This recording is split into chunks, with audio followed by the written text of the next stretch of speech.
Good morning. Welcome to CDBG special meeting, February 28th. I forgot the date. February 28th, 2025. Roll call, please. Committee members Garibian, Here. Quinones Gabrielian, Here. Vice Chair Manukian, Here. and Chair Avedisian. Here. What's next, please? Item 2, minutes. At A is approval of the minute. I'm going to read the report of the recording secretary regarding the posting of the agenda. The agenda for the February 28, 2025 special meeting of the CDBG Advisory Committee was posted on or before Thursday, February 27, 2025 on the bulletin board outside City Hall.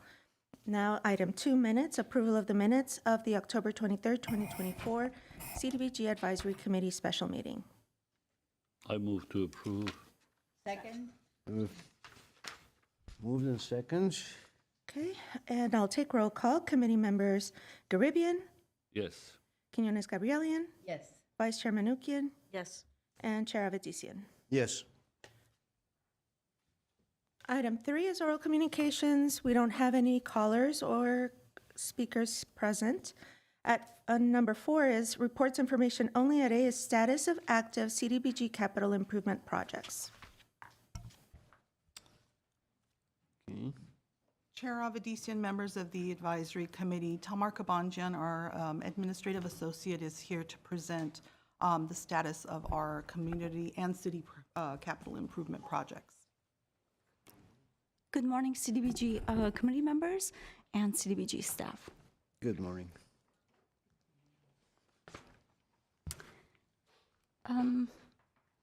The first portion of my presentation is in regards to the city CIP projects: Pacific Park Natural Grass Project, Pacific Edison Artificial Turf Replacement Project, Pacific Park Playground and Pool Shade Structure Improvement Project, and Pacific Park Splash Pad Project. For our community CIP project fiscal year 2024 to 2025, we have Glendale Community Center Roofing Project for Catholic Charities of Los Angeles. We also have a bathroom renovation project for Home Infant Outer at Main Campus. From previous granted projects, our first floor all-inclusive locker room project for YMCA of Glendale, and Glendale Youth Center CIP for Armenian Cultural Foundation. City CIP projects. Here's our Pacific Park Natural Grass Project. Scope of the work, areas located on red. This project was funded $1,387,042. This scope is in regards to regrading and rebuilding natural turf surface and Pacific Park Bellfield, adding new drainage system, adding new irrigation, expansion of center field to accommodate soccer field overlay. Status to report to use David Volz, design landscape architect, hired to complete the redesign of the natural turf field. The designer firm is providing 90% drawings to the city by the end of March 2025 for review. 100% of construction drawings and completion of plan check is anticipated to be completed end of fall 2025. Construction is anticipated to begin end of 2025 and complete end summer of 2026.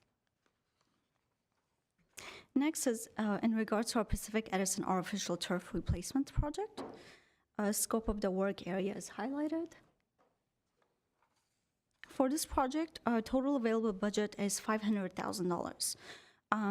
The scope is in regards to replacement of artificial turf field at Pacific Park Edison Elementary multi-purpose field, improving field drainage system, increasing the north fence height for safety purposes, addressing seating complex with field use, new privacy screening, evaluation of current turf system performing to determine ideal solutions for field since the city opted to switch to organic infill options. Update project scope to include 2 phases to implement turf replacement. Status to report to you is the designer is Verts Designing. Kickoff meeting was CSP, GUSD, and Vert Design in June of 2024, and the discussion was on the goals and standards and requirements for this project. 100% of construction drawings are anticipated to be completed in 6 to 8 months. Anticipated start of construction is a spring of summer 2025. Completion date is December 31, 2025. Next is Pacific Park Playground and Pool Shade Structure Project. There are 3 areas we are currently in construction. The first is installation of 1 shade structure. Second is installation of 1 shade structure. And the third is installation of 3 shade structures near the pool area, which we have completed. Okay. Here's some construction photos for you. We have tile installation near the water fountain. We also installed shoring for the 4,000-gallon tank for the splash pad in the middle, and the bench completed by the pool area. Total project budget is $3,274,712. CDBG funded for this project $1,611,784. Scope is installation of permanent shade structure at 2 playground areas, as well as installation of 3 permanent shade structures at Pacific Community Pool Deck area. The status report to you is the general contractor ARC Construction is the general contractor we are working with. They have completed the pool area. Playground construction is underway. Canopy design requires larger, more stable 9 feet deep foundations and 18-inch poles to meet update structural requirements. Therefore, the construction date has been changed. Replacement of the resilient rubberized flooring at the playground to enhance appearance and safety of the park. Restrooms and shade canopies will be finished by April 2025. Project construction is anticipated to be finished, and playground reopened by the end of April 2025. For our Pacific Park Splash Pad project, this is actually a continuation of my previous slides for the Pacific pool shade structure. I have some construction photos for you. The splash pad installation on the upper right is in construction, and we installed the installation of water splash pad equipment.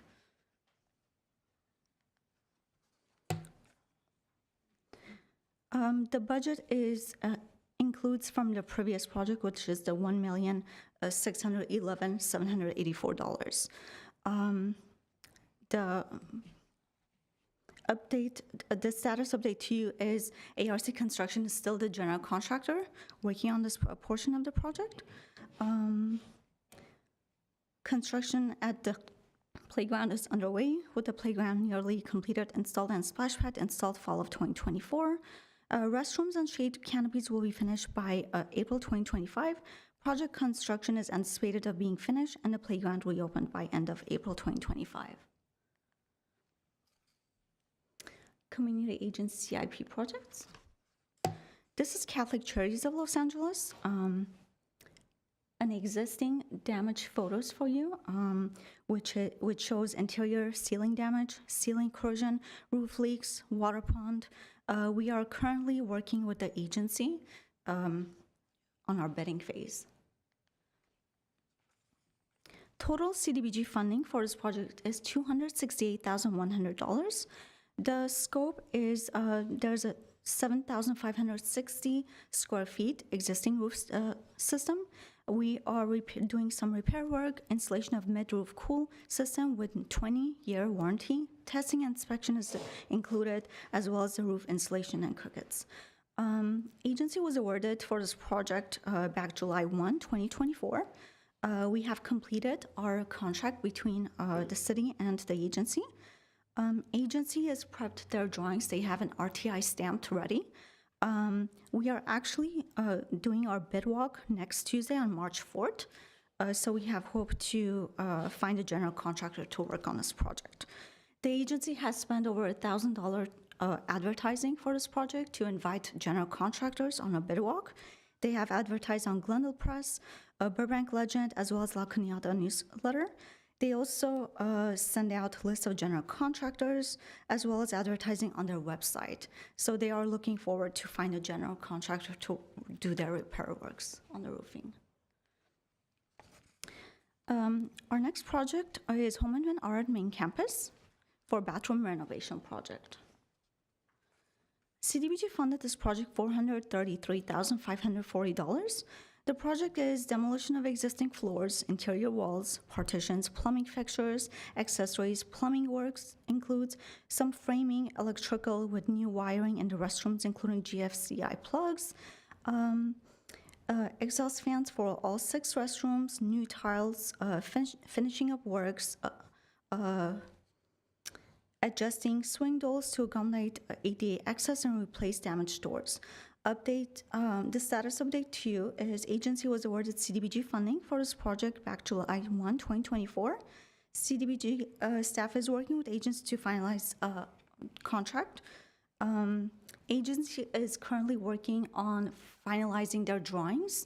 They will be submitting to the city for RTI stamp. So they will be prepped and ready for our bidding phase.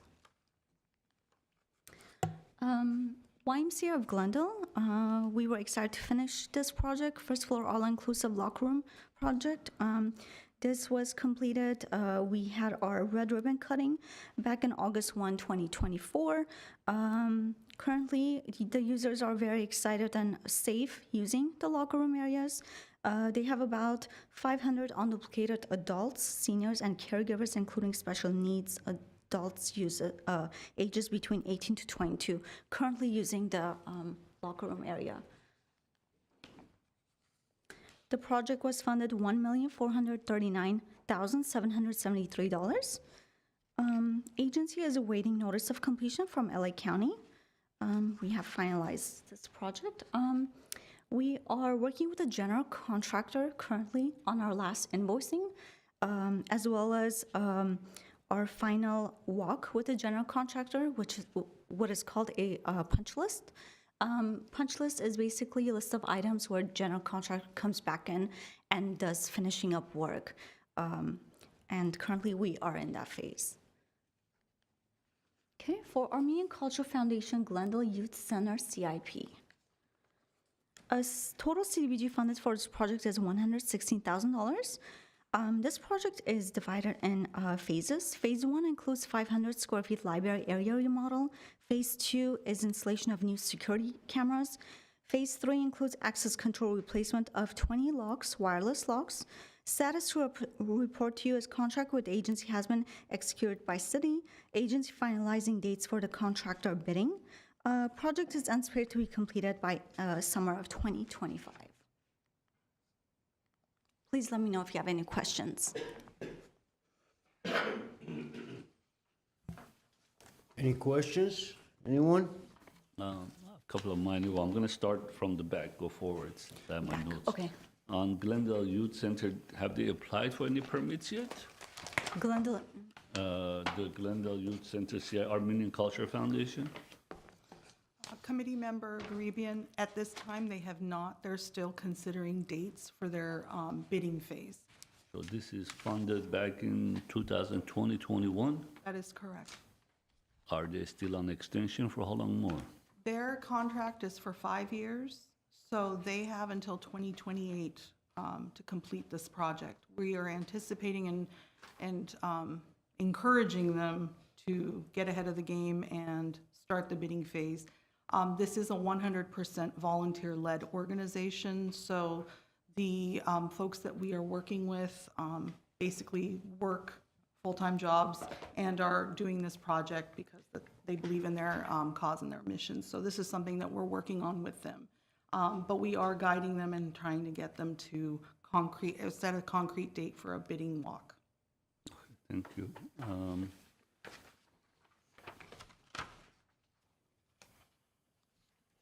Next question, so sorry, I wrote my notes here. For the parks, are we pretty much good with the fundings we have to finish all the projects? or we could be short later on the way it's moving forward? As of now, we're pretty much funded with all of our projects.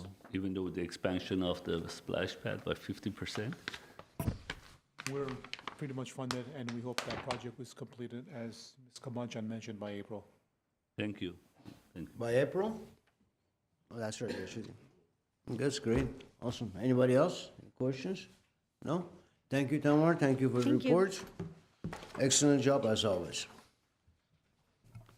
Next is item 4B, mid-year performance report for fiscal year 2024-2025 social services programs.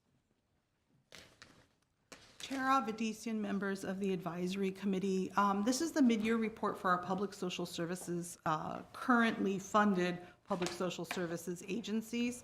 Please keep in mind this is from July 1st. These are the agencies that have received funding from July 1st, 2024 until December 31st, 2024. So that's the time frame that we collected data and information to present to you.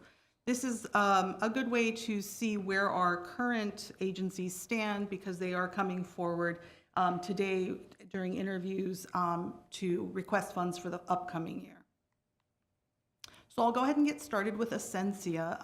Ascensia is doing their emergency housing program. They're proposed to serve 13 clients, and they're at 5 clients as of December. They've already expended over 67% of their funding. Their mid-year status, their outcome number 1, they've already accomplished 15% of having individuals exit the program to permanent housing.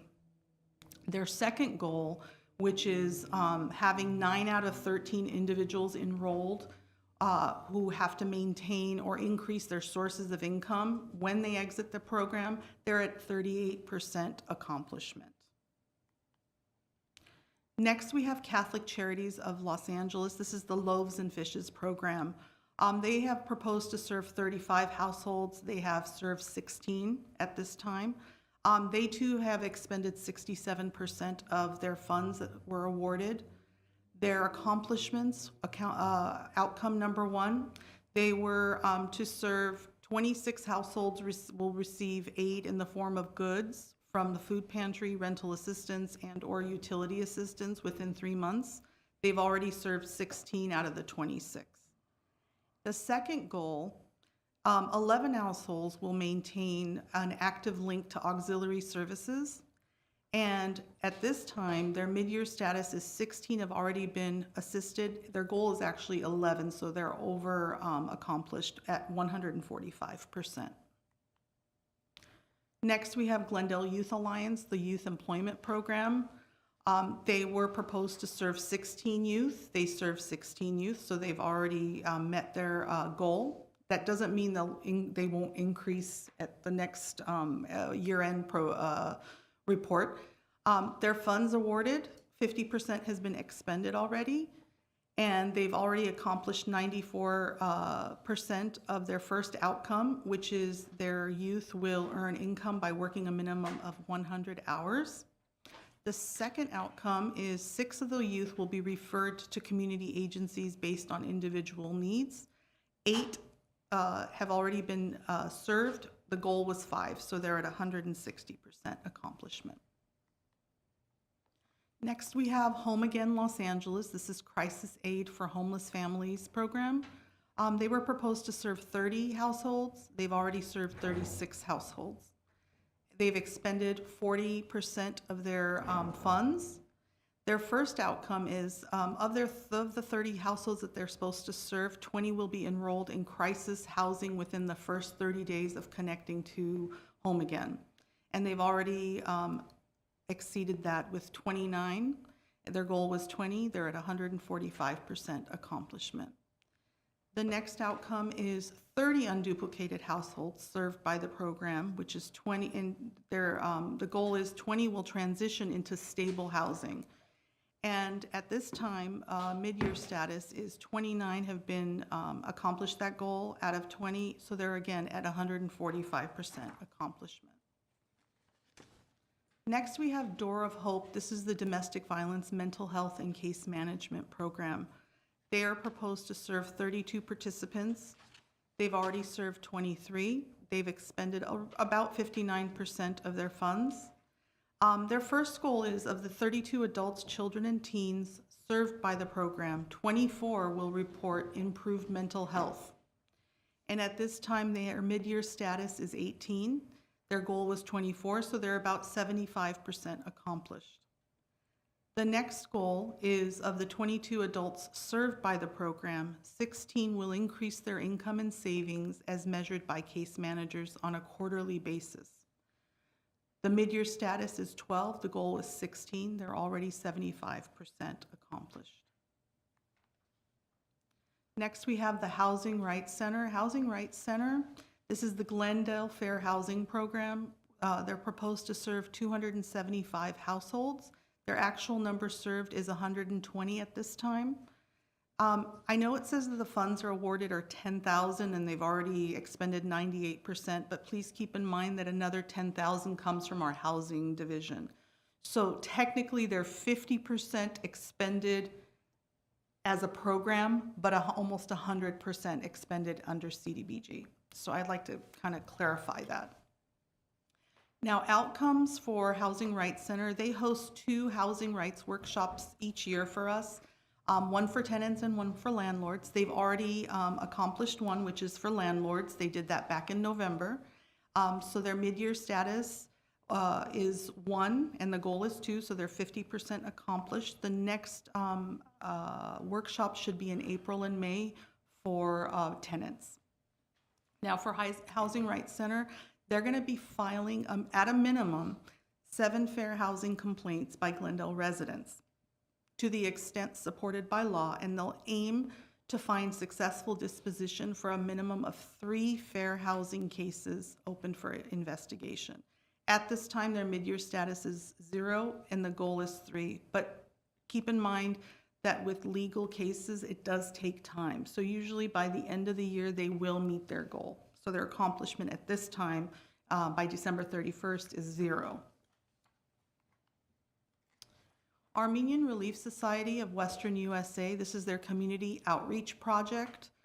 Their proposed number to be served is 200 individuals.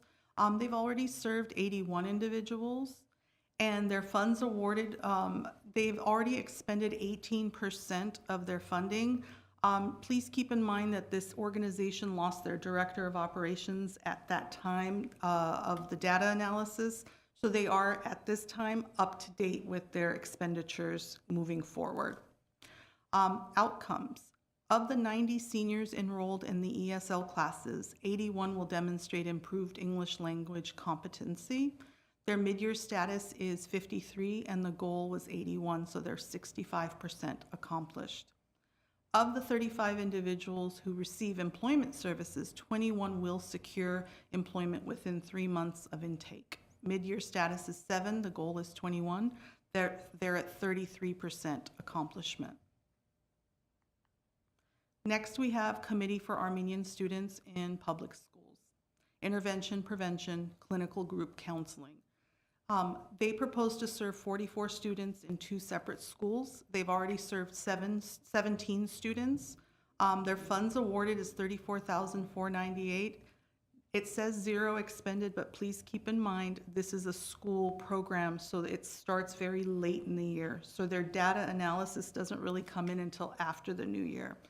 So they've already submitted many invoices to us currently, but we can't calculate those at the time of this reporting.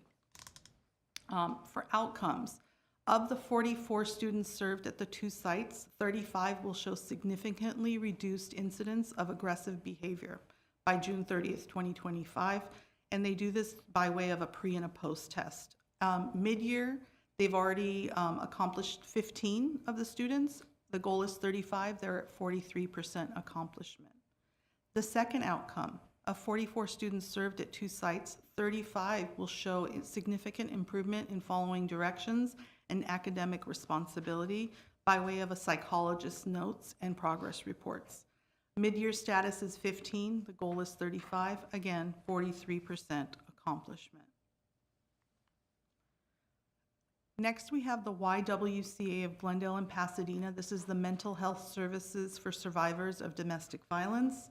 The proposed number to be served is 25 students. The actual number served is 16 students. They've already expended 43% of their funds. Their first outcome is the 15 women served by the program. Of the 15 served by the program, 12 women will rate the program 40 points or higher by way of an evaluation, and this is a 12-week support group that they do. Mid-year status is 6, goal was 12, so they're 50% accomplished. The second outcome, of the 10 children served by the program, 8 of those children will rate the program 38 points or higher by way of a written or verbal evaluation at the end of the 15-week therapy session. Their mid-year status is 3, the goal is 8, they're 38% accomplished.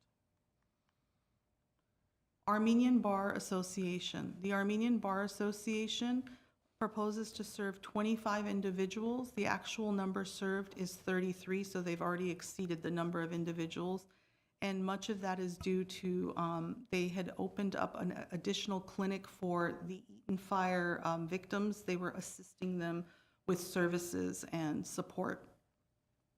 At this time, they haven't expended their funds. Again, they submit their invoices to us after the date of this reporting period, so we do have many of their invoices in our possession, and we are reviewing them. The outcomes. Of the 25 participants served, the clinic will aim to reach successful disposition of the legal matters of 15 persons by June 30th.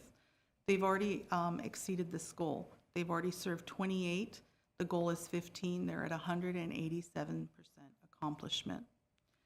3 out of 5 persons who are seeking expungement clinic services from this organization will have received legal assistance through the clinic's services and efforts. Mid-year status is 3, the goal is 5. They're already at 60% accomplishment. And then lastly, the Armenian Engineers and Scientists of America. This is the STEM Academy program. Their proposed number to be served is 30 individuals. The actual number served is 22 individuals. Their funds awarded, they've already expended about 18%. Again, this is a program for youth, so keep in mind that this program starts much later in the year, around September. Of the 30 students who will participate in coding and robotics, 15 will move up to a level or higher by the June 30th deadline. Mid-year status is 4, goal is 15, 27% accomplishment. The second outcome, of the 30 students who will participate in the program, 6 will register for a formal robotics STEM competition on or by June 30th.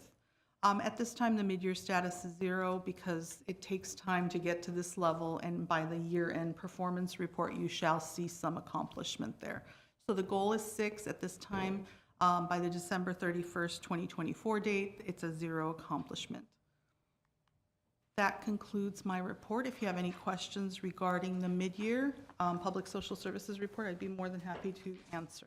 Thank you for the report. Do we have any questions? Committee members, go ahead. Ms. Manukin. I suppose we can ask this if they're a repeat requester, but for Essentia, the first outcome, do you know why it's at 15%, meaning they haven't been able to assist individuals to exit the program to permanent housing? Is there something that's missing? Do we know?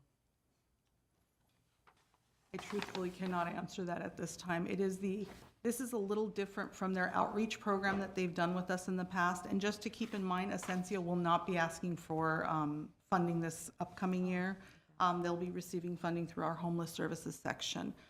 This is a new program funding that they had requested this year. So the emergency housing program for us as staff is new.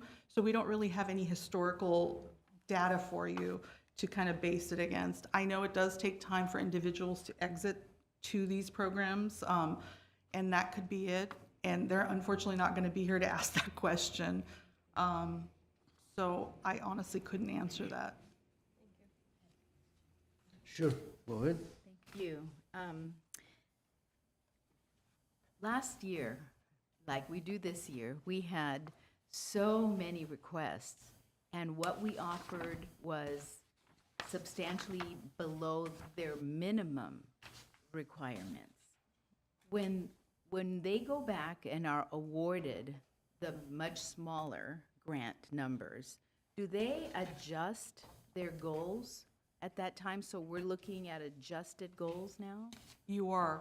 Okay. So that's a very good question, and that's why you're gonna see these, like, when you see accomplishments that, and this is a good one, Glendale Youth Alliance, they received $15,500, but they've already accomplished 94% and 160%. They've already served all their numbers. It's because they've received so much less than they anticipated receiving that we had to reduce those numbers. But they're still serving the clients. I mean, I can say the same for Home Again LA.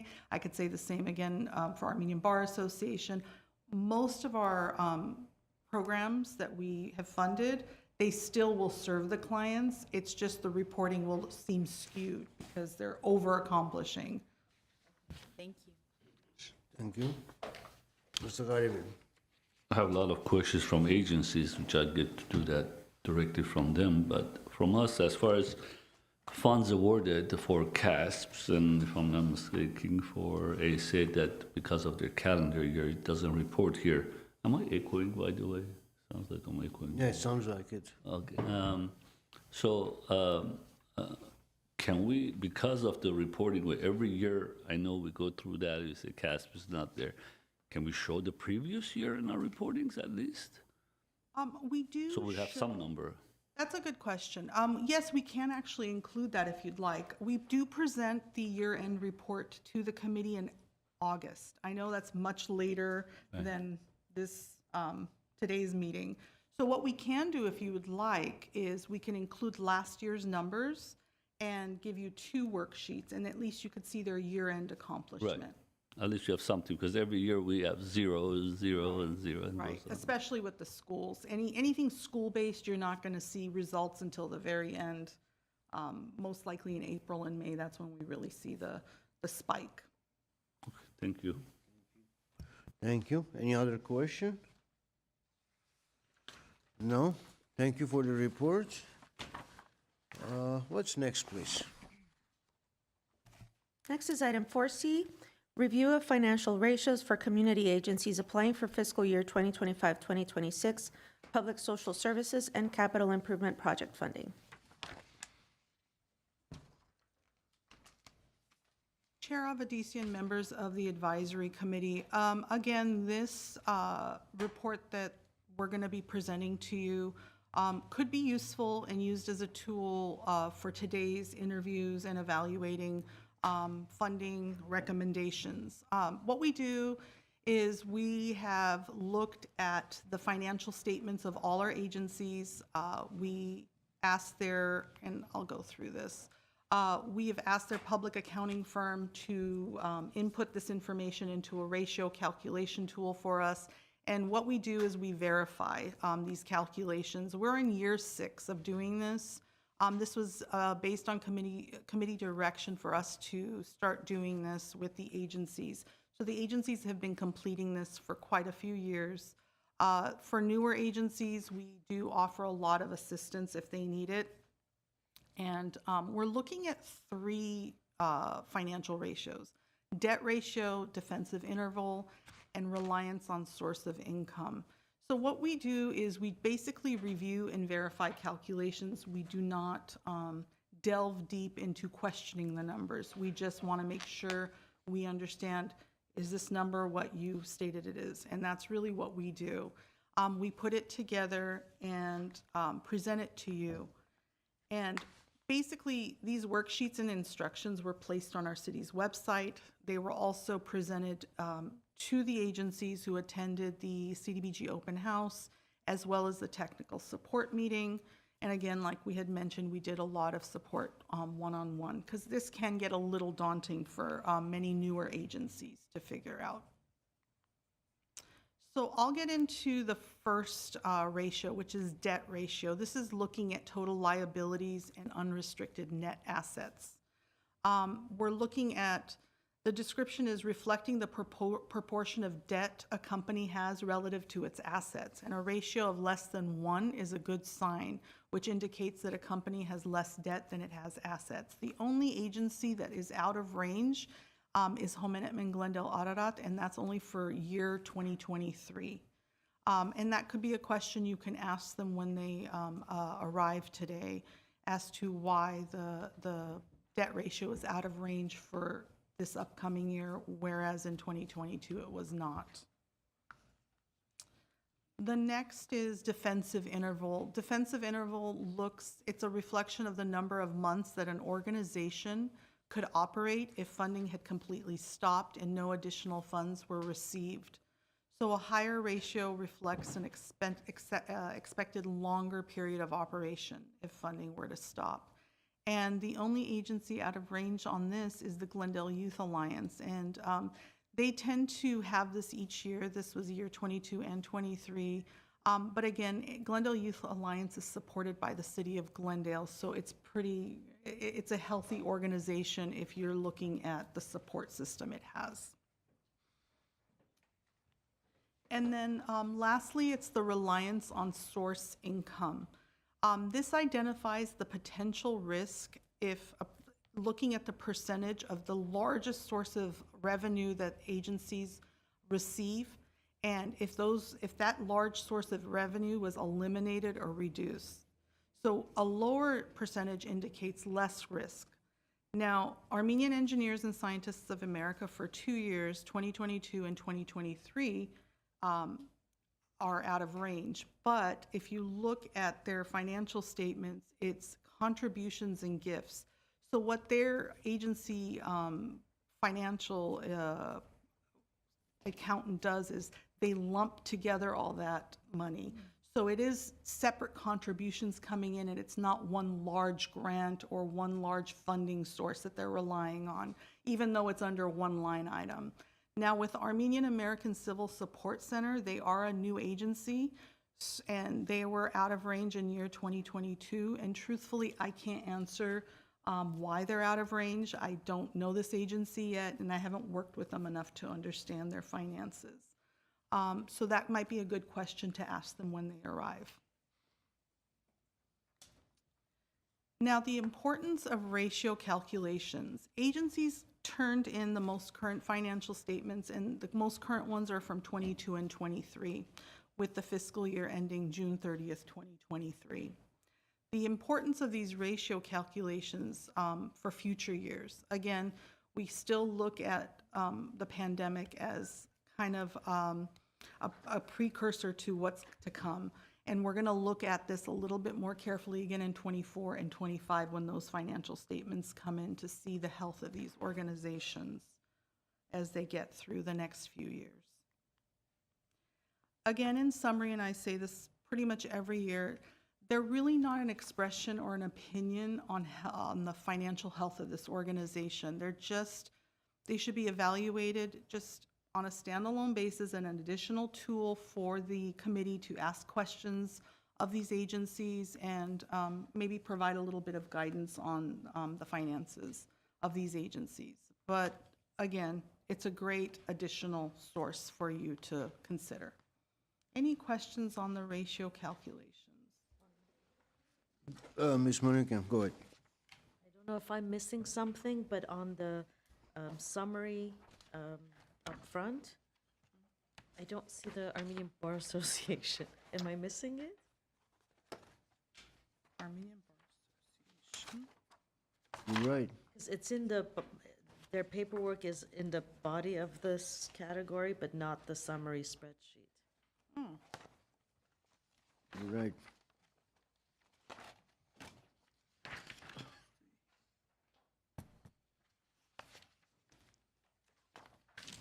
You're right. You're right. We must have lost that one. We can pull it up and see, but they were not. It's here, anything- the report is here, it's just on They're the not out of first page is range, not and I there. can That's tell what I you why wanted they're to- not out of range, because there's no footnote. Usually when they're out of range, we put in a footnote explaining why they're out of range. So Armenian Bar Association, we must have missed it on the second line. So we'll fix that. But they're not out of But range? they are would not out of range. have any red They don't. entries? Okay, no, thank you. because the footnote would have noted that, yeah. Okay, any other question?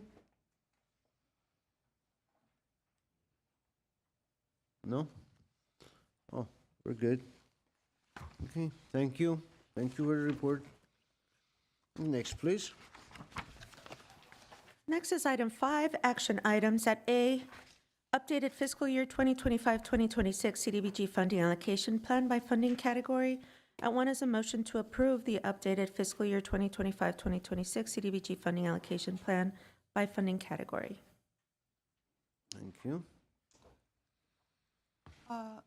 Chair Avedisian, members of the advisory committee, I promise this will be very quick. This updated CDBG funding allocation plan doesn't have too many major changes to it, but before we start the interview process, we wanted to ask the committee to consider this update and let us know what your thoughts are. Back when we met in October, we had a preliminary proposed plan that you approved, and then we took to City Council in November, which they approved. So I'm going to show you the current plan and how it looks. The current plan is an estimated $1.7 million that we are anticipating in the next year. Of that, 1.1 million is going to go to capital projects, and that's divided into 2 parts. One is for city projects.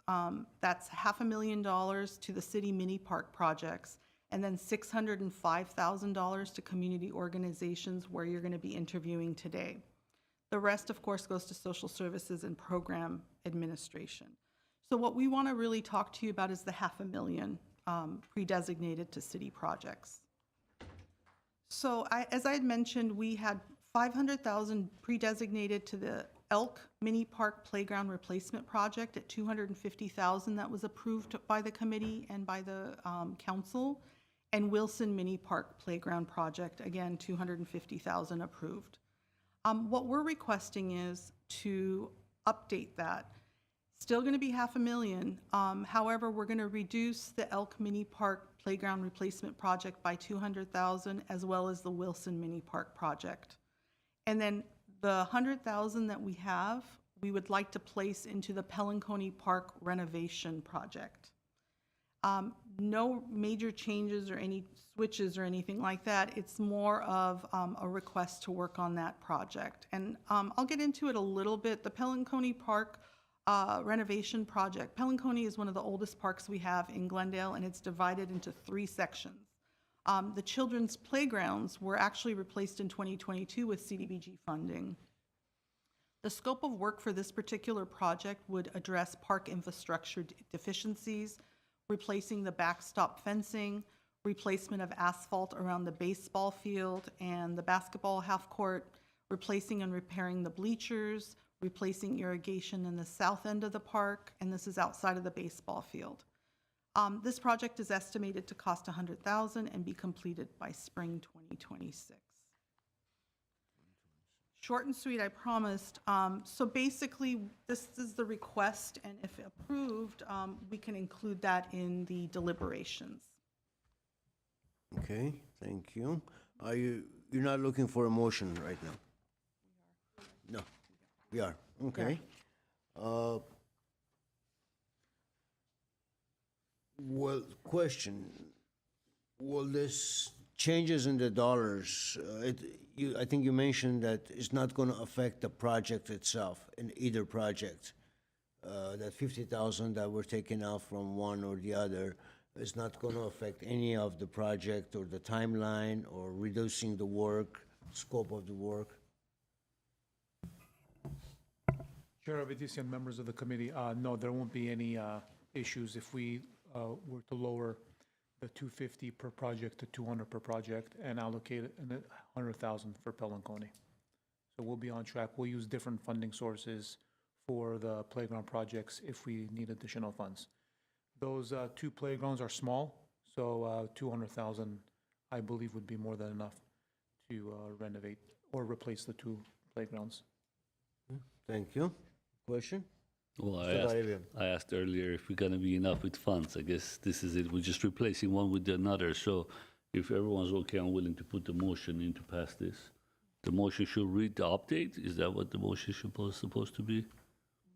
So put a motion to update the current plan for Elk Mini Park and Wilson Mini Park from 250,000 to 200,000, and allocate the difference to the Pell County Park for $100,000. You have a motion? Have a second? Second. Manukian? Roll Committee call, members please. Caribbean, Yes. Quinones Gabrielian, Yes. Vice Chair Manukian, Yes. and Chair Avedisian. Yes. Okay, motion carries. Next is item 5B, fiscal year 2025-2026 funding recommendations and approval of CDBG contingency funding plan for capital improvement projects.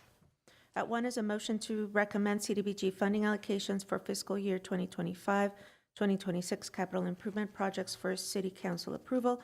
And at two is a motion to provide direction to staff on a CDBG contingency funding plan for fiscal year 2025-2026 capital improvement projects.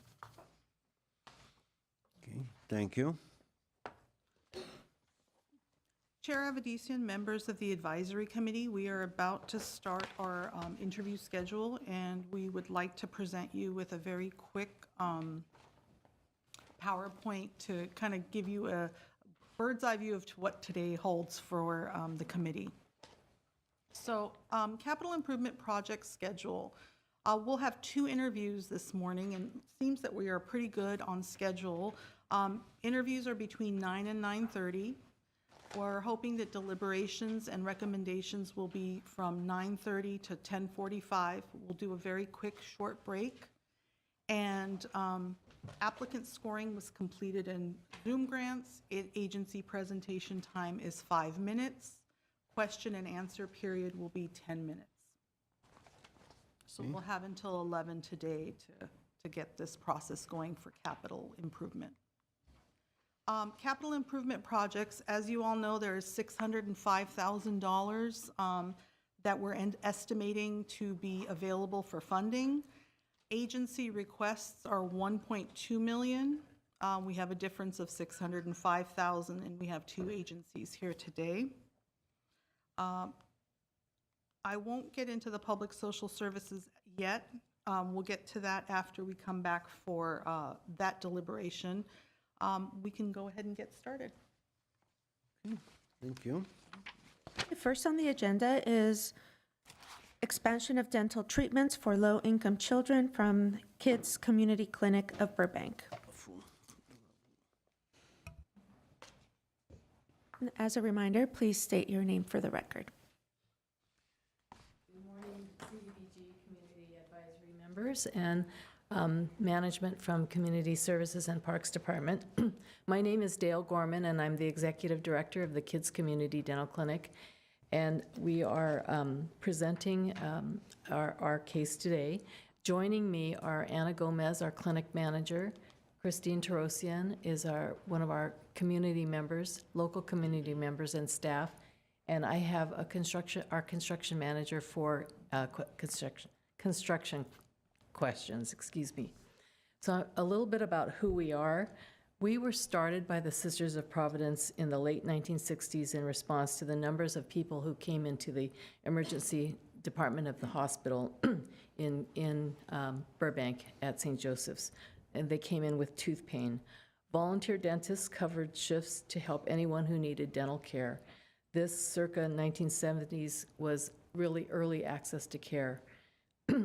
The clinic was closed in 1998 and reopened by volunteers in 2001 as the Kids Community Dental Clinic with a focus on low-income children. Today, we're located in a 980-square-foot bungalow on school property in Burbank, and we have 4 dental chairs. We've hosted over 5,000 appointments this year, and the need for expansion is great.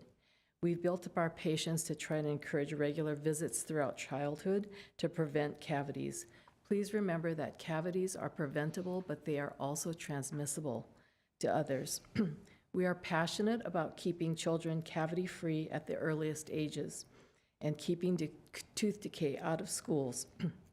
We'd like to help children and youth be comfortable in the dental setting. It's much nicer if you don't need treatment and if we stay ahead with prevention. We have 3 programs in the clinic, our clinic itself, and we visit schools, a lot of schools in the local area.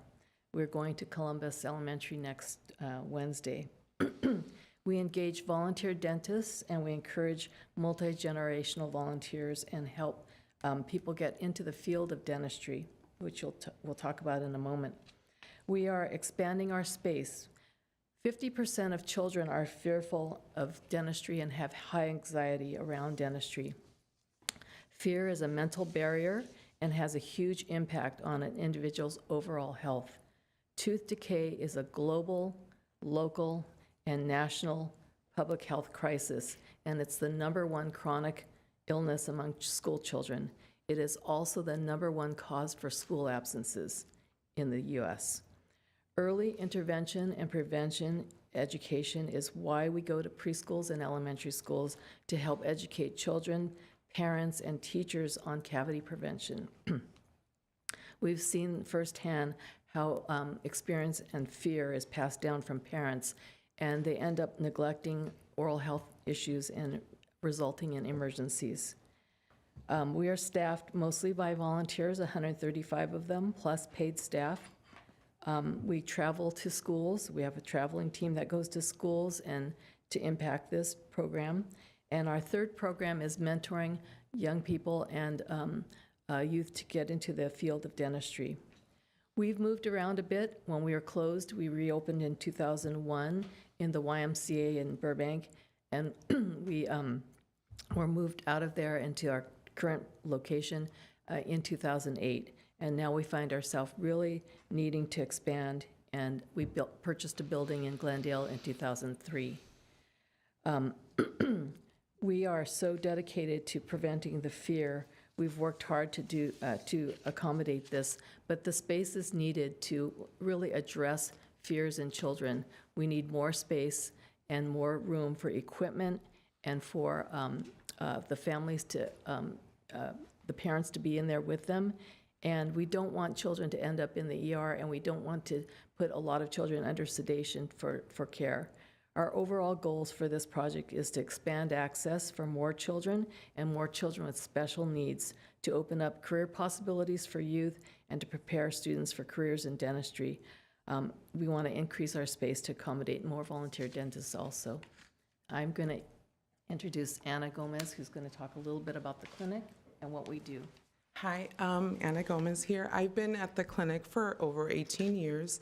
So I've been with them, and our program has definitely expanded, but at this time, we don't have the space to expand our sedation clinic, since we need a recovery area for children with special needs or children with a lot of caries who would need to undergo deeper sedation than what we have to offer.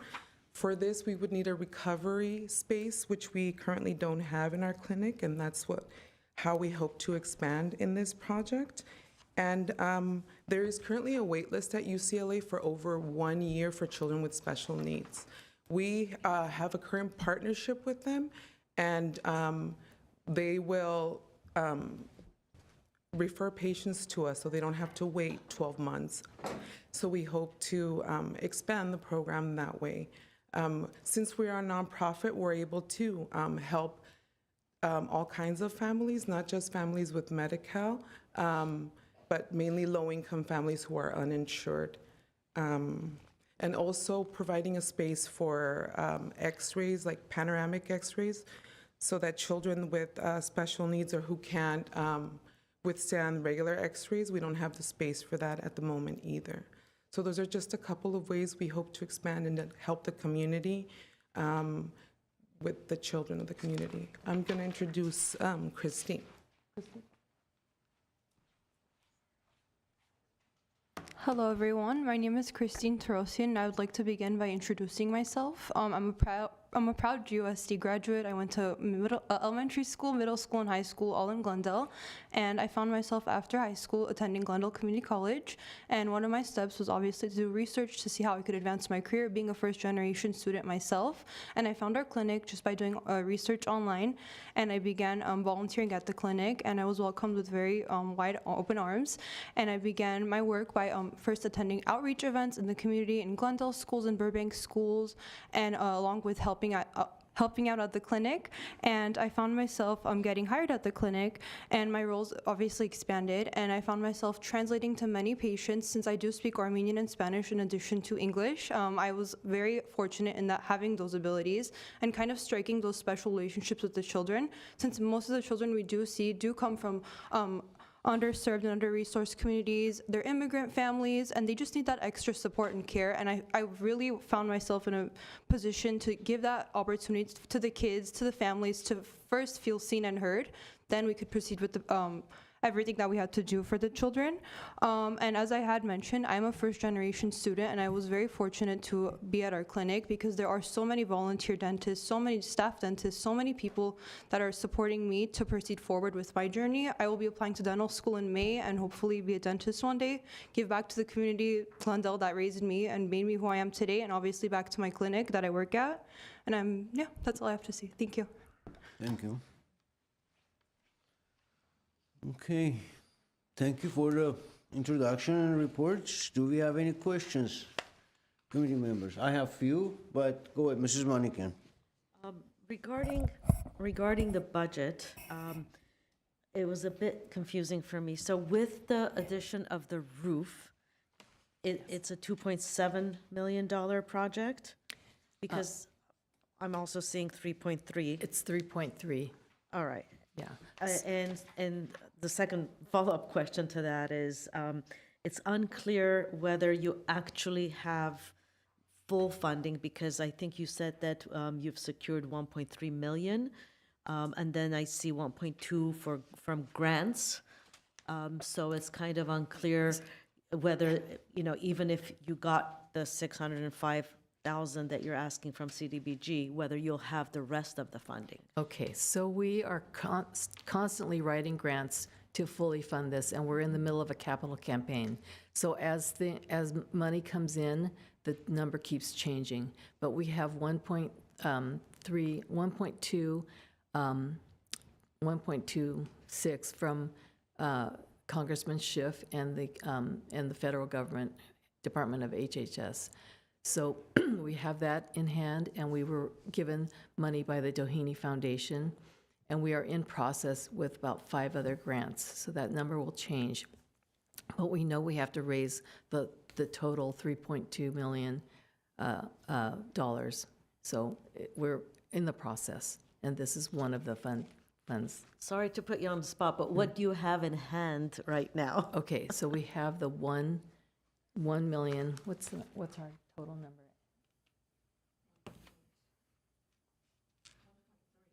$1.3. Okay, thank you. Sorry. Thank you. Question? Yeah. I just want to make sure that, I think you may have answered them. Yeah. Let me just, give me 1 second. Go for it. And I'll, Okay, what's, You want to? sure, I'll go until. okay. Yes, please. All right. Hi. Hi. So what's going to happen to the St. Joseph emergency if you move from Burbank to Glendale? So at St. Joseph's Hospital in 1998, they determined that that was not one of their core responsibilities of the hospital, and they closed the clinic. So because it was closed down, the volunteers said, there's so much need in the area, we're going to reopen on our own. So a couple of people, a couple of dentists and a hygienist got their 501c3 and reopened in 2001. It took them several years to reopen. Okay. And why Glendale versus Burbank? You were already, not that I'm complaining, I'm just. We've been looking for property in the area, all over the San Fernando Valley, and we found, we looked in Sunland, we looked in Burbank, we looked in Glendale, and we found a suitable size property in 2023, and it has parking, and it's larger, it's 3,200 square feet, so we feel like it was a good match for us. It's 5 blocks from where we reside now, but it is in Glendale, so we're fortunate to be serving both communities. I also heard about UCLA. You said there's a waiting list or something from the patients? Yes, so we host UCLA fourth year dental students every week, Monday and Friday, and they work in our clinic to serve the children. And we have a relationship with UCLA, and we were there to ask them questions about their unit that serves special needs individuals. And so they're guiding us through what kind of equipment we need, what kind of space we need. And they have a waiting list of 12 months for anybody who needs an appointment. It's a 12-month wait. And if you don't mind, just definition of special needs in your particular field. For us, it Who will are you? be anybody who has autism. It could be a physical special need. It could be a mental special need. It could be extreme fear and anxiety. And are there more others? Children in wheelchairs? Is that who Down you syndrome. specialize in? Down Is that what your main clientele You are? know, our main clientele is anyone who is 21 and younger who needs help. So Dental help. Dental help. Okay. We don't, if we can help them, then we do. But sometimes these children who have high anxiety already because they've been a lot of dentists are scared to serve them. So being that. I mean, that's normal for any child to be scared of a dentist. I mean, I was scared. Well, so we're when I trying was to eliminate that. We are a dental home already. But by us having the facility to serve these special needs population, we can serve them before, there's a big need or the cavities get bigger or just a facility that's not going to, that's in the community in the San Fernando Valley and reachable. Because when you have a child with special needs, you're willing to drive. There's services like Regional Center who will help these families get over there. But by us having the facility and, eliminating the wait, so cavities keep growing. They don't go away. It's not like a cut or a burn on your skin. We're able to help those kids. Right now, anybody who can get in the chair, me and their parent or staff members, we can put them in their chair. Children with CP, children who are not as mobile, children with Down syndrome. These are all special needs children. So let me ask you, from 5,000 people, I think kids you served, what percentage was special needs? Do you have that number? Probably 20%. 20%. 20%. And the other 80% just kids? Children of the community, yes. Right, okay. Now, from the 5,000 you served last year out of Burbank, if I'm not mistaken, right? We don't have any everywhere. There's no restrictions to where they I live. said Yeah. the location was in Burbank, am I Yes. correct? Okay. From the location in Burbank, you served 5,000 from anywhere. In, I assume, close driving distance anywhere. I mean, they wouldn't fly over from New York, obviously, so just local. Right, okay. right. So from those needs, 5,000, 20% were special needs. The other 80% just kids in general who, okay, that's where I want to make sure who you're Right, serving but and what's the since- percent. Right, since we have the current partnerships, UCLA will send over some cases to help the wait list that they currently have of over 12 months. But because we're one of very few clinics that do free and low-cost dentistry in all of LA County. So we have patients that are coming from San Bernardino, Riverside, Ventura County.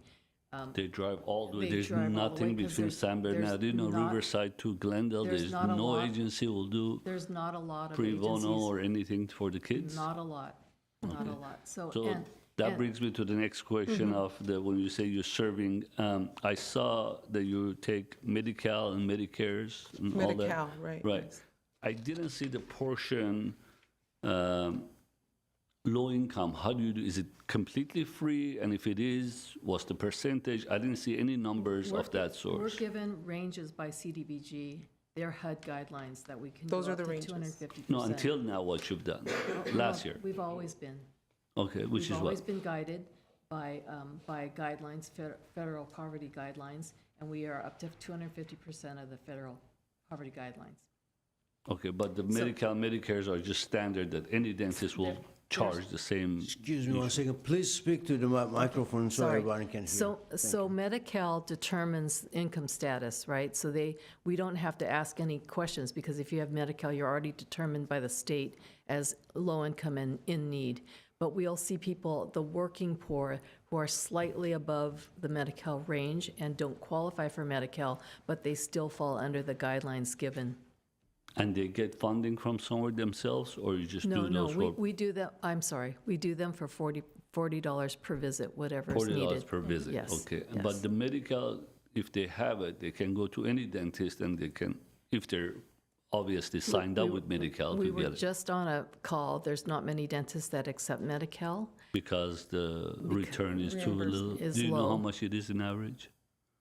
I mean, I mean, for every treatment, it's different, but we'll say just for a cleaning, like we all know Just what a the cleaning costs. cavity, a root canal, or- $30 for cleaning is what Okay. we are reimbursed. How about for cavity? $57. $57 Yes, per. sir. And what's the regular dentist charges? $350. $350 or $120. It depends. It's on the area, but that's just the range. 1, 2, $350. And I'm sorry, I'm almost done with it, because it's a new agency, that's why we're familiar with most of the agencies, so we question don't for ask us. so many questions, No because we problem. asked over It's years and great. years, Yeah, but it's you great. guys are new, so I don't know, this is maybe for staff, the conflict of interest, it's blank, is not signed. Is this something that we should have in the file, or I'm missing the signed one, or that's one thing. On your projects, roof projects, obviously you're redoing the entire building. And it's Correct. ground up, it's a lot of work, and I've done funding for dental office before. I know it's a lot of work, the plumbings and the electric and all that stuff. Why not put a solar on? Since you're doing everything else, you just left out the solar part, which is the smallest and the most important, because you use a lot of electricity. You'll see me next year But applying for after that. putting the roof on, you can, but We're you going to have to take make that sure. into consideration with our construction people, but it is in the future plan. All right. And lastly, your tenant. Did he move? He's there? Okay, What's the? when we purchased the property, the tenant was already under contract, so we couldn't remove him. His lease expired 12/31, but they asked to be, 24. I'm sorry, 12/24, but they asked to be released in October. So they've been gone since October, and we've been starting with our design. Okay, that's all, because I looked at your minutes here, and you said tenant is behind on rent, and is going to move October, and then there's no minutes for November, December.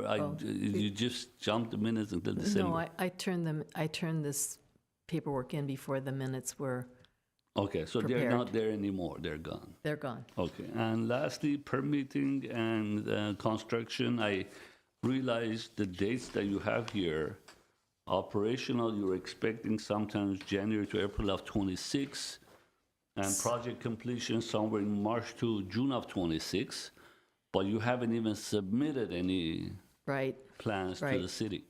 So our construction, Danny's here for our construction. We're in engineering right now, engineering and plumbing design. We're hoping to submit by what's our schedule for submitting? Well, on our schedule, we plan to go into plan check this year in a few months. Okay, so we're hoping to submit soon, before your funding period starts. Okay, hello, sir, what's your name? Excuse me. Hi, my name's Danny. I'm with Totem. And in case you're wondering why I have a funny accent, it's because I am English. So, All right, in case so you're the wondering. general contractor? I'm a construction manager. Construction manager? I'm a construction manager. My background, I was a general contractor years ago. Then I got into the world of construction management. Now, me and my business partner, who's the architect, have a company called Totem. Have you worked with City of Glendale before? No, but I've worked with multiple cities. City of Los Angeles, including CDBG funding, City of Azusa, Huntington Beach, Irvine, All right. So what is your expectation if you submit when, you say, by time, what's the date you're expecting to submit? Well, the last intent was to get into plan check before June. Before this year. June of 25 to submit? Yes, that's correct. And when do you think you get permits final until that happens? Well, we're thinking it's a 2.5 month plan check and back check process. That's our belief. As a renovation, it's not a grounds up. It is a renovation. Renovation, but medical renovation. I mean, you need health Yeah. department and everything else. Yeah, Fire department too. The design team is very familiar. We do about 15 projects a year for St. John's Wildchild, medical clinics, OSHPOD 3. I've done hundreds of projects at UCLA on campus and off campus. So our team is very experienced with medical and clinics. Are we being too aggressive with the timeframe? Is it longer? You know, I'm not in that department. I can't answer you that, but I'm also in development. So that's something you need to do your research, see date-wise, what you're expecting these dates. I don't think it's going to happen, but thank you. I'm done. Oh, thank you. Go ahead, Ms. Thank you, and your questions were very helpful to me because my question is about timing of the project, which is, you know, you've already given us a lot of that timing and funding and, you know, making sure that those two meet. You're about 1.4 million short right now. Correct. So if you start in the middle of June, I wanted to understand both your funding requirements along with your construction schedule and development schedule. Oh, okay, is that okay? And how are you going to resolve that? How long have you been conducting your capital campaign? And so how does that align with your project schedule? So we've been writing grants for about a year now, and we are on the verge with a few very large foundations who are wanting to give us a lot of money. Some of them are waiting until we have 50% raised or 60% raised, and then we'll come in.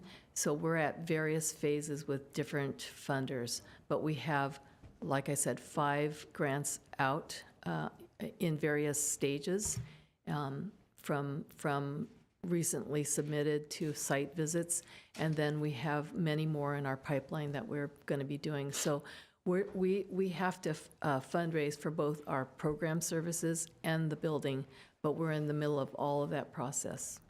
So I feel confident that we will be fully funded. Okay, by when? By the end of 2025? By fourth quarter, between the third and fourth quarter of 2025. Okay. We have to be. Okay, and I know that I've seen this before when the funding requests come in, and then we will see them again next year for the same project, still not fully funded, you know, and possibly putting their project schedule in jeopardy, et cetera. And I wanted to hear that, so thank you for that. Okay. Your tenant, the tenant that was there and is now Yes, gone. yes. What business was They he were a in? trucking company. So Trucking. they were mostly dispatchers. Okay, so nothing with any chemicals or anything like that. I mean, and I'm sure that the inspector that inspected the premises did all of the correct inspections so that nothing that might hurt these children in the future. We have a good sewer. Our roof is questionable, need a new roof, but it is a nicely constructed building. It's a block wall building, but we have all the internal buildup. We need a lot of water and a lot of electricity. Okay, thank you very much. Okay.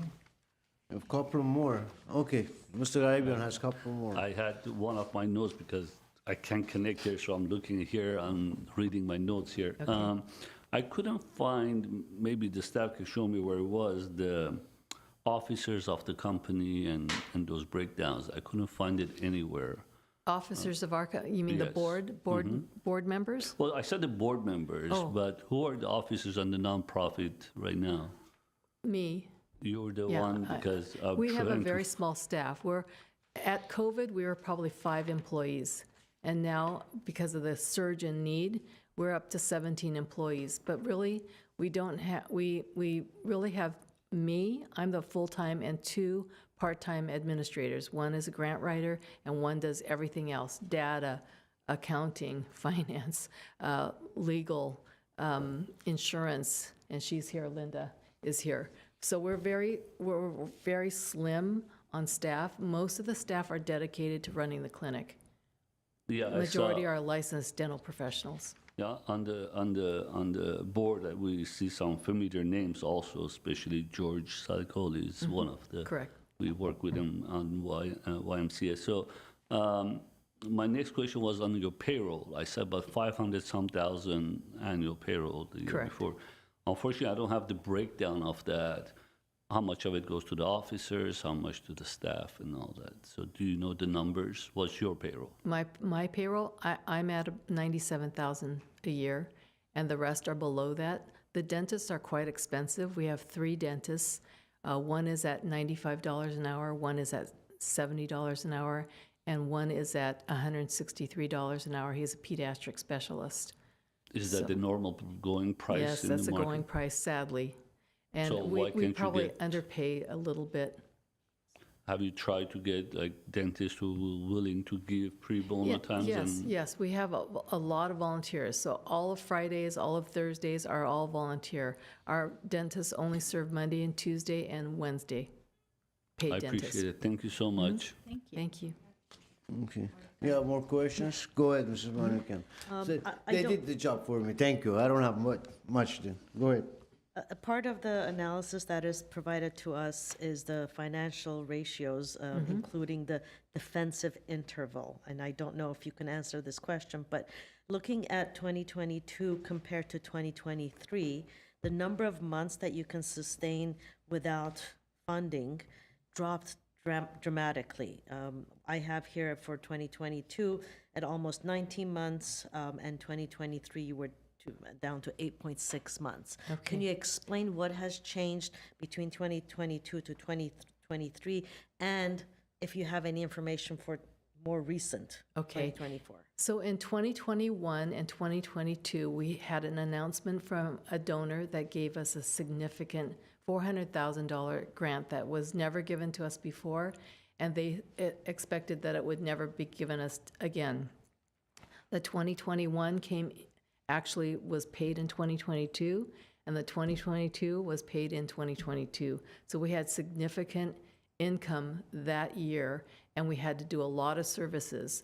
But we had to spend that down on equipment and materials and staff to go out and do services, and that has never come again. So that's the reason for the big surge in income and then the drop off. So is it the 8.6 months, is that more of the norm? Yes. And was that close to the 2024 number? Yes. Okay, thank you. That's it? All right. I have a couple of questions. Well, they've asked most of my questions also. Okay. Because we all think and look at these applications and equally. And we go details.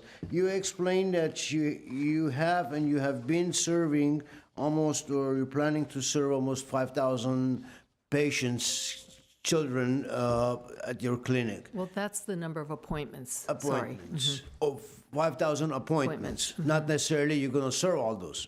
No, we have 5,000 appointments, but it might be one child coming in 2 or 3 times. So we're really at about 3,600 patients who come in multiple times for a total of 5,000 appointments in a year. In 1 year? Yes. Okay.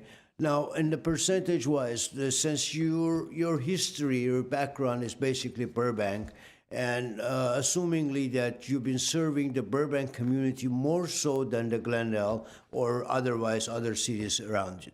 Now that you moved in Glendale and you're asking for CDBG funding from Glendale, not Burbank, what percentage or how do we guarantee, how do we know, how are you going to count the numbers of the patients that you will see that are Glendale, low income and moderate income, and how you going to find those numbers, basically? Okay, so directly, where we go directly to schools is where we mostly get our patients. So yes, we are currently about 40% Burbank and about 40, almost 40% Glendale. It's really rising. The Glendale population is really rising, and that's because we're going to a lot of Glendale schools.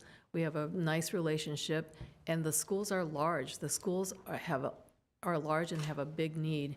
They're probably upwards of 800 to 1,000 children every time we go to one of the schools, and that surges in. So I would say in our traveling team, when we go to schools, Glendale is by far the majority of children we see, by far the majority. So in a year, out of the 8,000 children we see, a good 6,000 are Glendale children. I understand that, and thank you. That's a great job done. I know community and everybody appreciates that, for sure. However, again, coming back, that you're getting funding from Glendale. And with this funding, we need to make sure that Glendale residents, Glendale patients, whoever they may be, they need to be served within, because the facility is being remodeled or all that to be used, and this funding is needed, and it requires that you serve the Glendale patients Yes. for this funding, against this funding. I don't know how are you going to be able to identify, designate use of it or percentage use of it. I don't know if, Maggie, there is a number to designate for Glendale against Burbank or any other communities, because we have multiple communities, and it's a CIP project. It's not a social project, so we can literally identify. Chair Avedisian, members of the advisory committee, each agency in public social services especially knows that we have to serve at least 60% Glendale residents, and all these agencies have been informed of that. As has Ms. Gorman, she knows that we have to serve 60% Glendale residents. Okay, thank you. Thank you. So our focus is really on outreach heavily in Glendale. A lot of what we're doing is Glendale-based to get the surge of patients. It's not that easy to get new patients for any dental office, but we're focused our outreach in Glendale. Okay, thank you. And your outreach is mainly the schools? Schools and weekends at different events. We go to the parks regularly. I'm at Pacific Park like 5 times a year, speaking to their youth and their at their National Night Out and at various events that are going on there. And yes, some of the schools have summer programs. We're doing all the kindergartners over again. We're doing all the special needs classes more than once a year. So we're doing as much outreach as we can. I'm part of the Glendale Health Coalition that is being based out of the YMCA's, both Foothill and Glendale, and they have a big health fair coming up in April. We'll be part of that, and we work with all the hospitals in the area also. Okay. One more question. On your budget or profit and loss, you show income, dental fee income of $361,000 and some change. Is that $40 or $60 fee that you're charging? No, that's Medi-Cal reimbursement. That's Medi-Cal reimbursement. You'll look okay. under that fee, and the $26,000, that's from the $40. That's what we earn for the patients that are. I don't $26,000? know. Is there a line item there about between 20 and 30,000? There's grant income, fundraising, donated, no. Patient. Donated child, no. Dental supply, I don't see any other income There's usually a patient. under the incomes, at fee least income. the one that I'm looking at, the January to December 23rd. I don't see any other income, 26,000 or any. We have the income from the grants, for which is 600,000, fundraising about 80,000. There's another donations, I don't know, 52,000 on the donations. And that 360,000, 61,000 for the other fees. So it's probably included in there, but it's about 26,000 to 30,000 a year for fee income, for people who actually pay cash to come in and visit. Okay. And as a nonprofit organization, of course, you have to have a board and board of directors, Correct. and president, secretary, and financial. How many people are in your board? 8, 8? correct. Okay. Normally, the boards are uneven number. So how is that work with an 8 people on the board? We Because have- it has to be, We have one that's on leave of absence, and I'm an ex officio participant. So we have one that's on leave, one of the board members. So you actually have 9, yes. but one No, isn't. no, we have 8 and one is on leave, so we have 7 serving. I see. But, okay, but still, down the line, you have to have either 9 complete board members or 7 or 11 or whatever the other number is, or 5, whatever it is. But you can't have an even number on a nonprofit organization especially. I'm very familiar with the nonprofits. One other quick question, last thing. I noticed your building is a 1978 built or earlier.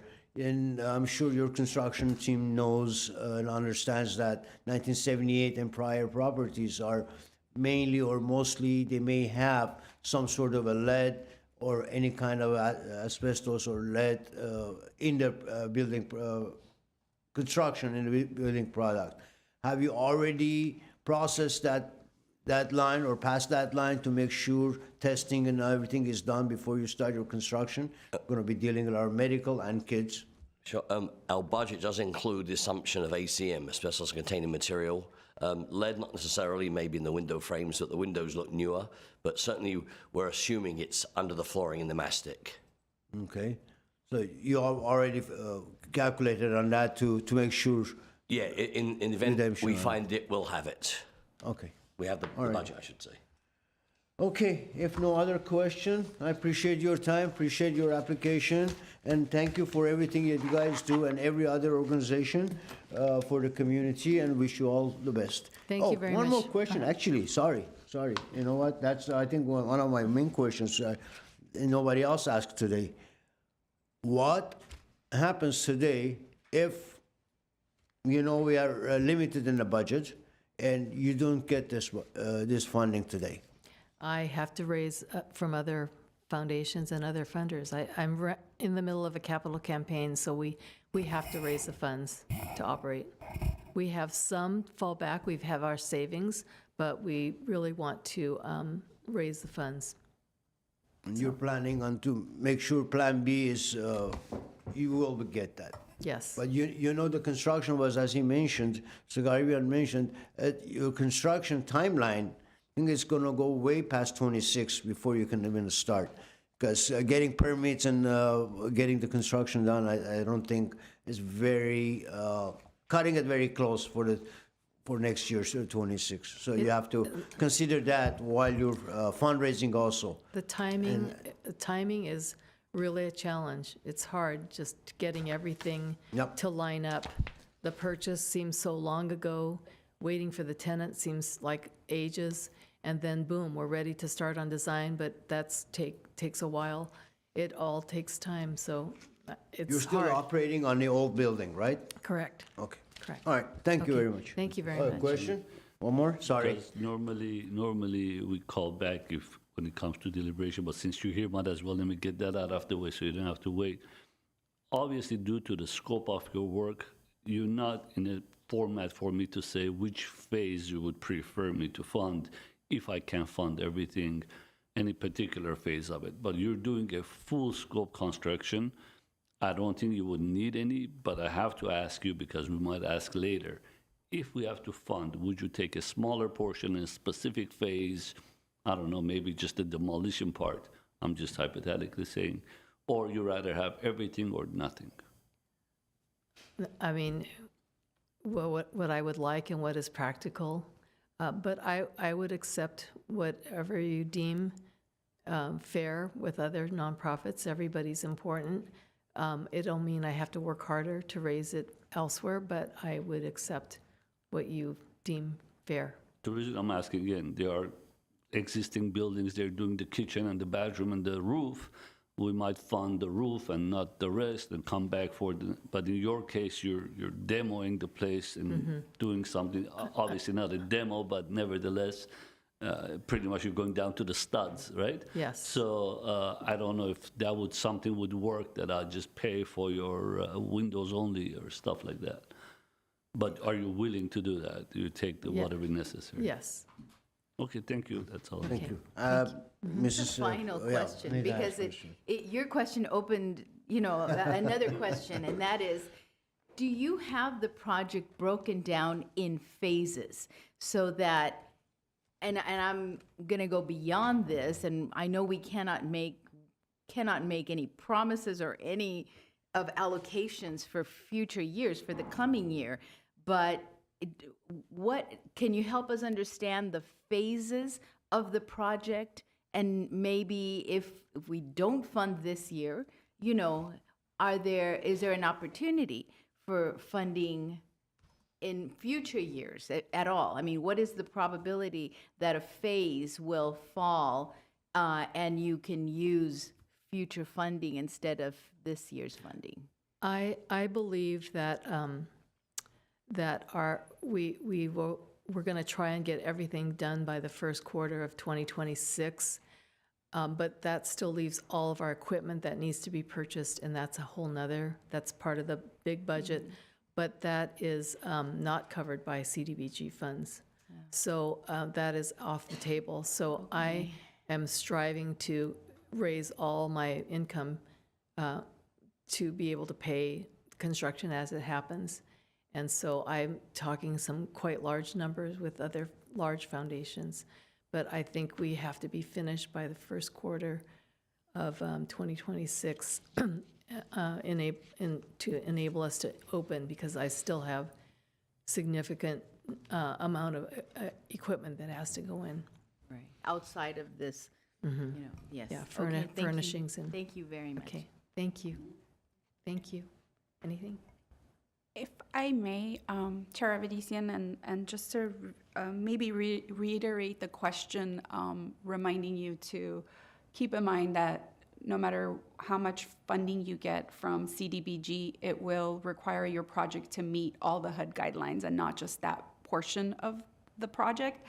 Coming back to the same question is, because the last thing we want to do is let's just say they're able to give you 200,000, but you realize the amount of work and the costs have now gone higher because you have to use prevailing wages and meet all the HUD requirements.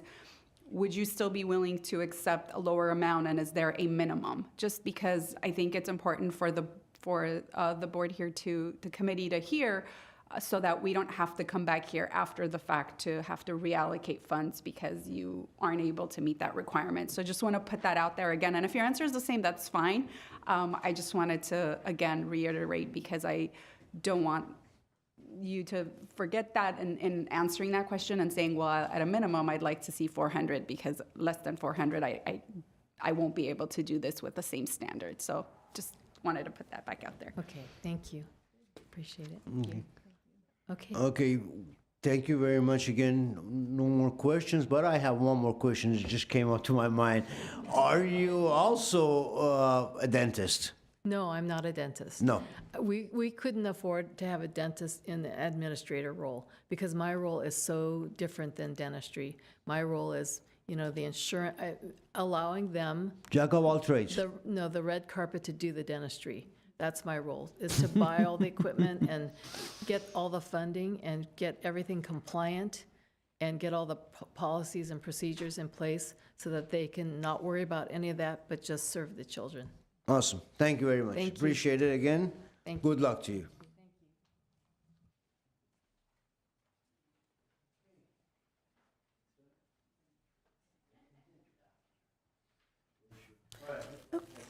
Okay, the next agency is the YWCA of Glendale and Pasadena for the Lexington Office Historic Building Preservation and Rehab Project. Good morning. Good and welcome. morning. Thank you so much for having us here. My name is Deborah Saul, and I started as the new CEO of YWCA of Glendale and Pasadena, November of last year. But I've been doing the domestic violence work for some time, and just to give you a little bit more about myself, my father grew up in a very violent home, but you would never know that he was the most gentle and kind person that you've ever seen. And I learned from him that you can break the cycle of violence, and that all you need is just a little help along the way. And so I've been committed to working in domestic violence field in the last 30 years. And I came to YWCA of Glendale and Pasadena because my children went through GUSD schools. We raised them. Once I got married, we moved to Glendale. It's a great city. We've been living here since 1999. And I'm really committed to working in Glendale. And Glendale YWCA started as Glendale YWCA almost 100 years ago. Next year, we're going to celebrate our 100-year anniversary. So I'll be coming back to invite you to various events we'll be having to celebrate our 100 years. And over the 100 years, we have provided a lot of different services, a lot of different programs to meet the need of the time.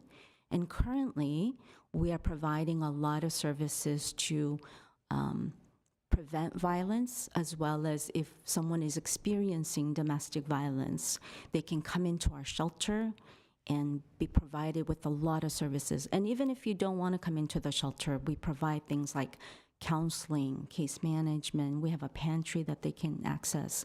We have legal services if they need any kind of help.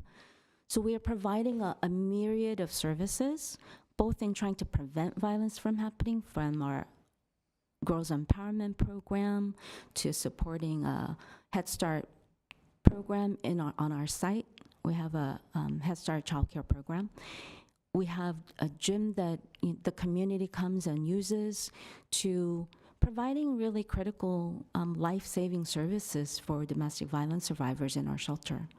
And you have been amazing at supporting both our shelter and our programs in Lexington, and we are here because all of those services is only possible if we can keep our doors open with a functioning and safe facility. And to that end, we're going to have Richard tell you a little bit more about our proposal.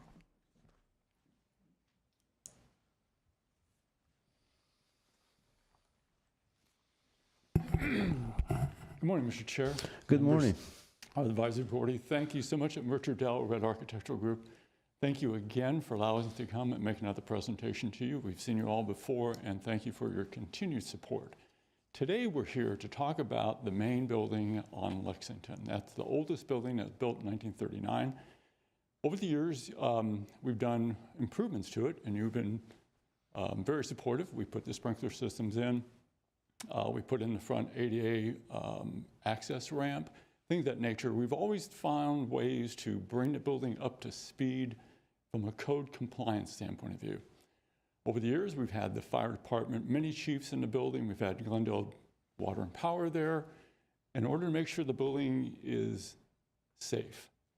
Well, we come upon now at a point in our juncture with this building and this program is that we now have to change the electrical system. The old electrical panels are still there from 1939. When the gym was built, somehow they went and took power from that building, brought it into the existing building. We're not sure how that happened. But what we have is an actual electrical mess on our hands. And Glendale Water and Power has been on the site. We've met with them, their spotters, their engineers, to look at options and how we set this building up independently, not contingent upon power from the gym. The building basically has 200 amps. You can imagine a building 14,000 square feet operating on 200 amps. Homes have 200 amp panels in them. It's not enough. So consequently, the old fuses that are there continue to blow, and it's a very unsafe condition. Fire department, the chief has told us on various occasions we need to pull the equipment out. GWP has told us on various occasions to pull it out.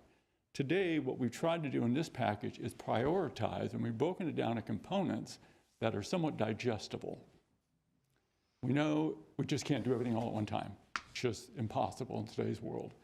So we've broken it down in priorities, starting with the electrical, HVAC, and then the roof. Obviously, we can patch the roof. We're not crazy about that. It's been patched over and over again, but that's not a fire life safety issue. What we're here today is not is to request the funds, not for a desire or a wish, but something we find that is absolutely critical and necessary to make sure the building is safe. And in doing so, over the last couple of years, some plans were developed, electrical and mechanical plans to rewire and restructure the building electrically and bring in a new HVAC system. Currently, there's a heating system involved in most of the building, but there's no cooling. And if you go to the face of the building, you'll see window units punched through the outside of the exterior wall. That's not the greatest solution from a functional standpoint of view and from a historical standpoint of view, because we're not supposed to be touching the outside of the building. There are some other units that Head Start has put in, but again, they're semi not functional. The gym has no air conditioning and the office is above. So what you see in front of you is a component breakdown of what we're trying to do from phasing standpoint of view. And when the questions come regarding the funding from Adam Schiff, Deborah can address that. However, I think it's important to note that we're prepared to go forward even without that funding. We all know what's happening up on the Hill today and how this administration is questioning certain things. Our goal is that based on what you see in the numbers for electrical and for the mechanical, this $605,000 will cover these two major required components. So we're not stepped outside of it. If we get the money from funding from a shift, then we'll proceed with the other part of this. But suffice to say, the plans were developed for mechanical and electrical to do it. They then expired because they couldn't move forward with this particular program for a variety of different reasons, as you can imagine in today's world. Those plans now have to be redone, basically up to speed because they have different service. We're working with Glendale Water and Power. They're trying to come up with the best solution in terms of getting power to the building. That may necessitate a transformer, on-site transformer, which is not there now. So we've been working with Glendale Water and Power, trying to ascertain what's the best solution and bringing the building independent and bringing enough power in and staying within a budget, a realistic budget. But primarily what's driving this is the fire life safety issue. And that's what we're trying to solve today. That and making it comfortable for the people, the resident people that work in the building, HVAC, heating and air conditioning. The building is impossible to be in the summer. It's extremely hot. The window units don't do the job. As you can imagine, the building leaks through the windows. It's just not a very efficient situation. The asbestos has been removed in the project, so we're prepared to go forward with that, knowing that we're not going to run into issues regarding environmental issues. We've already cleared that, but we're ready to go and literally move forward with revising the documents that have already been ready and permitted. We're going to revise those documents, resubmit them in. We have one environmental clearance that we have to go through with planning. We've already talked to planning, Dennis Cho over there. He's going to assist us with getting through that. So we know what the entitlement process is and what we have to do to stage ourselves to get going. Our goal is to go as quickly as possible and accelerate the program and the time frame you see that's been submitted. Of course, that's somewhat conservative. We understand waiting for getting through plan checks in today's world is realistically unpredictable, as we know. Working with GWP is, we work with them a lot on a daily basis. However, there's a lot going on in the city and things of that nature. One cannot predict the time frame it's going to take for these agencies to approve things. But what we're asking for are not things that are not uncommon. They're literally to code. They're not things that the GWP can't provide. We know we can get the power. The question is, where is it going to come from? What power poles? Power is directly on the backside of our property. When we talked to them, they were thinking about pulling power from across the street. So they're in a quandary also. They need more demand loads from us with regard to the building and what our needs are going to be with all the computers and all the things that are now in buildings. So we think we've shaken this down pretty well to get us positioned literally to run pretty quickly. Again, the plans have already been approved and permitted, but they've expired. Now we've got to go back and bring them up to speed. But outside of that, I think we've got a pretty good grasp on where we need to go and how we're going to get there. We have a great strategic plan that's been outlined in the package, but it's broken down in components. And we know we've got to do it that way because the likelihood of finding a donor for $2 million is somewhat unrealistic today. I mean, we need to be careful about that. So we're not coming to you asking for something that, if we don't get the money, you know, how much, if this amount is split in half, we'll take that and we'll go as far as we can with the electrical. Again, prioritizing fire life safety issues.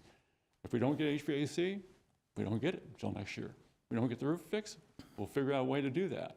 But primarily, we need to get this money to get this fire life safety issue taken care of with regard to the electrical systems. I'm here to answer any of the construction documents, questions, you know, some of the construction techniques, anything of that nature, and or the timing. Deborah's here to answer any of the questions, obviously, regarding the YWCA. You know them, you know who they are, you know what they do in this community. They are so grounded in this community and serving this community. It's pretty remarkable. They have a very prolific board, as you can imagine.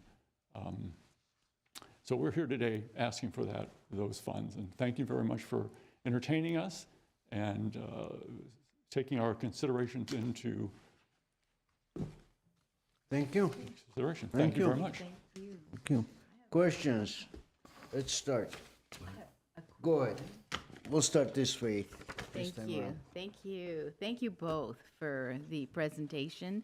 I have a very quick question regarding the budget that was, that's a part of the request, and what you said that you may, the unknown, you may need a, what did you call it? An electrical, yes, a transformer. Yeah. So That- how would that change the budget? We've taken the worst-case scenario. Okay. That's what that budget reflects. Ah, If we're able to beat that electrical budget and not have to put the transformer in, we would take that money and apply it then to the HVAC. So we have a way to go with that money, because if you approve this strategic plan, those funds will be placed to those priorities as we get there. But again, GWP, we've taken the worst-case scenario. okay, great. Thank And you. we know that. We know that we're up for some unusual things, but Right. again, that's why we've structured it in components. Good. Thank you very You're much. welcome. That's all. All right, next. Go ahead. I think my question is for Ms. Sa. I want to confirm that the rest of the budget you have in hand, right? Because of Congressman Schiff's commitment, and then there's a couple of GE funds. GE would be general funds, so those have, I'm sorry. GE funds are general funds, and we have those. The Adam Schiff Fund, we have been awarded that grant. So if you get the 605,000 from CDBG, you will have all of the funding in hand to complete the anticipated work. That's my expectation. But again, we were awarded that fund. Thank you. We need to contract it. Hi, thank you for the report. A couple of small questions. One is on the HVAC. Is this, I don't know what it's officially called, we call it the European system because it was there before it came. Is that what it's going to be replaced, or is it going to be a central HVAC? I mean, the wall unit's going to come out, what's going to go in? Another wall unit, that the smaller versions with two heads? No, sir. The wall units will come out, we'll put in a split system as described in the scope of work. What's a split system? Where the heating is separated from the cooling, two different pieces of equipment. Heating will be downstairs, the equipment for the cooling will be outside, up on the roof, on the flat roof area. It's called a split system. I see, but it's not going to be centralized, or it is going It to will be? be centralized overall, because there'll probably be maybe 3 or 4 components, but the building relatively large, we can't do it, we'll do it in zones. There might be a 3-ton package, 2 or 3, 4-ton package, based on the engineering and how we can do it. We obviously have concealed attic space, which is great. We have a lot of attic space around ducts, so nothing will be exposed on the roof except the equipment that's not visible from the street. The original plans that got approved had multiple units in it. We can't do one large unit, it would be too large. We can't place on a roof because then we have to go back and restructure the roof components to take the load. So by splitting this out, we keep the duct runs shorter, but the more efficiencies. In other words, you don't have to turn the entire building on. You turn on one set of the building as you go. A lot of people on the second floor are there where the ground floor is not occupied. So they'll split those systems. So we'll turn the second floor on and not have to do it. So we'll set the zones up. Okay, next question, the electric right now, the gym, you say you're tapping from the gym electric panels to the new one, or is that pretty much? Depends on what engineer you talk to. But right now, it's one panel for the entire place. There'll be probably 4 panels. 4 panels. For the building. That's what GWP is recommending, but we're trying to get that solidified into 1 or 2 panels. We've got to figure out what they pulled from the panels in the gym, take the panels from the existing first building and combine them. So the engineers come up with about 4 panels right now. We're trying to combine them and make them less than that. The problem is the one panel gets very large. Where we can put it, it's a stand-up section. We have exiting in the back. We can't block the exit. They want to put that equipment on the back side of the building. There's about a 5-foot clear walkway in the back. We don't want to put it next to the kids because there's a playground in the center courtyard in the middle of the building. So we want to put it to the outside by the exiting, as long as we don't block fire exit. And the meter obviously goes there Exactly, as well, right? exactly. So if you get the bigger equipment, one piece gets bigger. The smaller, that's why they came up with multiple panels. They might be 200 amp panels, break it out so the equipment's smaller that will fit our space. So that's what we have to work out with GWP, where we can allow them to put it and what can be placed. We don't want to put a transformer in because there's only one place to put that, and that will be on the front corner. Does that mean the gym panels also get updated with this funding? Yes, or- yes. So everything will be brand, I mean, For the entire for building? For the old, for the first building. The gym will stand on its own. That's a little But older. I think it's- updated or just disconnected and you got yours? They're talking about using the existing panels as pull boxes. So Right. because everything is ducted, we're going to rip all the wires out. They'll bring the new power into the sub panels now, which is the old panel. Once you gut them, they just become a pull box. Right. So there's no fuses or any breakers in it. They just literally, because all the wiring goes to that now, it's easier just to set up a new panel outside, power that to the sub panel, which was the original panel, and pull wire, because now we can pull wire easily from that original panel. So we've got it pretty well logistically worked out. We've just got to find a room to place the new meters in the section, in the switchgear. Does the gym have the HVAC updated or that's a different project or this That covers? I think that's number 2 Okay. on our list. I think that's $225,000 for the HVAC system. So again, the electrical is about $450. If we get the 600, then obviously we're going to do those 2. If the money continues to flow from the Hill, we'll do all of it. But again, it's broken down so we can componentize it depending on what you award us. We're going to do that from a priority standpoint of view, but fire life safety first. And lastly, flat roof replacement, Is this, do we have a leak problems or just old? Oh, no, we have leaks. We have leaks already? We have leaks. Is this something started this year or you've been having the leaks for what? It's been going on for some time. It's been patched numerous times, but again, it's a matter of priorities. Fire life safety versus water intrusion. Don't like to fix the old roof, but if there's no choice and the money gets diverted from the Hill, then I think we're going to stay focused here with fire life safety with you folks to make sure we can perform on what you give us, and that would be the electrical and the HVAC. As an architect, as a professional, as you know, foundation, plumbing and electric is one of the major, so my question goes back to, I don't know the exact date, but at least the last 7 years that I've been on this panel, if not before that, YWCA has got almost $1 million in funding, give and take, so far from CDBG. Again, as far as I see, it could be older and more. Why this particular electric panel hasn't been a priority over the $1 million that has been spent on, again, I can pull windows, stuff like that we did. Comfort versus fire life safety.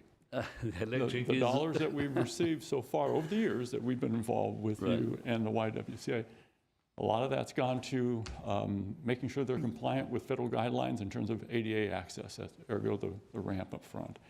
Fire life safety, prioritized, sprinklers. And that's where a fair amount of money that we got from you went to the sprinkler system. Other dollars went to their domestic violence center, and we had to upgrade that to be compliant with federal guidelines for funds. So the dollars you've given us so far have gone to the immediate prioritized issue. And most than likely, it's fire life safety.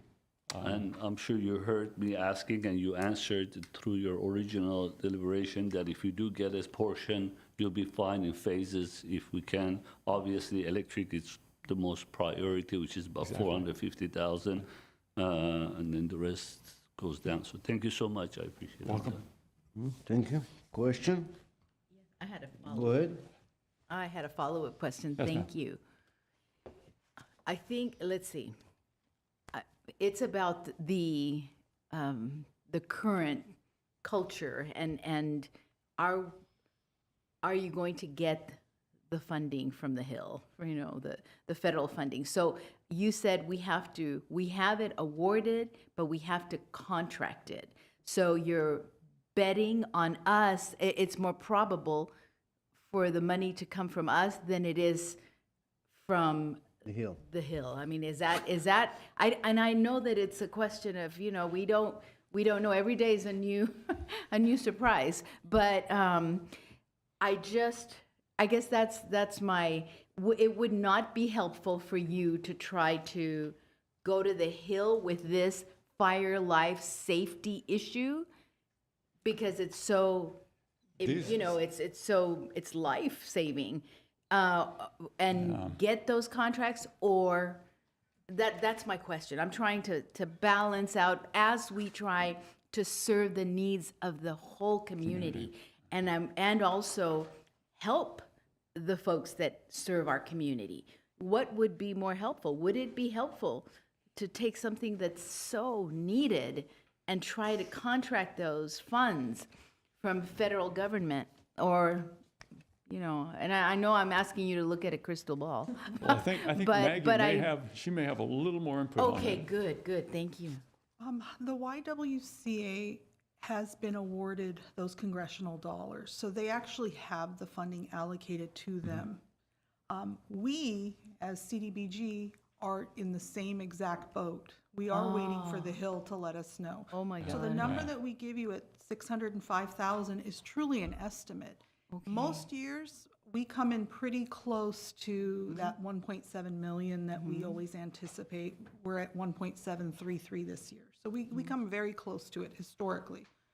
This is the only year I am not confidently able to tell you, yes, we'll get 1.7 million. So Even your own funding, yeah. we don't know. We really don't. This is really truly a question mark year. And I think the funds that you're talking about in terms of Adam Schiff's funds, any senator's fund, are somewhat more discretionary. They're not project specific, unless it's a water project, something that's national or whatever. But smaller funds, discretionary funds, when they do this, they aren't specific with regard to what we're talking about here today, where they don't drill down that deeply, where they have the ability to be a little more flexible in terms of what those dollars can be spent on. The fact that the dollars were awarded, that's great, but you don't have it till you have it. And so going under contract to them on a Hill means that that's secured. Unfortunately, all the other people that are waiting for their dollars are also unsecured. So and I agree with Maggie, this year we have no idea how this funding is going to work. We just don't. That's why we're being somewhat conservative, saying even if we don't get that, we're coming to you saying, you can help us by doing this because this is digestible. It's not contingent upon everything else happening. That's not how we structured that today. Thank you very much. Welcome. I thank you, your organization. Honestly, they asked the questions, and within your presentation, you answered some of my questions. So I think I'm good. I know the organization very well. We all do. We again appreciate you, appreciate everything you guys do, and hope for the best. We'll do our best, and hope for the best for your organization too. Thank you so much. Thank you. Thank you so much. You. What is next, please? Chair So- Avedis, No, please. Chair Avedis and members of the advisory committee, I know Iris is going to most likely tell you that it's deliberation. Yes, I was actually going to read the motion again, just as a reminder, but yes, that is, what's next is a deliberation and funding recommendations for the CIP projects. However, staff would recommend that we take a break, if that would be okay with the committee. If everybody's okay, I'm very okay with that, actually. Let's take, what is it, 5 minutes, 10 minutes break? 10 minutes break? And we'll be back. Thank you.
Bless you.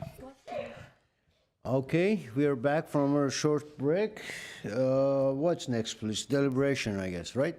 Yes, actually, we did have a public comment period scheduled, but we don't have any callers or any cards that have been submitted. So yes, now it's discussion and development of recommendations. All right, thank you. Who wants to start? We have two projects on CIP. YMCA and I can start. go for it.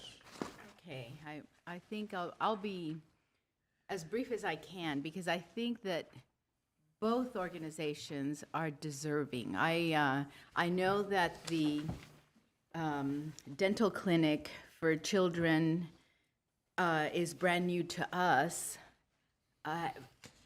They do an amazing job. They do an amazing job and they fill a need that the community has. The YWCA, we're all very familiar with them, and we know that their mission and their programs fill another critical need in the community. So they're, equally just deserving of a lot of admiration and love and et cetera. So, but I'm going to be more pragmatic and just say that comparing both of them and the fact that one has their projects phased out with priority, and not just that, but the fact that it's a fire life safety issue. I would like, and they're ready to go. They are ready now. And I have less trust, I think, in the project completion or the project progress of the dental clinic. It does not seem to me to be as advanced and ready to go. I'd love to be able to help them in the future, but I'm going to support $605,000 for the YWCA. Okay, That's where I'm at. that's your, go ahead, Mr. Aribian. First, I want to thank both agencies, especially Kids Community Clinic of Burbank, and I hope they change that name because that's what it says on their name, now that they're moving to Glendale. But I appreciate it, and obviously being a new agency, we had a lot of questions, not being familiar with the details. Now we are. And obviously, as my colleague mentioned, appreciated that they're serving especially children and especially the ones who are in special needs. So both of them are perfectly needed in the community, and we appreciate all the details. However, we have to fund. We have a limited funding. We have 605,000 so far that it's, we don't even know if that number will be there because we don't have those funds yet. But assuming those are the numbers, we have $1.2 million requested and 605,000 available, which is almost half of it, 50%. And as I discussed earlier, we'd ask the agencies if we can fund them in phases. So maybe each one get portion of it, and instead of all of it, or one gets all. So it's going to be a tough one deliberating, but I'm sure my colleagues and I with staff will come up with some kind of a solution that would help everyone. As we discussed, timing of getting the permits in order and get the actual groundbreaking of construction. I'm thinking Kids Community Clinic is not ready yet. They haven't even submitted their permits yet. They haven't even submitted their plans. So time-wise, maybe they'd be better off to apply for this next year round when they're more ready versus locking in the dollar amount and not be able to start construction versus YWCA is pretty much ready to go, and it's a smaller project, smaller meaning not dollar-wise, but getting permits from the city. It's less of existing, and they've been working with the city already with the GWP and all that stuff for fun. So that's pretty much. But if we have to start, I definitely would recommend to put allocate the entire funding of $605,000 to the YWCA this year, and hope that Kids Community Clinic can come back next year once they have their permits more closer to getting it, and ask for funding then, hopefully. Thank you. Ms. Monacan? Thank you. I do also want to thank both organizations for their presentations, especially Kids Community Clinic of Burbank. We questioned them rigorously, and I appreciate their candor in responding to our questions. My recommendation is also to fund the entire amount to the YWCA, and I'll explain why. The first reason is because we're only able to fund one organization. We can't fund them both, although both of them are deserving. And because we can only fund one, the funding available to YWCA is in hand or awarded, whereas Kids Community Clinic will still need to raise another, I think, 1.2 million to get to the total that they need to do their project. The YWCA's project is based on safety situations, as explained, regarding the electrical panel.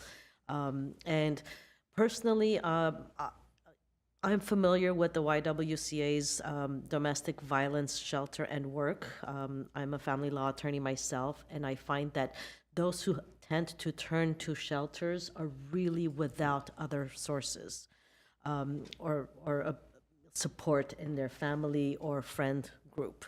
And so this is a vital project, vital need in the community when people turn to the YWCA for domestic violence assistance, whether it's shelter, legal assistance, the food pantry, they really don't have any other place to go.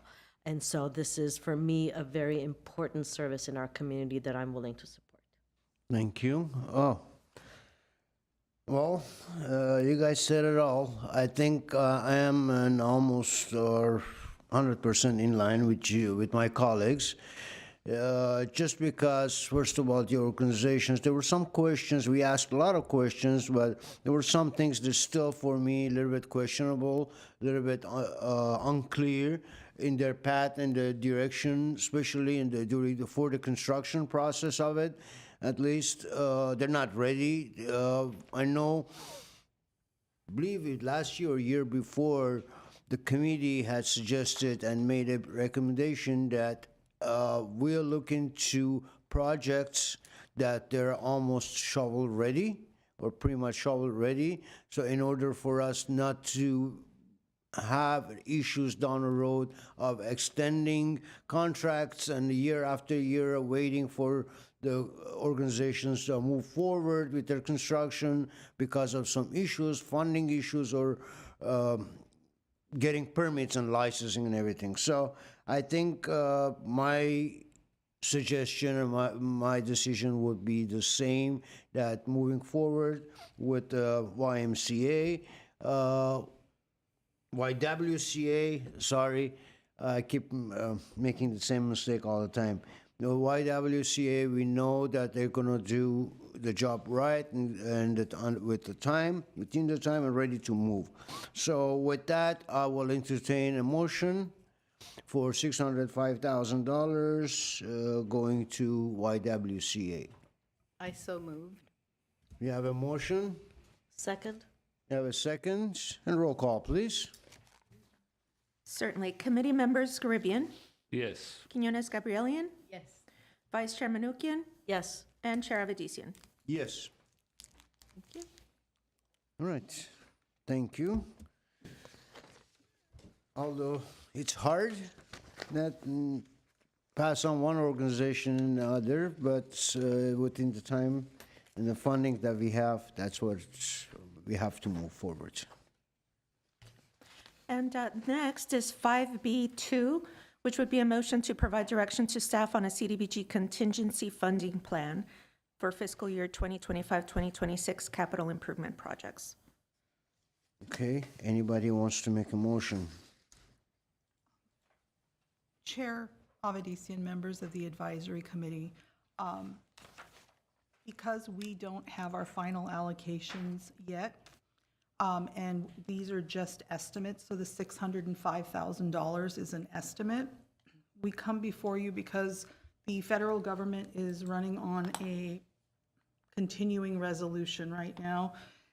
They will possibly make a decision in mid-March, but there's no guarantees.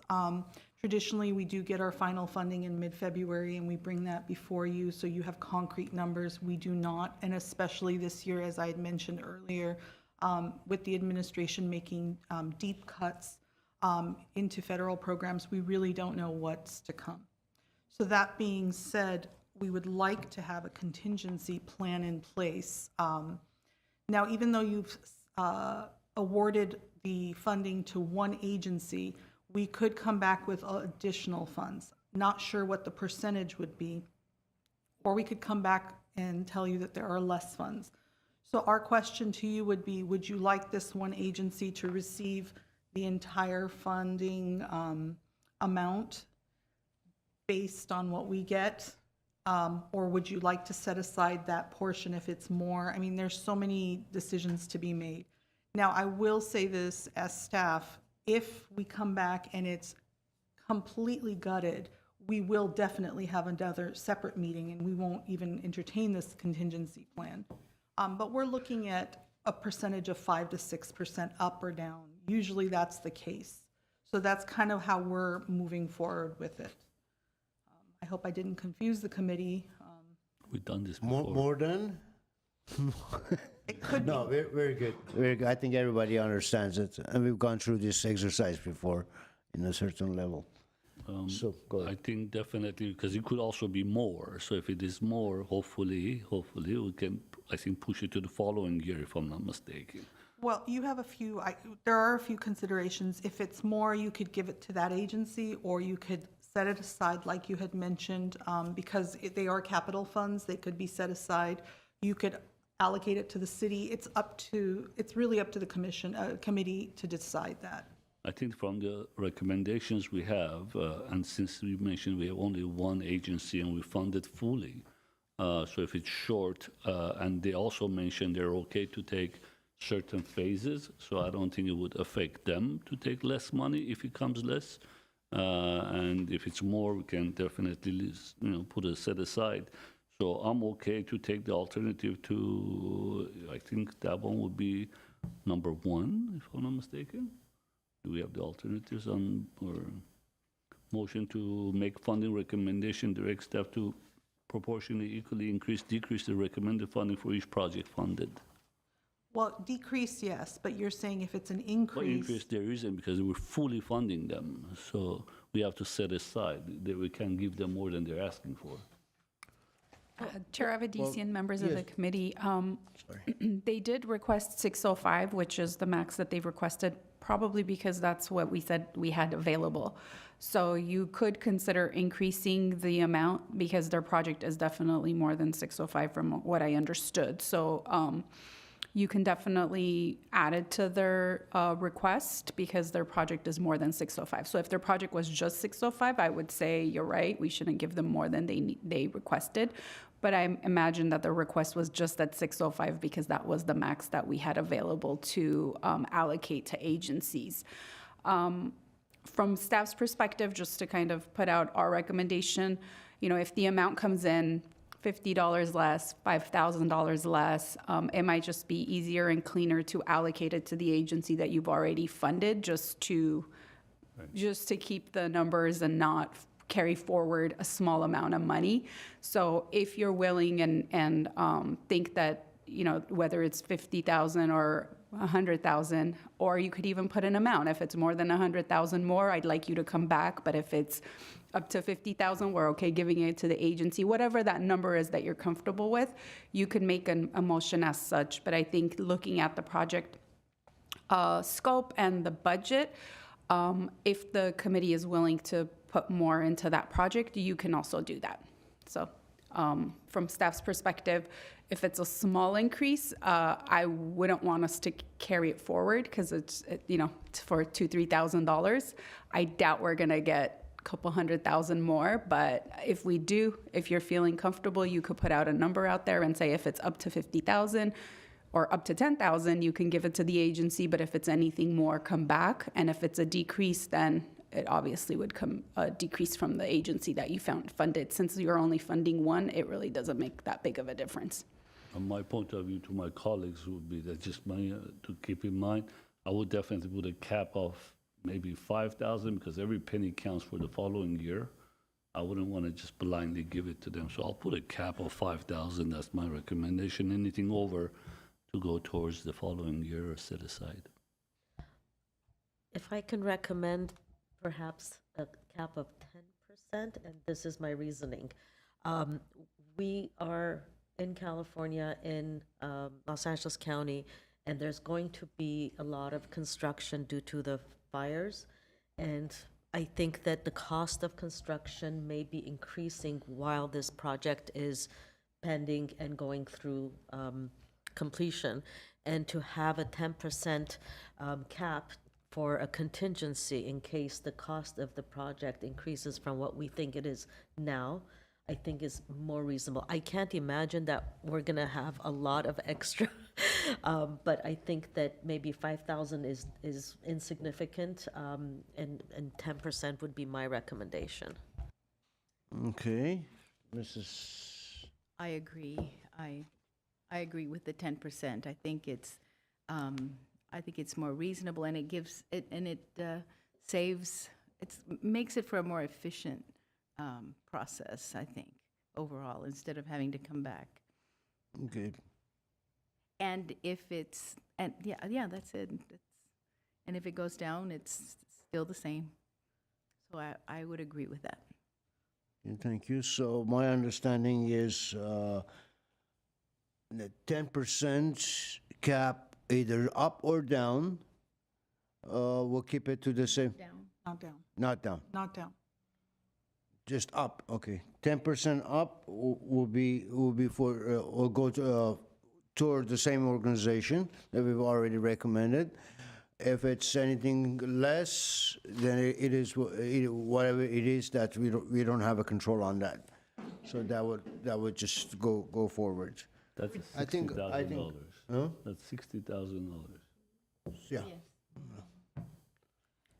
That would be, just to clarify, Chair Avedisi, members of the committee, that's 10%, up to 10% increase in the total allocation. Or, The 605, so so you're saying it's 10% of, up to 10% increase from the amount that was awarded to them, not up to 10% increase from the, okay. It's the I'm same. looking at the It's the 605 same. number. At this point, it's the same. Yeah. And if we get less, obviously they get all of it. That would be my recommendation. And I'd like to give the committee a bit of perspective. I just crunched the numbers from last year, I should say from this current year. We had anticipated 1.7 million last year. We got 1.33. So technically, if we were on the same path, we would have about $21,450 in CIP funding, additional funding. So consider at least $20,000 in addition if we get the same amount of funding as we have this year. Right. I mean, if I have to add to this, I would just again to make sure it's on the record, even if I agree with Ms. Manoukian for the increases in constructions, but if we go with the inflation rate, even that we're at the 2.8%, I think we're way too off for the 10%. I mean, I'm willing to go with the inflation rate of 2.5%, 3%, and that puts us at, 15,000 change? So that's closer to the 20,000 we had versus a 60,000, which is a huge number that we can save that for another agency, but at least we go with the inflation rate versus just a blinded 10%. Okay, well, these are all recommendations. Anyone wants to make a motion, let's move on one motion at a time, maybe, for the sake of time. And then we'll see where we go, and we'll move on to the next one, if need to be. I think I can. I believe that inflation's going to rise, so I move that we not proportionally, excuse me, that we identify, nope, which one is it? Available options. No, I guess proportionally is correct. It's only one, so it doesn't matter. Proportionally increase or decrease the recommended funding for each project and for the project not to exceed 5%. Is that okay? 5% is 5% of the increase. If there's more of an increase, then it carries over to the next project, Cycle. to the next cycle. Thank you. Okay. If I may, that's for the increase, but for the decrease, right? For the decrease, I thought that staff was going to contact us. If it's, do you want to identify a decrease? Or at any number. Well, our recommendation would be, because I think if you say proportionately for the increase or decrease, then Okay, that so would apply to both. Proportionally for the increase only, no, we don't need to come back for the no limit decrease, for no the- limit on the decrease, unless staff, calls us, but no limit on the decrease. Meaning, no matter how much it goes down, the agency will be funded at that level, correct? No, yeah, I don't know. No, I think at that point, the YWCA is going to come back and tell us, are they going to be able to to keep going or not? Because they won't have any, they haven't identified. They've identified, there's more discussion to be had here. Yeah, They've identified, so thank you. I think what you just mentioned and YWCA already phased it out, so they have two phases. So if it's not the whole 605,000, that means either it's 450,000, whatever it was, or that 155,000. Well, one or the other, if it's not all of it. They So even have whatever we give. 160,000 for roofing, so. Wasn't it worst case, we take roofing. $455,000? I just got logged off, but wasn't it $455,000 for the electrical?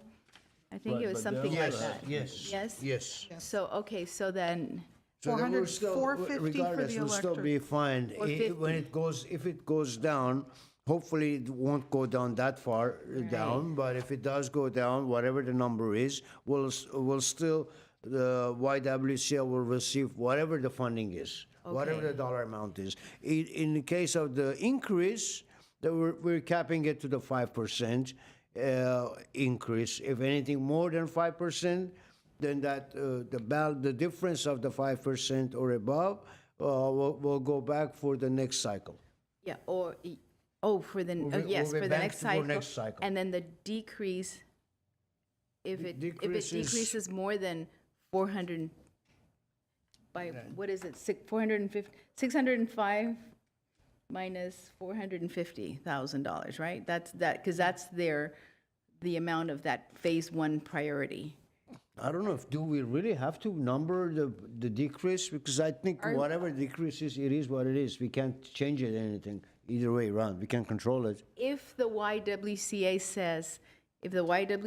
comes back to staff and says, we don't have the funding to go forth then, we don't have the funding, and so they might give us back the whole money, just like they did last time. Yeah, it can always happen regardless.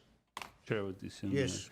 We have 450 for the electric panel. We have 225 for flat roof, for HVAC, and we have 177 for flat roof.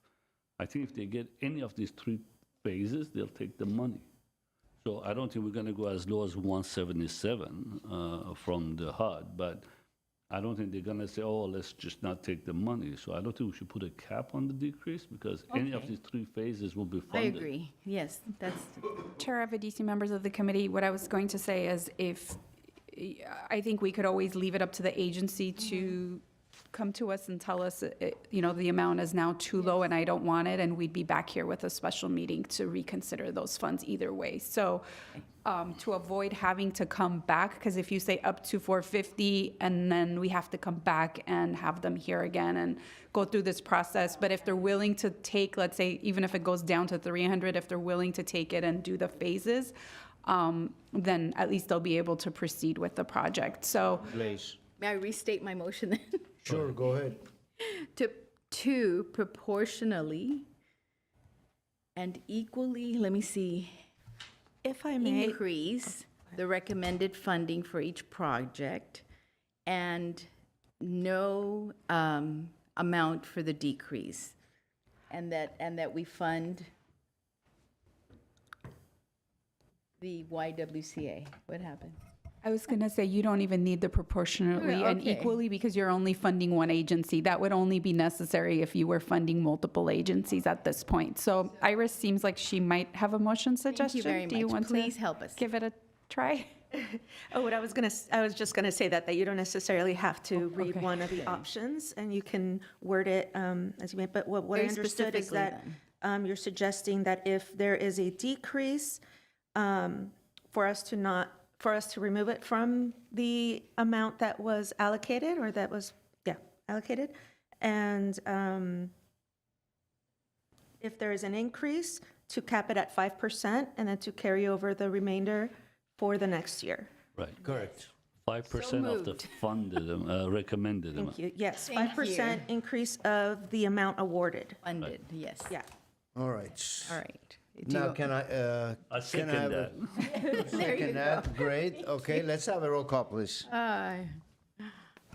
Is this clear now? Is this? Thank you, Iris. Okay. Thank you. Thank you. Committee members Caribbean, Yes. Quinones Gabrielian, Yes. Vice Chair Manukian, Yes. and Chair Avedisian. Yes. Okay, motion carries. Next is item 5C, fiscal year 2025-2026, funding recommendations and approval of CDBG contingency funding plan for public social services. At one is a motion to recommend CDBG funding allocations for fiscal year 2025-2026, public social services for city council approval. Iris, if you can get the schedule back. I will. Thank you.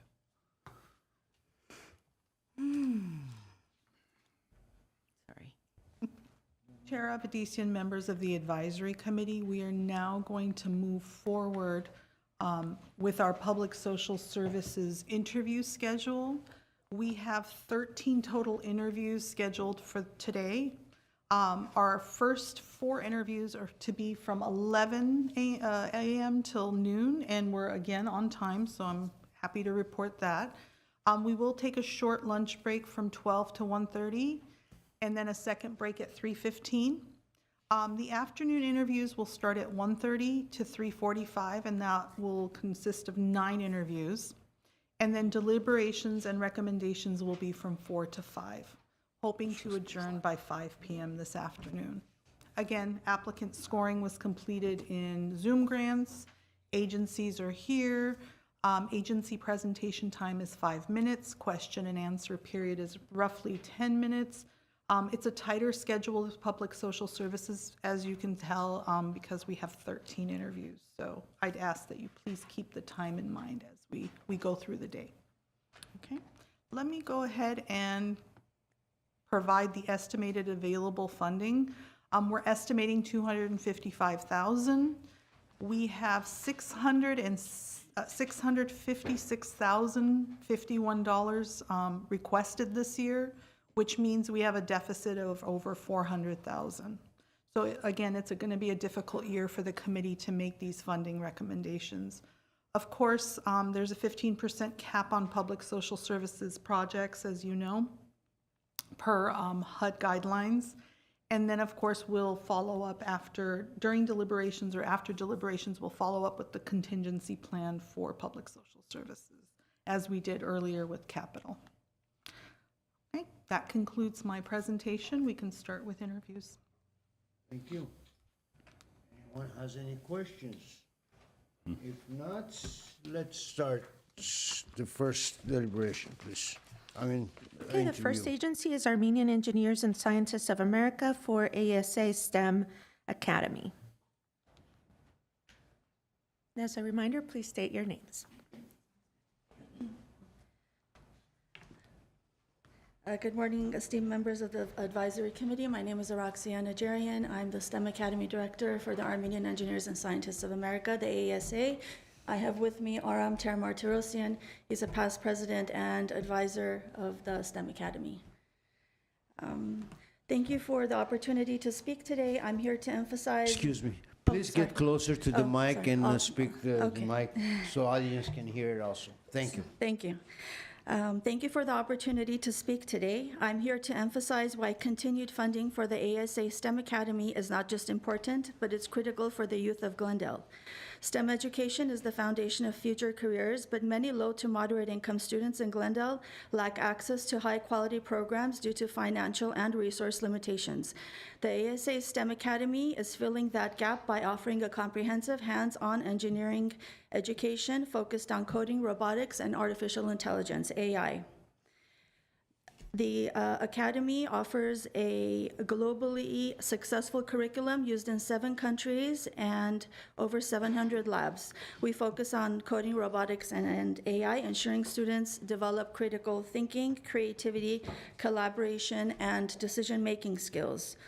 Who we serve and how many. For the 2025-2026 year, our goal is to serve 60 students.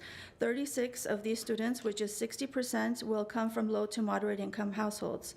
These students would not otherwise have access to STEM education due to costs, lack of resources, or school limitations. We offer hands-on learning with expert instructors.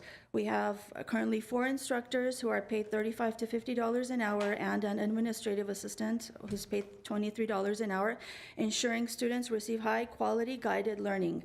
Classes are held at Academy USA in Glendale, which is a state-of-the-art lab located within a low to moderate income area. Proven success. The program has undergone a Grant Thornton assessment, which confirmed its effectiveness in academic and career success. 84% of our program's past students have gone on to universities. 45% have found employment in software-related fields, and 12% have founded startups, which is a significant amount. Last year, our students ranked among the top 3.3% in an international coding competition out of 1,300 participants from 5 countries. Why CDBG funding is essential. We are requesting $27,220 in CDBG funding, covering 20% of our instructor pay, 30% of administrative assistant pay, 25% of student course materials, which includes kits, software, robotic equipment, etc., and 50% of advertising costs to reach low to moderate income students. Without full funding, we will face challenges. Reduced outreach to marketing to the low to moderate income households, with fewer students from underserved communities will learn about this opportunity. We'll have limited scholarships for the low-income students. Some students may not be able to afford participation, and potential cuts to equipment and materials, reducing hands-on learning, which is essential for STEM education. In closing, the STEM Academy is not just teaching STEM, we're creating future engineers, scientists, and tech innovators right here in Glendale. We respectfully request full CDBG funding of the $27,220 to provide 60 students, including 36 from low to moderate income households with an unparalleled STEM education.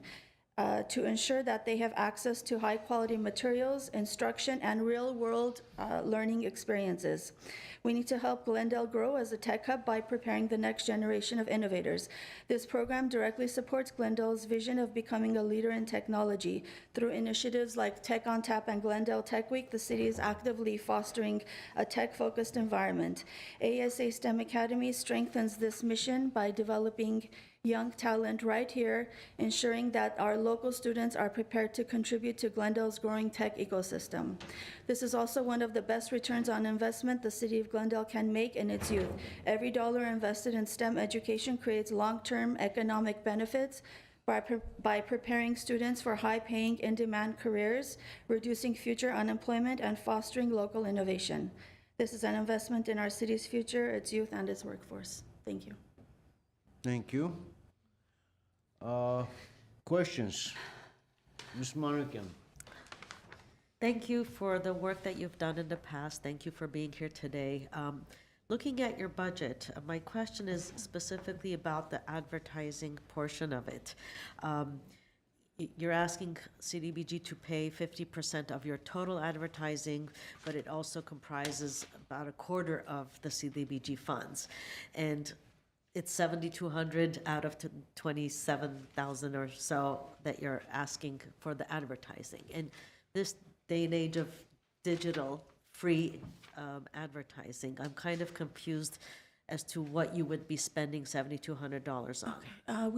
We do digital advertising, but it's not free. Just free would be posting to our stories or creating posts on our Instagram but it does cost money. We pay monthly fees, Instagram, Facebook, and we do have a cost associated, which we can control. We can say this many dollars spent per day for this amount of time. And like for this particular year, we have submitted receipts for our paid advertising. And in addition, we have paid and plan on paying certain community organizations. It's like a marketing or advertising packet that we believe more where their target audience is the low to moderate income. So, But can you give an example of, I mean, Facebook and Instagram, you can do sponsored or paid, but those are really small amounts that you pay to elevate your post. But what other places do you actually pay for advertising and those are marketing? at least 500, and we've even paid more than 500 a month. There were some months where we needed to actively recruit. So there are large amounts. One is like the Armenian report, which we paid several thousand. It was a subscription. It was a package for 3 months, and they constantly included us in their stories 3 times a week, made posts, included us in their newsletters, and just community things where we know the Glendale community pays attention to and reads. We ask for their demographics, who they're serving, before we make a decision to go with a certain company. So, and advertising is never guaranteed, but we're making an educated guess based on their demographics, their history.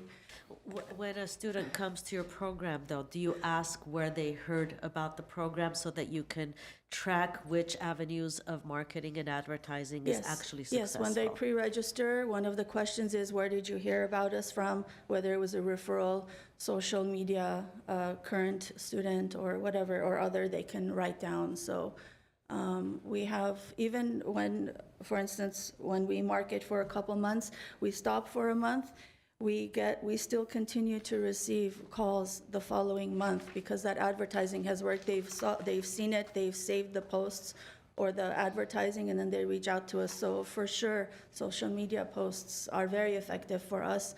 And the parents of these children are in their between 40s and late 50s. So they watch social media, so including the students.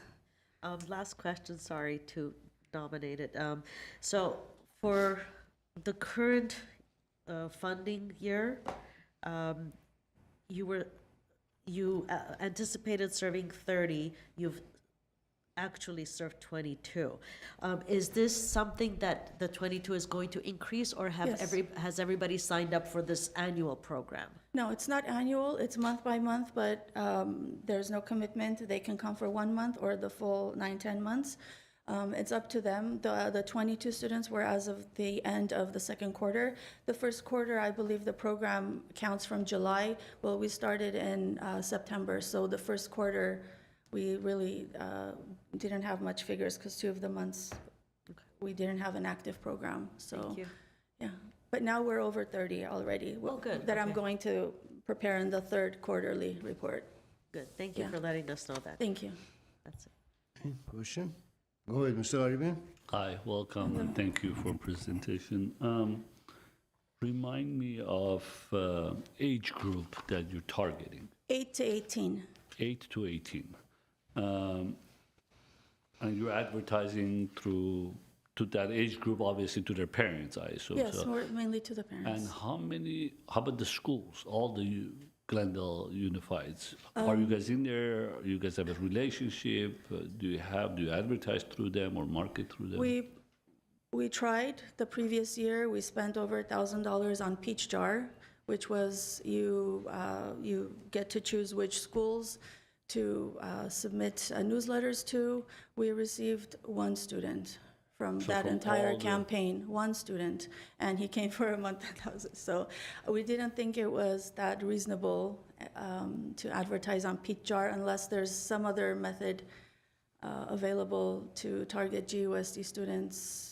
So my next question, from the 22 total served, where they're from? I have that. I had provided it in the report.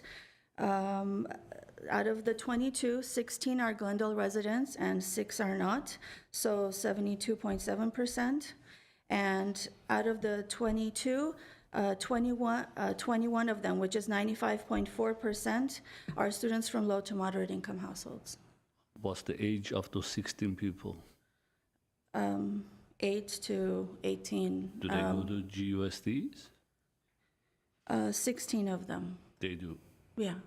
So they are from GUSD, They except the are. advertising you did on that particular platform got you only one child. Yeah. So what I'm trying to say is, the interest in GUSD of the kids, that's where you're going to Yes, get. yes. Probably it's there, right? From Yes, age of 8 to definitely. 18. It's just a matter of you getting into it in a That's- yeah. different format. I Right, don't know right. what format that Yeah, is. yes. Instead of spending money on advertising, I think GUSDs would happily put your flyer somewhere on the board to say there's this after programs if anyone interested. I mean, Yeah, that's what I'm trying to get at, that you yes. can get a lot more interest from GUSD, especially you're targeting 8 to 18. Yeah. And everybody's there already. You've got thousands of students. I don't know, Right. 25, 30,000. I don't know what the number is. So you can get plenty from there instead of going different avenues. Yes, you're And my next question, remind us of your fees. I have it from the previous years. I don't have these Yes. years. What are the It's, fees? $250 a month for 16 hours of instruction. So it's our classes are Saturdays or Sundays. We have 3 levels, so $250 at 4 hours a week. 4 hours a week for 200. I don't know how much of that is to low-income families can afford $250. That's what I'm trying to say. I'm not saying it's expensive. I'm just saying for what the target of families we want to target, I think it's a high price point. I don't know if there's ways you can bring that down. I don't know if you have ways to do that, but I think $250 for low-income families, it's a very high price point. Then that could also limit the number of kids you get. So maybe you got one because of the cost being so high. I don't know if you looked into it. Yeah. But I think $250, I'm not saying for the service, don't get me wrong. Maybe it's a service worth $1,000, but I think for the clientele that you're trying to attract, I I think it's too understand. high. That's our full price, the $250. So the low-income students get a $50 discount. We also offer other discounts, such as if there's siblings, which we have several. We have 3 sets of siblings, I believe. They each get $50 additional discount. So there's already a $100 discount. $100 with siblings, so they have to do $300 for 2. Yeah, but Or it's $200 both for children. one. Yeah, we also offer, if they are members of the ASA, we also offer another $50 discount. So just incentives for them to bring their children, and we offer, ASA has member benefits as well throughout the I year. appreciate it. Yeah, and we also have, yeah. that's, Thank you. It's a if great you wanted to program. I add- love the program. I'm trying to get you more Yeah, I kids to understand. Yeah, interested, and I think yeah, cost is something. Yeah, that's- as far as, For the go ahead. comparison, other competitive or even less competitive programs, they start at $1,400 a month, go up to $1,800. So as a nonprofit, we're just trying to keep our costs enough for the process to be competitive. Every year we can continue doing this. So we don't make any money. It's just basically the process is to consistent every year to have students come in and learn this. Yeah, And in addition, just for the GUSD schools, we do have some contacts in some of the schools. For instance, Tola is part of the MESA program, and I know the teacher there, and she circulates our advertising during the year too. So I try to, whoever I meet, if they can help, I do ask, you know. So it's, I know Glendale has several magnet schools, including Clark. They're very, I'm trying to work with them as well, but as far as the advertising, that's what we pay, but I do try, including the MESA program, to get advertising free to the kids who are interested in technology. That's what the MESA program is for. Thank you. Thank you. Thank you. Go ahead, please. Thank you. As you know, we have an enormously large number of requests and a small budget to be able to award out. Last year, we provided a little over $10,000. I wondered how helpful was that? I know that you were able to provide the outreach at a smaller level, et cetera, but how helpful was it to get at least some funding? It was definitely helpful. As you can see, majority of our customers, over 95%, are low income. And we use some of that funding also for local festival and in October, I believe, to reach out. We like to do community community like events. If there's anything, we like to be part of it, so everyone can come and join and find out about our program. And we've been using those funds. The bottom line is 95%. Yeah, 95.4% of our students are low to moderate income. Good. Thank you very much. Thank you. That's all. Thank you. Again, good morning once more. Got a couple of questions. I know last year in your budget showed that you were, I guess it's every year thing, that you were buying certain supplies for all those terms, plus computers. Last year you had it in your budget to purchasing computers. This year you have it in your budget that you're purchasing computers. What happened to that old last year's computer? Are they, the kids take it with them, or so why do you need to purchase continuously every year more computers? So that adds on to your budget and the cost. So as we increase the number of students, we need more computers. That's one of the things. So basically, students get a computer. So every student we add, especially this year, we added the artificial intelligence AI program, which is very high, requires high computing powers, and it's, as all of us know, it's the future. We wanted to prepare our kids for this, so we wanted to buy a little more faster computer specifically for that program, because the computers we had before were just enough for software development. So that's mainly the reason we just need more computers to provide better help for our kids to learn artificial intelligence these days. I see. Thank you. Just want to make sure, I mean, the computers are not just being wasted with dollars, we're buying for nothing. Yes. Or kids are abusing them, maybe. I know you continuously participate, or your students participate in many competitions, but unfortunately, I haven't seen any competition results or anything in any of your packages, basically, in everything, documents that you think. So we know that the kids are going to competitions. We hear that, but I haven't seen anything that the kids actually, maybe in the future down the road, maybe you can share some things that we actually see the students are growing and using the funding, basically going forward and achieving something within the competitions. Yes, thank you. One of our outcomes is that 20% or six students will participate in competitions. And even last year, we had competition where I mentioned DigiCode. It's an international coding competition with over 1,300 participants. We ranked in the top 3.3%. And it's in our social media. It's one of the posts from last year, but right now the kids are preparing and the deadline is mid-March. So they're actively working on projects to submit for that huge competition.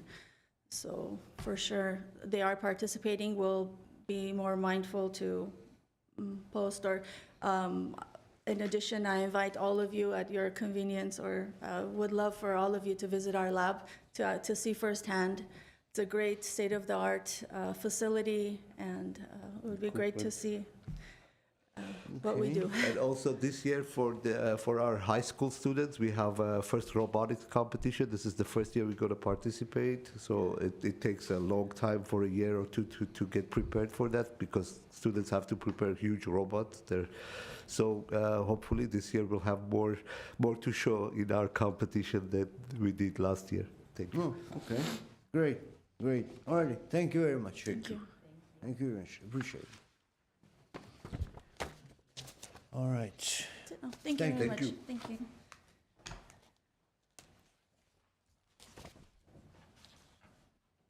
Do we have our, yeah. Okay, next is the Armenian American Civil Support Center for the Transportation and Bilingual Info Services for Low Mod Individuals Program.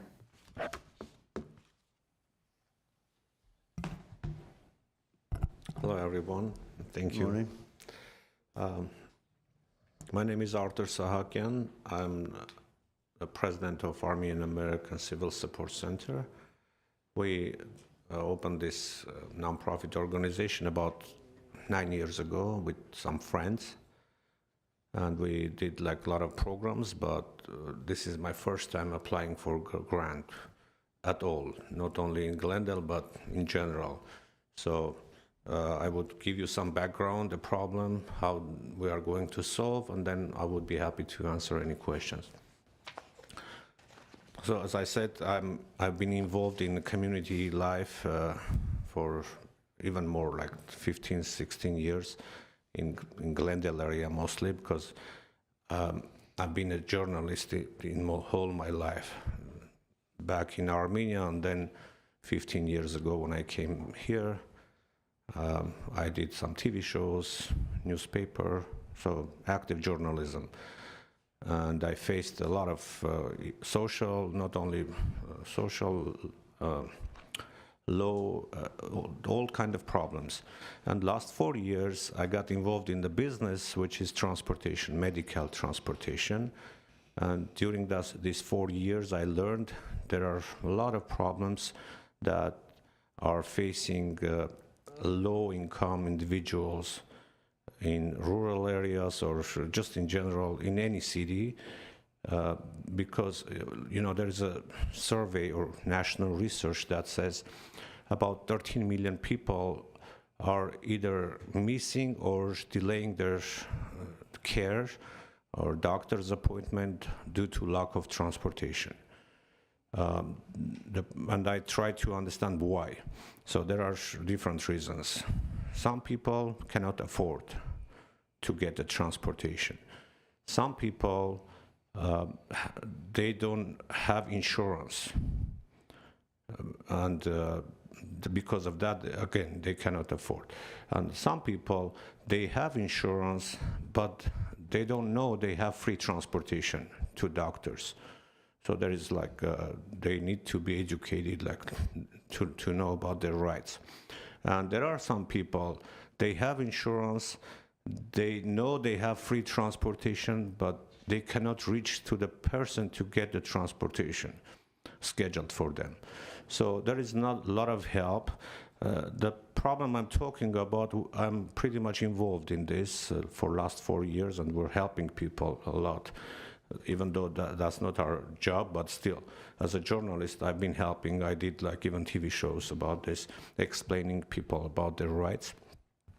But how many people could be getting this help?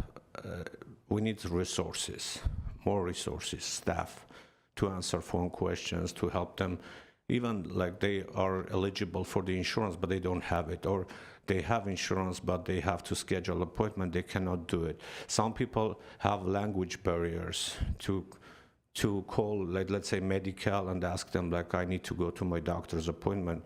They don't know who to reach and how to schedule transportation. There's like waiting lines and bureaucratic barriers. Anyways, there needs to be like some system that could be helpful for those people. And the program I'm offering is, I have this company which offers free rides. We're doing like, we're gonna try to find out like about 200 participants, low-income people who need doctor's treatments or need to go like even grocery shopping because medical doesn't pay that. And giving them free rides like during this project period and educating them and trying to help them to get insurance if they don't have, trying to get them scheduled with the insurance if they have insurance, and also using hotlines to answer phone calls. We will do advertising, or even using social media, or the platform I work for now, it's called Alpha News, and also I have my own YouTube channel. So using all the platforms to get to everyone who needs our help, and then choose or select 200 people like who has eligibility of the program. Like it has to be a resident of Glendale and also low income or moderate income family, and provide them free transportation, and also explain people to their rights and help them to get that right to get like scheduled transportation. So this is my main point, and if it works out, we can do that permanent. We're talking about only transportation, but a lot of people are having problem not only with transportation, but also other healthcare services or social services. They don't know about their rights, so we can expand in the future. This is the goal of our project. If you have any other questions, please ask me. I'll be happy to help you. Sure. Or not help you, answer, sorry. Anyone has questions? Who wants to start? Go ahead. Hello, how are you? Thanks for coming. Just looking at one of your flyers you have here, I think it's a flyer you have, free transportation for low-income residents in Glendale. Yes. And one of the line items says, oh yeah, thank you, I couldn't see it there. Service tailored for seniors, elderly persons with disability, yes, low-income households, and Armenian-speaking populations. No, actually we changed that. We did not only Armenian, but also whoever has, let's say there are Chinese people I know in Glendale especially, they also have language barriers to schedule transportation. We did for them. But we are not supposed to, as a business, we are not supposed to do that. Our job is to, but now, like as a non-profit organization, we can help everyone. And my next question is, you right now you're here for the non-profit that, if I'm understanding your service, yes, is it the educational service for them? No, it's a social support center. It's called for them to know there is free rides. Yes, that's your main. Yeah, that's. So you're trying to educate them, yes, or let them know, notify them that there is free services. So you want this funding just for notifying, educating them, not telling only, them. also helping them, educating them, helping them to get, and Well, also helping providing. them, meaning, is it for the ride helping them? No, let's say someone says like, I have insurance, but I cannot schedule transportation. Same thing that I was saying. So you educate them as far as helping, obviously. No, they can come to our office or like through the phone. We can schedule, like we can call the insurance and tell them like this patient needs transportation, let's say 3 days a week to go to dialysis, and he is eligible. We can check that one too. He's eligible to get the transportation, but so because of language barrier or because of lack of communication, So you're trying to they help miss their them. doctor's appointment. There are a lot of people, they just miss their doctor's appointments because they don't have transport. Okay, so mainly you're trying to educate them. I'm trying to understand the concept why you're here. So you And also provide, that's free. You know, like I'm using my own resources, my transportation company, and also my TV program for free. You know, whatever I did so far for the community, I did for free. I'm not asking So your money. transportation service Yes, is free. we'll- So how do you we'll get do funding for totally that? for free. It's like, as you can see there, like the total project we're trying to, it's gonna be about $60,000, and half of them are for just paying by the company or by myself or my employees. And we are going to use all our resources, computers, whatever. But there are some staff members, they have to work on the special on this project. They have to get paid. I don't have that resource. Okay, so may I ask, how do you get funding for your transportation service when it's free? No, the transportation company pays for the drivers, for the gas, for the No, car, that's for the... not my question. You said your transportation service, it's free. Is that correct? No, my transportation is going to provide transportation services for free. For free? Yes. But you're getting money from somewhere to put gas in the car, right? Yes, of course. Where That's are a you getting that business. money? That's a what I'm- business. Transportation company is a business. It has Okay. income, it has employees. All right, Just for this program, for this project, we're going to do for free. Okay, thank you. And we will reach, by the way, we will reach other companies too if they willing to help. We can even expand the people who can use these services. Because I'm trying to figure out here, so you're No, that's requesting- a business, Let sir. me, please, allow Yeah. me to finish, and then I'll give you time to talk, okay? Sure. Just don't speak until I'm done. Right now, you're applying for funding to help and educate and let people know that they can use your transportation service for free to get to their doctors. Yes. At the same time, your transportation business, it's a full-on business, not a nonprofit. No, it's a different I just business. want to understand that's what it is here. That's what I'm, okay, thank you It's a so much. business, yes.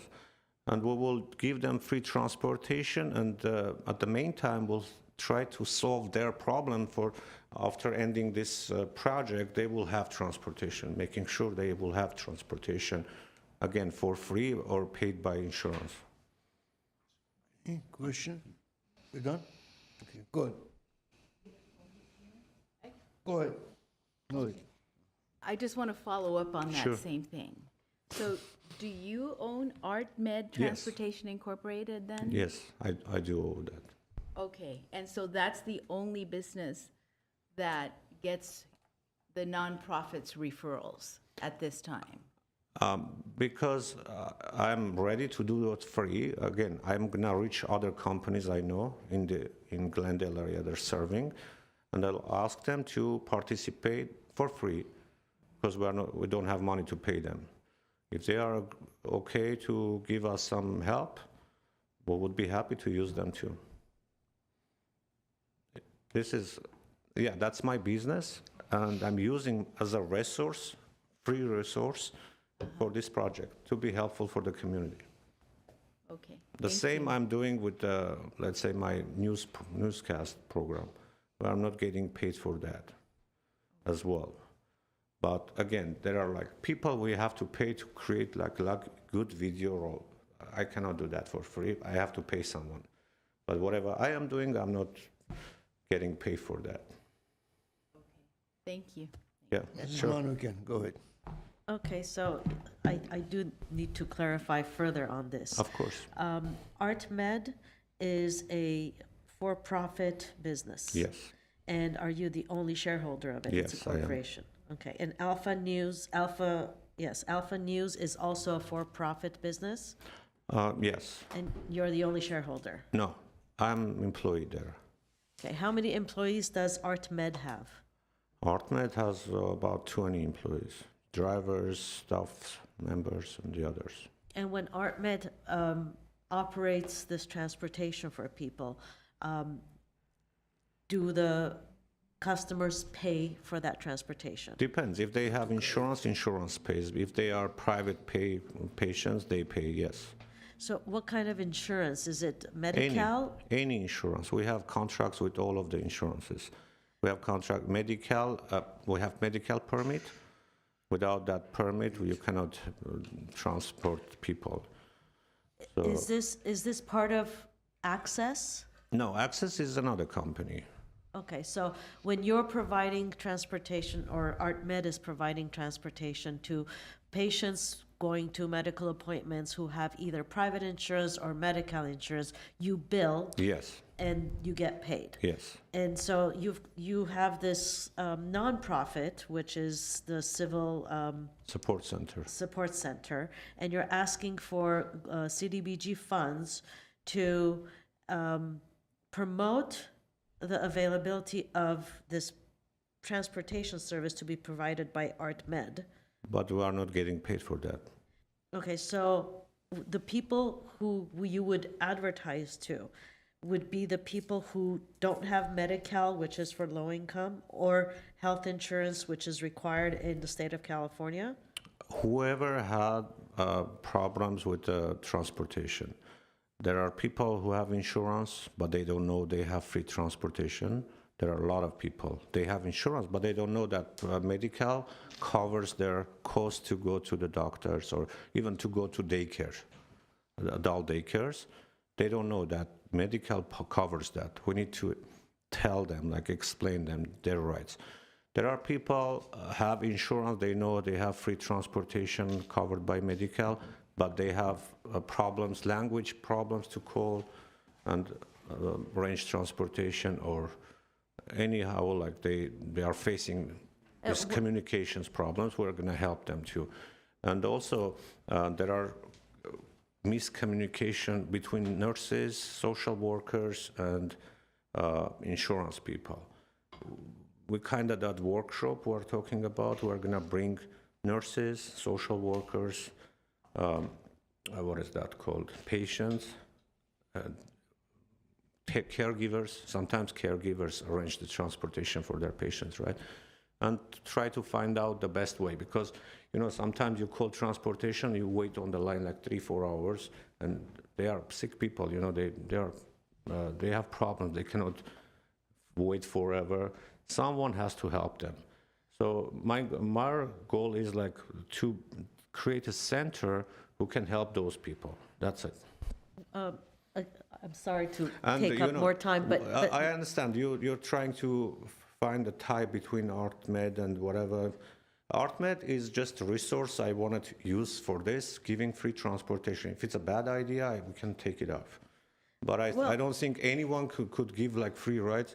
I'm going to ask everyone, maybe 1 or 2 times. But when we find these people, give them free transportation, and during that time, we can find a solution for them, because we cannot do forever for free, It's a business. You have to pay. But since you said that Medi-Cal and health insurance pay for the transportation, and that some people don't know that it's available to them, when you say that ArtMed will provide free transportation, you're actually saying that it's free to the patient, but ArtMed would get to bill Medi-Cal and health insurance, no? Not from the beginning, because to get the free transportation, there is a timing. Sometimes it takes months, because first you need to verify eligibility. And then depending on the type of transportation, let's say if it's an ambulatory, like walking person, it's easy. But if it's a gurney or a wheelchair, it takes forever. There are a lot of paperwork involved. The patient cannot do it. You have to verify their eligibility, and then find a doctor who would sign there is a special form, it's called TAR, Treatment Authorization Request, NDRX form. There are a lot of paperwork, bureaucracy involved. So we need to help these people to get this done. It takes time. As soon as they are okay with insurance, we can give the insurance to cover it with a different company. We're not going to ask them to hire us. And we can bring another person who needs that service. regarding your budget, you're representing that Art Med would be covering, I think, 20,000? It's a estimation because, you know, like depending how many trips they have. Let's say 200 people. Some people might go to doctors one time a month. Some people would go like once a week. Some people might go like 3 times a week. It depends. We just need to find out their needs. Yeah, it's an estimate. It could be But- more, it could be less. But you're saying that a for-profit business that you own would be donating $20,000 to this I mean, non... we will cover their Well, cost because we pay gas, we pay insurance, we pay drivers, everyone. Let me finish my question. So they would be donating $20,000 to cover this budget to the nonprofit, that's the applicant before us. But in reality, the nonprofit's work would create opportunities for ArtMed to bill patients Medi-Cal or health insurance, right? Yes and no, because I don't want to promote my business in there. It would, and also when you assign transportation with the Medi-Cal, let's say the patient already has Medi-Cal, you don't control which company gets that call. They might give someone else. It's not necessarily they are gonna give me. They decide who to give. They have like millions of transportation companies, and we helped a lot of people, and then the other one got the call. We don't control that. Yeah. I'm done, thank you. Okay, done. Any other question? Anybody else? I just want to say thank you. I know that you're trying to help. Yes, You know, that's what I'm You're trying doing. to establish something to help people Yeah. get around. And I feel that, you know, sometimes with the large number of requests that we have now, it takes us also a little bit of time to get to know the organizations and the makeup, et cetera. So it's going to be tough. But Yeah. thank you very much. Everything is tough. Thanks so much. Thank you. All right, just a quick reminder to my colleagues, we're running late on the schedule. We're about 20 minutes late, or 15, 20 minutes late on our schedule. We're behind. So let's move on to our next, which is, We're running about 40 minutes late, actually. home maintenance. I'm Yes, sorry? next is, I was saying we're running about 40 minutes late. Oops. The next agency is Home Knit Glendale, Arara Chapter, Mental Wellness and Athlete Program.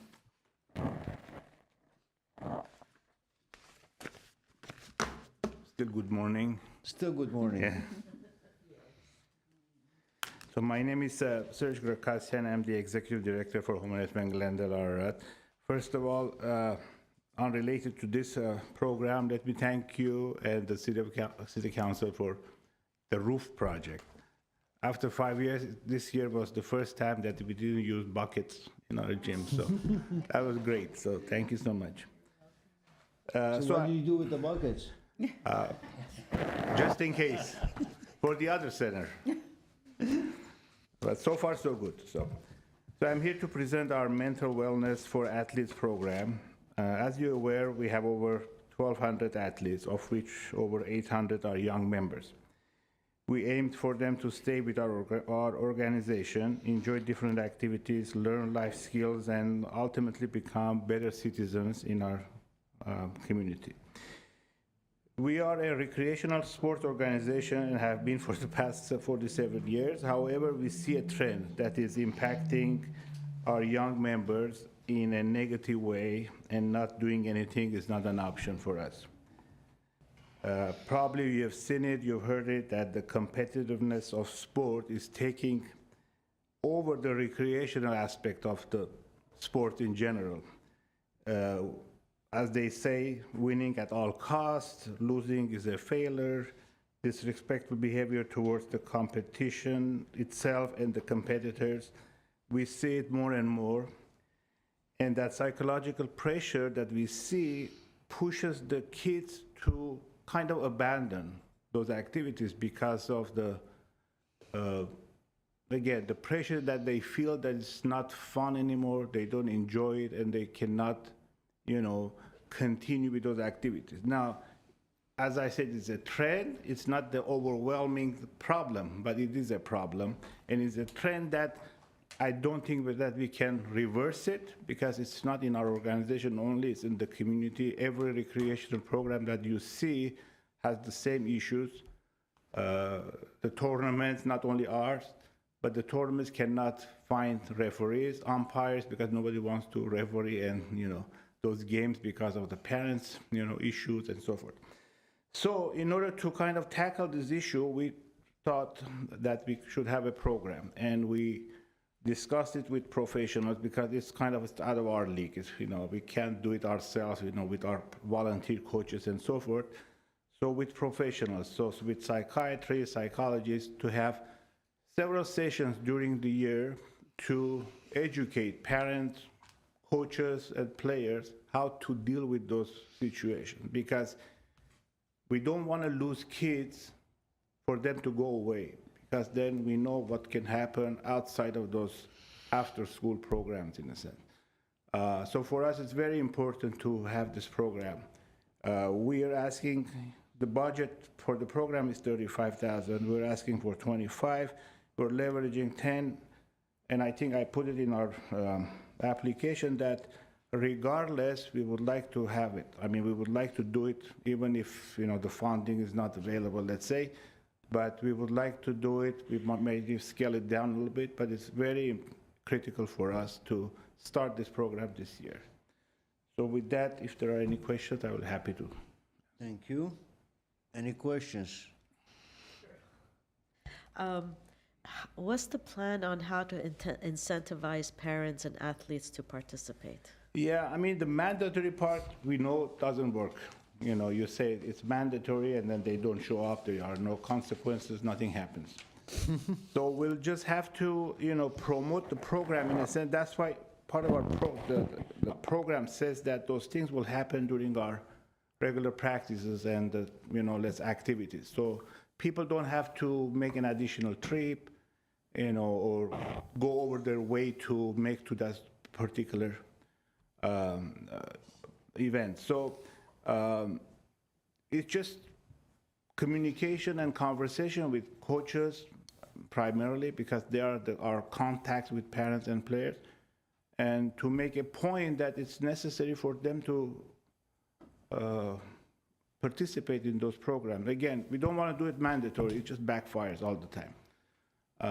But I think by using the professionals, that it's not me lecturing them, that makes a difference that there's a professional that knows what they're talking about, lecturing people, quote unquote lecturing. So that's our approach, more into convincing people, talking to them, communication, why it's necessary, not that just, you guys have to be here. I do want to commend the organization, because I think that taking preventive measures like this, trying to get ahead of it, I know the problem exists, I've witnessed it myself, but it's a great move to try to curb the spread of it or to change behavior. So I commend you for thinking of it. Thank you. Thank you. Questions? Go ahead, please. Yes, just a quick follow-up to that. Sure. So the program is entirely focused on students, or are you also focusing the program on the parents? Mainly students or athletes, but you cannot approach them, or you cannot solve the issue without tackling the issues that parents have or coaches have. So somehow they have to get involved also. But the primarily focus are the kids. Now, again, the primary focus are the kids, but to tackle the problem, you have to kind of make it a general approach towards coaches, parents, and kids. Okay, thank you, that's all. Thank you. Thank you for what you do. Mr. Garibia. Hello, welcome. Hi. Just couple of things. I know me and you, we had discussion Yeah. off records, but I want to go on record and say a few things. Obviously, the program is great. No questions asked. It's a great opportunity. The sad part is, why are we here? And just like homelessness or any other issues we have, solving the shelter doesn't solve the homelessness. So having a program doesn't solve the problem. Solving the problem, I think we have to revisit the mission of your organization, the policies of your organizations. Maybe we need to reorganize the organizations for this to become less and less. Personally, I've been involved since last 40 years. I was just a child of Scouts, of Arat, and then the basketball. So I grew up in that organization, and my kids are involved right now. And on, I would say, monthly basis, I remind them that hopefully one day your kids will go here. And they're only ages of 13 and 14 right now, which they've been there, I don't know, since 4. But as I do notice this becoming a more of an issue, that I know personally about 30 kids in the age of 10 to 14 that on weekly or weekly basis, parents and friends do talk about this with those kids, that there is an issue in the organization. And that's sad to hear. And this is only the 30 people I know, and I'm sure leads on. Having such conversation with a 10 years old, that there's an issue here, and this issue trickles down to you, now we have a class to talk to you about it, I don't think is the way to solve this issue. And I don't think even Rome claps, okay, it doesn't matter how big you are. So I think it's to the point that you have to really revisit the mission, the policies, the organizations, the coaches, which I was a coach, volunteer coach, and I just recently stepped away, and I was even offered last Wednesday to coach, and I refused because of the issues that I do see. And it's not just this mental health issue, it could trickle down to other issues, to the point that you say referees don't want to referee, because I was in San Diego a few weeks ago, and there was a fight among the major fist fight. So, and it does start from the parents, definitely. Poor kids have nothing to do with this. It's just something that goes to the kids from parents and coaches. So I really wanted to go on record, even though we had these conversations in the past in private. I want to make sure this is something has to be fixed. The program is great, but I don't think it's solving the problem. So. Well, thank you. As I mentioned, the trend cannot be reversed. And not only what you mentioned, overall issues that we have. And our organization is not kind of immune from the outside, influences like any other organization. So when I mentioned about us being a recreational group, that's our mission. It's been our mission for the last 47 years. But again, the outside pressure, all the factors outside of our control, the trend is towards competitiveness. The recreational part is kind of taking the back seat, because those are probably, I don't know, maybe more attractive for kids or parents, the fact of winning and, being the best team within a recreational group. I don't know, maybe. So absolutely, does it solve the problem at this point? No. That's why I mentioned we need to slow it down at least. I mean, to do something. We cannot just sit down and do nothing, because, well, that's kind of pretty big problem. Can we stop it? No, at this point at least, but we can slow it down, or at least to try to slow it down.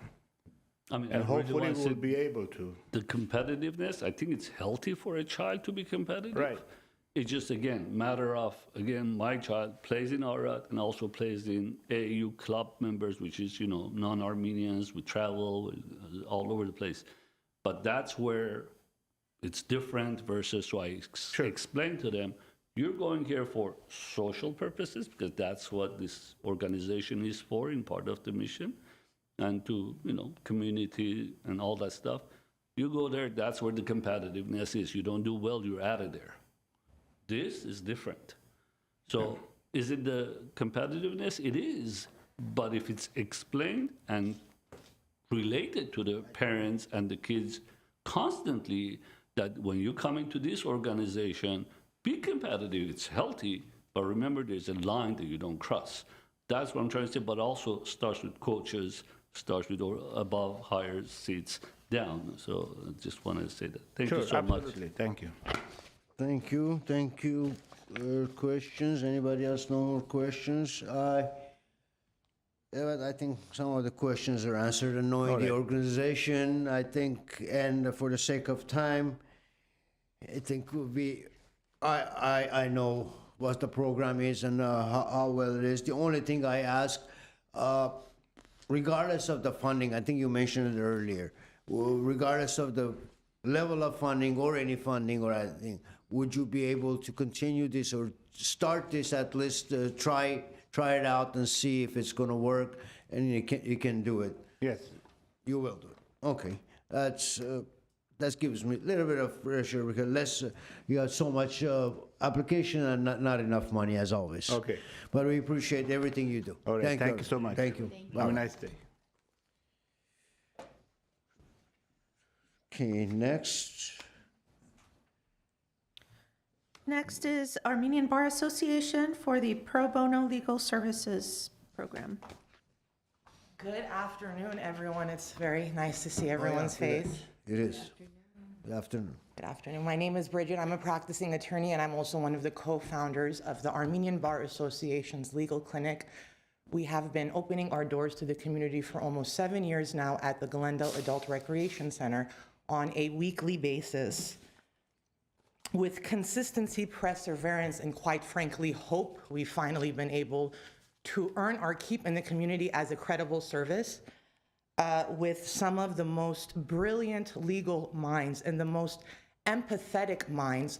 We're able to offer personalized services to individuals who are often caught off guard by the rigors of life, and sometimes they have no idea what's going on when faced with a legal issue, let alone have the funds necessary to go and hire an attorney to represent their interests. So to have the ability to know that there is a place that you can go where it's safe, where someone will listen to you, where someone will take an adequate and appropriate intake of your legal concerns without the fine print, without the concern of, oh, do I have to pay for these services? What's the catch? Is a very good reassurance for someone to have. Which leads me to my next point of what is the most reoccurring issue that we're seeing through our clinic doors. And believe it or not, the last 7 years, it's consistently been landlord-tenant issues. More specifically, it's elderly people. More specifically, it's a crossover with elderly people with disabilities. And we're dealing with, people of our parents' age, of our grandparents' age, on very fixed incomes. And they're paying rent based off of early 2000s rent prices, under previous management. Then they get new management that comes in and they're being harassed. They're often facing imminent eviction notices, and they have no alternative housing. They have no funds, required to go afford the rent, let alone the rent in Glendale. And it just becomes this insane and impossible situation. And they're able to come to our clinic and we're able to provide the advocacy and provide the voice that they don't have themselves. And it's just insane to me because this is one of the many issues that is just going to reoccur for the rest of our lives, because there are certain classes of people who are always going to be victimized and always going to be, at the short end of the stick when it comes to defending themselves or even trying to make sense and try to be a constructive and citizen and try to have a normal life, And apart from landlord-tenant issues, we see a wide variety: criminal, personal injury, estate planning, civil rights issues. And if it's something that we can handle without formally taking on representation, we do that to the full extent. If it's something that we cannot, we offer a full analysis, we offer an evaluation, and we provide a referral, and we don't leave anyone, unaddressed. Our door is open to all individuals, and even if it's someone who's not low income or moderate income, we're even able, to give our 2 cents and lead them on their way in the most appropriate manner. Apart from our clinic hours, we also provide additional programs. One that I am the most intimately involved with is our expungement clinics. which is the opportunity to clear criminal records of individuals convicted of low-level offenses. These are not murderers. These are not crazy people freed into society that we're trying to give a break to. These are people who are looking at petty, low-level offenses, often from decades ago, who just want, to not be stigmatized by this residual punishment that society is bestowing upon them. When you have a criminal record, you can't get government funding, you can't get a job without being looked at twice, you can't get student loans, and there's so many things holding you back. So I think that's a very vital service that we've been offering consistently and yearly, and it addresses a good chunk of people.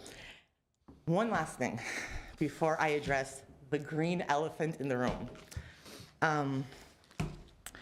With the recent and devastating fires that happened in Los Angeles, the bar immediately took action, and we really wanted to take a step forward and offer not only free services, but educational services with respect to insurance claims, FEMA, SBA, tax reassessment forms, and any other service you can imagine. And one of the first things we did as an organization is we went to the Pasadena Center, and we went and we saw what kind of services were being offered to the community and the Eaton fire victims. And it was perplexing, to say the least. I myself, when I got first, looking through my eyes, it was such an overwhelming experience to see like 50 service providers, anyone from AT&T to DWP to FEMA representatives. And I'm not, thank God I wasn't affected by the fires. If I was, and I'm walking into there and I'm seeing this surplus of information, it's a very overwhelming process. So what we were able to do is gather this information, build on the resources, and disseminate it in more small, bite-sized type of individualized, personalized information for our people, for our community, and for whoever else, other organizations who want to use our resources in doing so. So once we had that, we made a PSA, we made multiple PSA announcements, and we continued running our normal clinic hours, and we also went and we sat up in Pasadena for multiple times. We set up in Pasadena, opened doors to whomever had a question, whomever wanted our resources. We were just offering whatever they needed. And eventually we absorbed those services because we just, not to mention, funding, but we had to eventually make the decision that we can't keep this up long-term basis. We need to absorb it into our regular clinic, which is what we did. That being said, and just one more quick comment about the fires is, there are the legal issues that we see now when it comes to property damage, when it comes to banks, when it comes to loans, but there's also the residual issues that are very common after natural disasters that we are not seeing yet, but that we are anticipating happening. And one example is when we saw it with COVID, when it came down to the SBA loan repayment. So we do see an influx of individuals visiting our clinic hours, not only for the things we have been addressing, but the things that we anticipate to address in the future. So that being said, to keep up with the demand, we need to expand. And every year, we've been consistently coming here. Every year we get a little bit more, and that's just my request this year. We're requesting $52,180. I know that's a big chunk of money. I know you guys are limited. This is going to majority go towards our staffing. We need to staff it. We need our foundation to be strong. And the only way for it to be strong is we need a face and we need a person sitting there. And although we have limitless volunteers, we all have our day jobs and we simply cannot. We just simply don't have the time, and we need to hire appropriate staffing to be able to deal with the surplus of individuals that we're dealing with. And with that, on behalf of myself and the Armenian Bar Association, I would like to thank you for your patience and the opportunity to speak our 2 cents. Thank you. Thank you. Questions? Anybody? I think, no questions.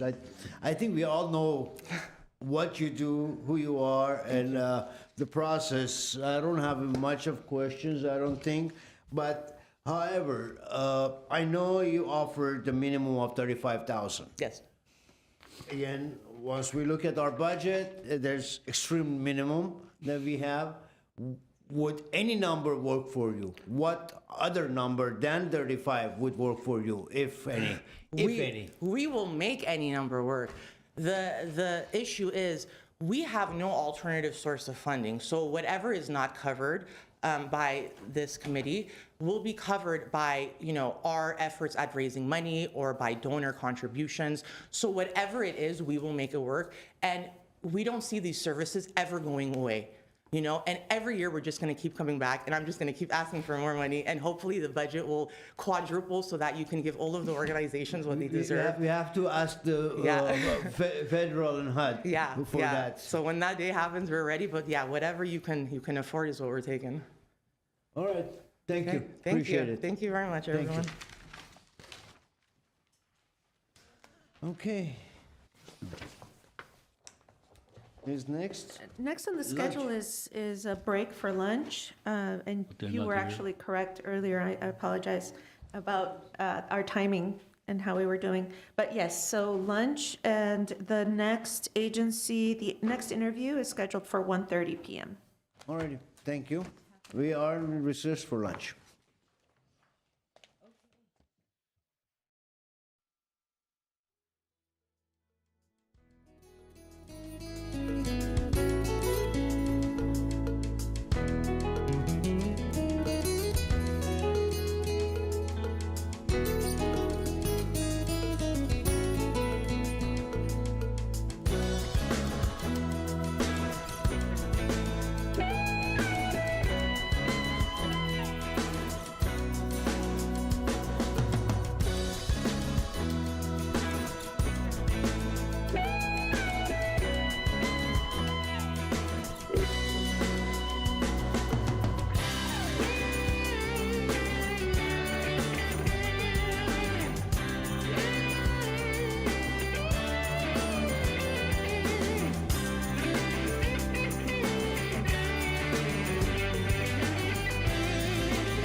Okay, we're back. Chair Avedisian, members of the committee, we are back online. And Already, we were on item 5C. And the next agency is Committee for, sorry, it's not. It's Armenian Relief Society of Western USA, Inc. for Community Outreach Program. All right, thank you. Please come forward.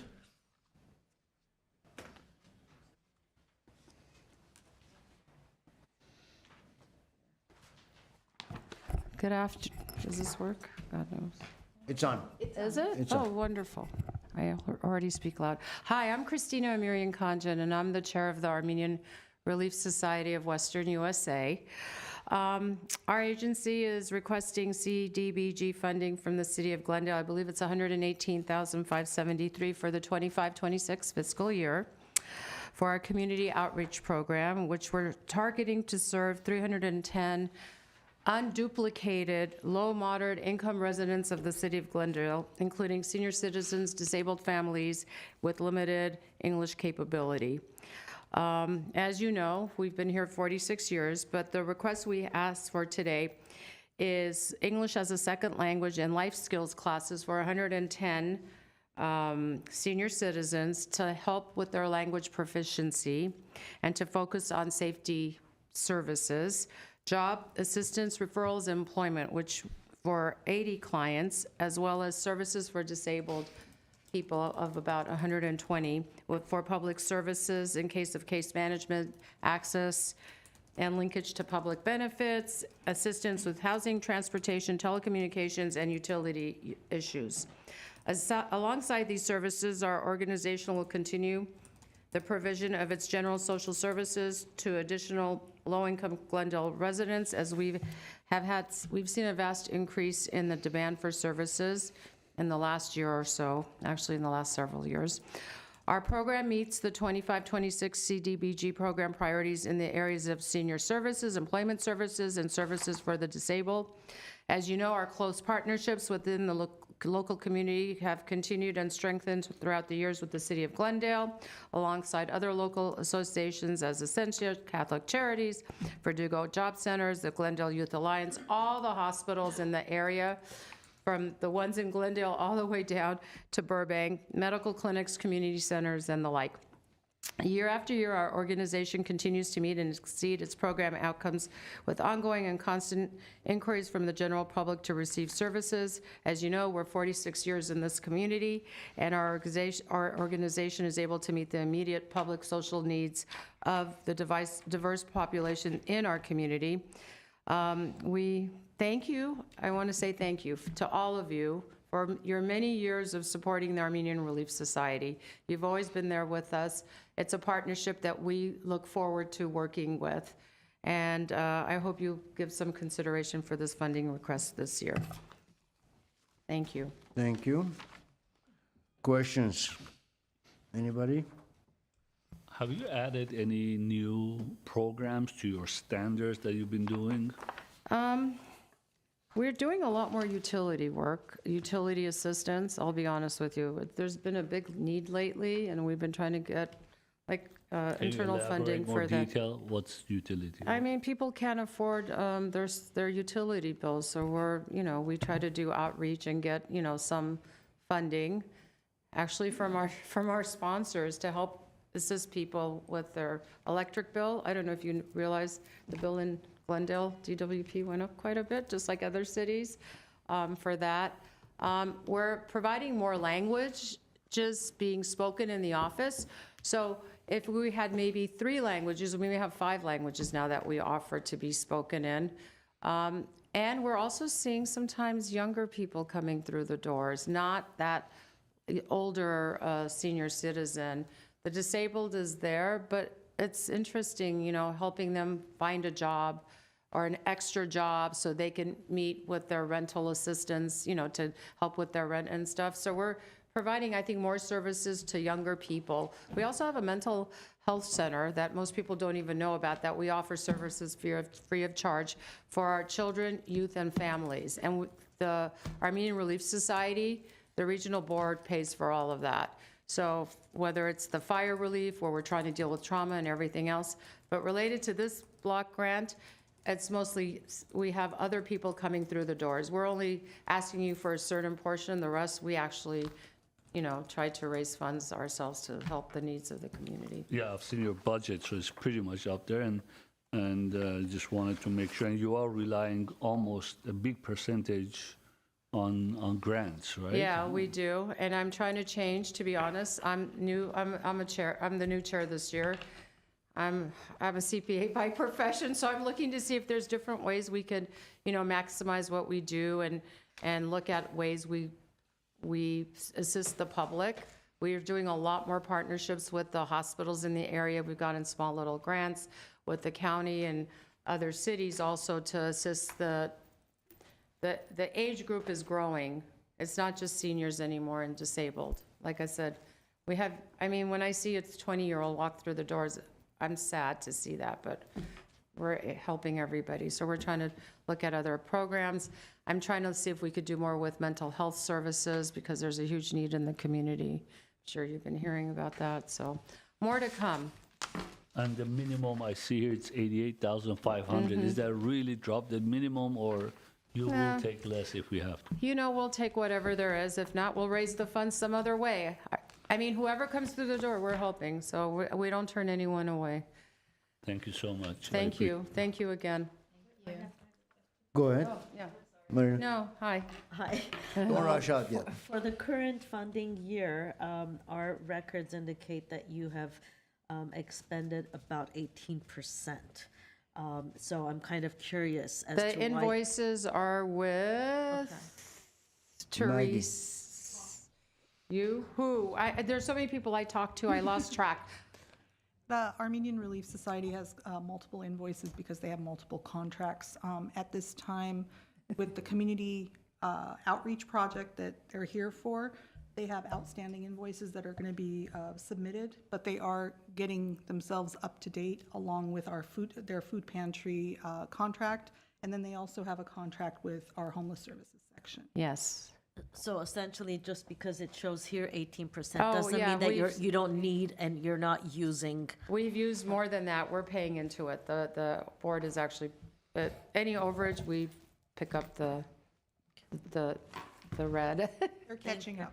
We're catching up. We're a little behind this year. We had a little bit of transition, but the staff has been awesome, all of them, and I've spoken to all of them, so thank you, everyone.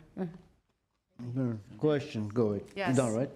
First of all, thank you. And Yes. thank you for the great work you do here and all over the place, actually. But I have a question. Maggie, you just said that you have multiple contracts. So if we were to award you some money, would this be two separate contracts, English as a second language, as well as the disabled assistant for housing and utilities, or would it be even more? I don't. That's one contract, isn't it?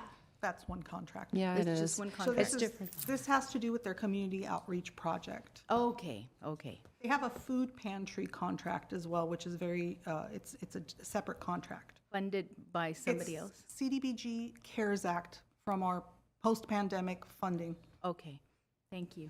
Thanks. Thank you. Question. Don't leave. Don't leave yet. I'll stay here. Although we know the organization, but quite often we all have questions and we Yes. want to make sure that Yes. besides us that we understand what we know, audience or whoever watches out, they know who the organizations are and the expenditure because they are public information. You have on your budget, you're showing dues. Under your miscellaneous expenses, subscriptions, mileage, career expenses, and you have dues. What kind of dues are they? What organizations or just subscriptions? It's mostly subscriptions. I'm not sure. I think it might be related to outreach in the newspapers. Is that true? Actually, she's not the one. I think we put an ad out through the Aspadas, one of the local papers, so that we would see, to bring in clientele, to let them know that we're providing these services, right? You need outreach, right? Okay. So that's the reason. Okay, and the positions that you have, one full-time case manager, Correct.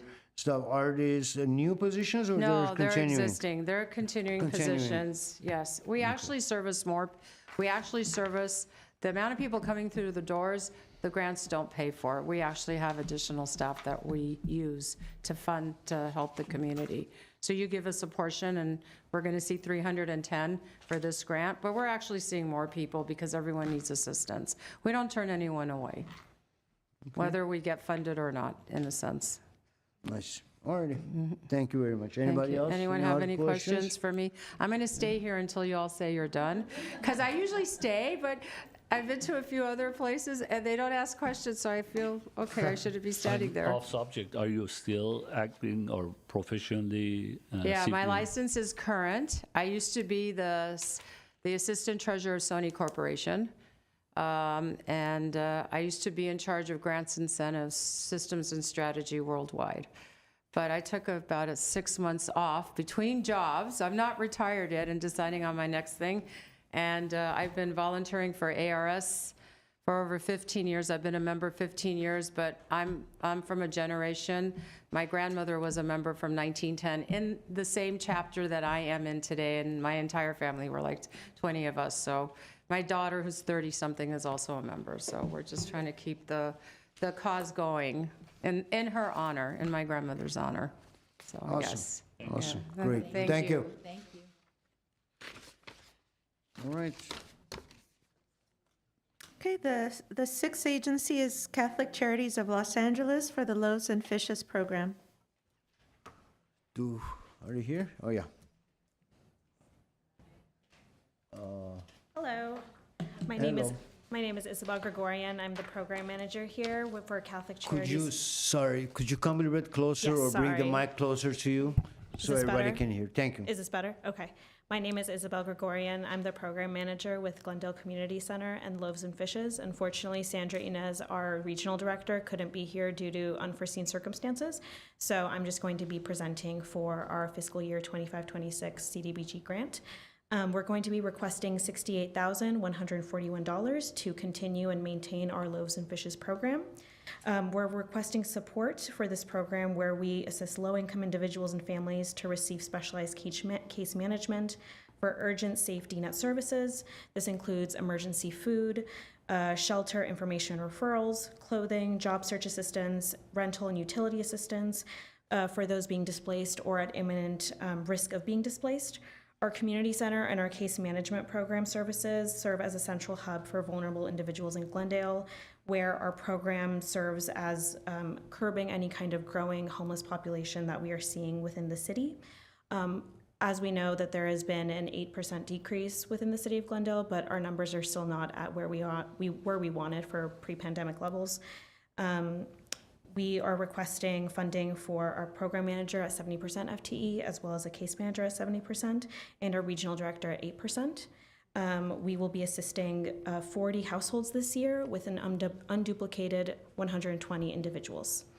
I would love to continue. If there's any other questions, I'd be happy to answer. Okay, thank you. Questions? No? Go ahead. I haven't thought about how I frame it yet, because we saw the mid-year report, right? And I think that you were at 143% on the second goal, and the first goal was, I think, right at around halfway. Yes. And, okay, thank you very much. Yeah. But that 143, is that because you see just a bigger demand out there? There is a bigger demand, especially for general case management, food pantry assistance, and rental and utility assistance. We're seeing a general uptick in utility assistance and people coming in for emergency food services. And that is also a reason. The reason for that is actually because we have partnered with a separate agency where we have increased produce, dairy, meat, so homeless individuals and low-income individuals and families can have access to that. Whereas, you know, there are other food pantries within Glendale, and with the days and hours that we're open, they'll have access to that at all times. Thank you. Thank you. That's all. May I ask a clarifying question? Sure. I'm sorry, maybe I misunderstood, but you said that the request that you had for CDBG included a portion of the regional director. Is that, and I don't see that in the budget, correct? It's not. You're only asking for the Yeah. program? Yes, Okay, my I think apologies. that's Yeah, fine. I just yeah. wanted to clarify Yeah. so that they were clear that it's just the program manager and the case manager. Okay, thank you. Okay. You have a question? Go ahead. How many people are you planning to serve, you said, on this budget? 40 households with an unduplicated 120 individuals. Okay, because, And I can clarify our outcomes as well. With the 40 households that we're going to be serving, 80% or 32 households will receive aid in the forms of goods from our food pantry, our rental assistance program, or utility assistance program within 3 months of entering the program. And our outcome 2 is of the 40 households served, 45% or 18 households will maintain an active link to auxiliary services, mainstream resources, mental health care, behavioral health, and senior services. And we've increased our referral system with the other agencies that we're working with, which includes Home Again LA, Door of Hope, PATH, PACE, the YWCA, the ARS. So we want to have all information and referrals available for our clients. okay, so, because last year was what, 30 base, do I have total numbers we served? Is it 35? Am I seeing that right? Yes, last year we proposed to serve 35 households, and we did complete that number. And we are currently on our way to meeting our number this year. And you did that with $28,000? Yes, we did. Okay, and now you're trying to serve 40 households. 40, which is 5 more than last year. Mhm. But you're requesting $68,000. And your minimum is 56? Our minimum is actually 38. And if we cannot meet that number with the CDBG funding, CCLA will happily come in, and we will also solicit, funding from corporations and foundations alike. Thank you. Okay. Question? Sure. Yeah, in your budget, you Yes. have allocated almost $150,000 from private donations. Yes. Is that in line with prior years or more or less than what you've been able to actually get in prior years? I would have to look at the prior year budgeting, but we have always maintained some form of connection to outside foundations. But I could get back to you on that. The reason I ask is because if we're not able to fund at the maximum or even minimum level that you're asking because of all the competing applications, Yeah. Do you have the ability, would you be serving less, or would you make up for that gap by private donations? We would make up for that gap in any situation we would. Thank you. I have done with questions. Okay, I have one question, maybe not necessarily directly to the application or the request, but I just a thought that it came to my mind. The clients that you serve, Yes. they come in and whether they're homeless or on the verge of homelessness or in this situation, Yeah. I would assume that so many of them have some sort of an income coming in from either social securities or retirement, maybe, whatever that may be. How do you guys factor in that as their financials when they're coming in for help in the different levels? Sure. So if they're unhoused, usually unhoused individuals are predominantly asking for services within our food pantry, where we do emergency food assistance, clothing, and hygiene kits. All we ask from unhoused individuals is a proof of ID. Usually, if they do have some form of proof of income, we do take that and we put that within their filing in our database system. But for low-income individuals and families, we will always take in whatever fixed income that they have or pay stubs to account for the HUD income guidelines that we're assisting. Okay, so it does take an effect or count in your financials Yes. overall. Okay, thank you. Yeah. Any other question? No? Thank you very much. Thank you so much. Good luck. Thank you. And thank you for everything you guys do. Thank you. And everyone else, every other organization. Seriously, they do. All right, who do we have next? Next is Committee for Armenian Students in Public Schools. We did hear word they're running a little late. They're not here yet. We are 5 minutes ahead of schedule as well, so we don't have another agency present at the time. Oh, okay. What is the will of the committee? Everyone should be here 20 minutes before. Well, They were asked to be here earlier. It was. They're not here yet, though. I guess we should take a couple of minutes break until people show up, different organizations show up. Sure, we can take a 10-minute break if you want. Yeah, I guess let's take a couple of minutes break. As soon as anyone shows up, we can come back.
Back online.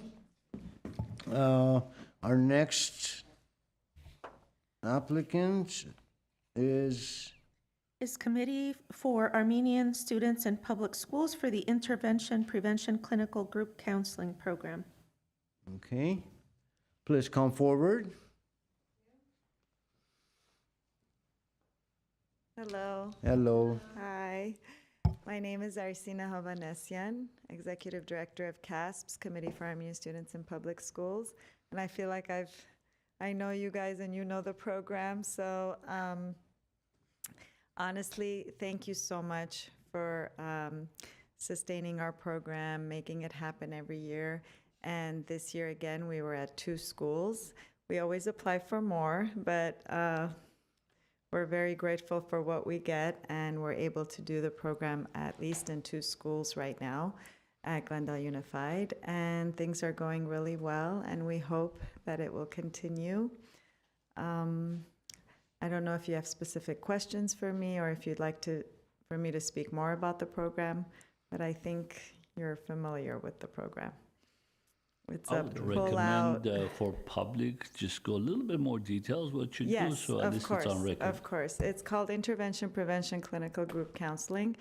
It's a pull-out program during school hours, 1 period a week, and it's based on play and art therapy, and it's in groups, which is something that you don't generally find at schools during school hours. It's designed for students who are exhibiting antisocial, beginning to exhibit at-risk behavior, and the idea is to kind of redirect them on the right path before things get worse and before they reach high school, which is sometimes late in rehabilitating their behavior. So it seems to be working. We've been doing it for many years now. And the principals and the school admin and staff are really happy with the program. The parents are happy with the program. And once they start developing better habits in the classroom and at home, they also perform better academically, and they're socially and emotionally better all around. And that's what we're striving for. Okay. Thank you. Anybody has questions? I have questions. I don't know. Questions? No? Hi, welcome. Hi. Thanks for the service. Yes, we are familiar with it year after year, and you always say add more schools, but I know what comes with that, which is more money. Yes. My question is, what have you been doing more to get more money besides CDBG? Are you actively doing Yes. anything changed? It's basically the same as far as we do our fundraising efforts for our different programs. We have different sources of funding for different activities and programs throughout the year. But this program specifically has been funded by CDBG. We do fundraise and we do other events to sustain our activities. The reason I'm saying that because, yes, granted we are, but you never know. Yes, So you don't want, and for example, today we have almost, so much more funding from other agencies. So it's not an automatic, as you know, Yes, every I year. know. Yes. So definitely Plan B, it's something that you need to work on to fundraise for this particular program. Yes. Because a CDBG could not have funding, which we don't know if the government going to cut funding I or not, or anything as such. So, I know you've been, but definitely, and expanding as well, not necessarily maintaining and expanding. Yes. So that's something I would definitely recommend, do some fundraising for this program as well. Okay. Thank you. Definitely. Thank you. Thank you. If no other questions, again, thank you for what you do, and good luck. Thank you so much. Thank Hopefully you for your we can time. find you something. I hope so. Thank you. Hopefully. Thank you again. All right. Who do we have next? Sure. Agency number 8 is Door of Hope for DV Mental Health and Case Management Program.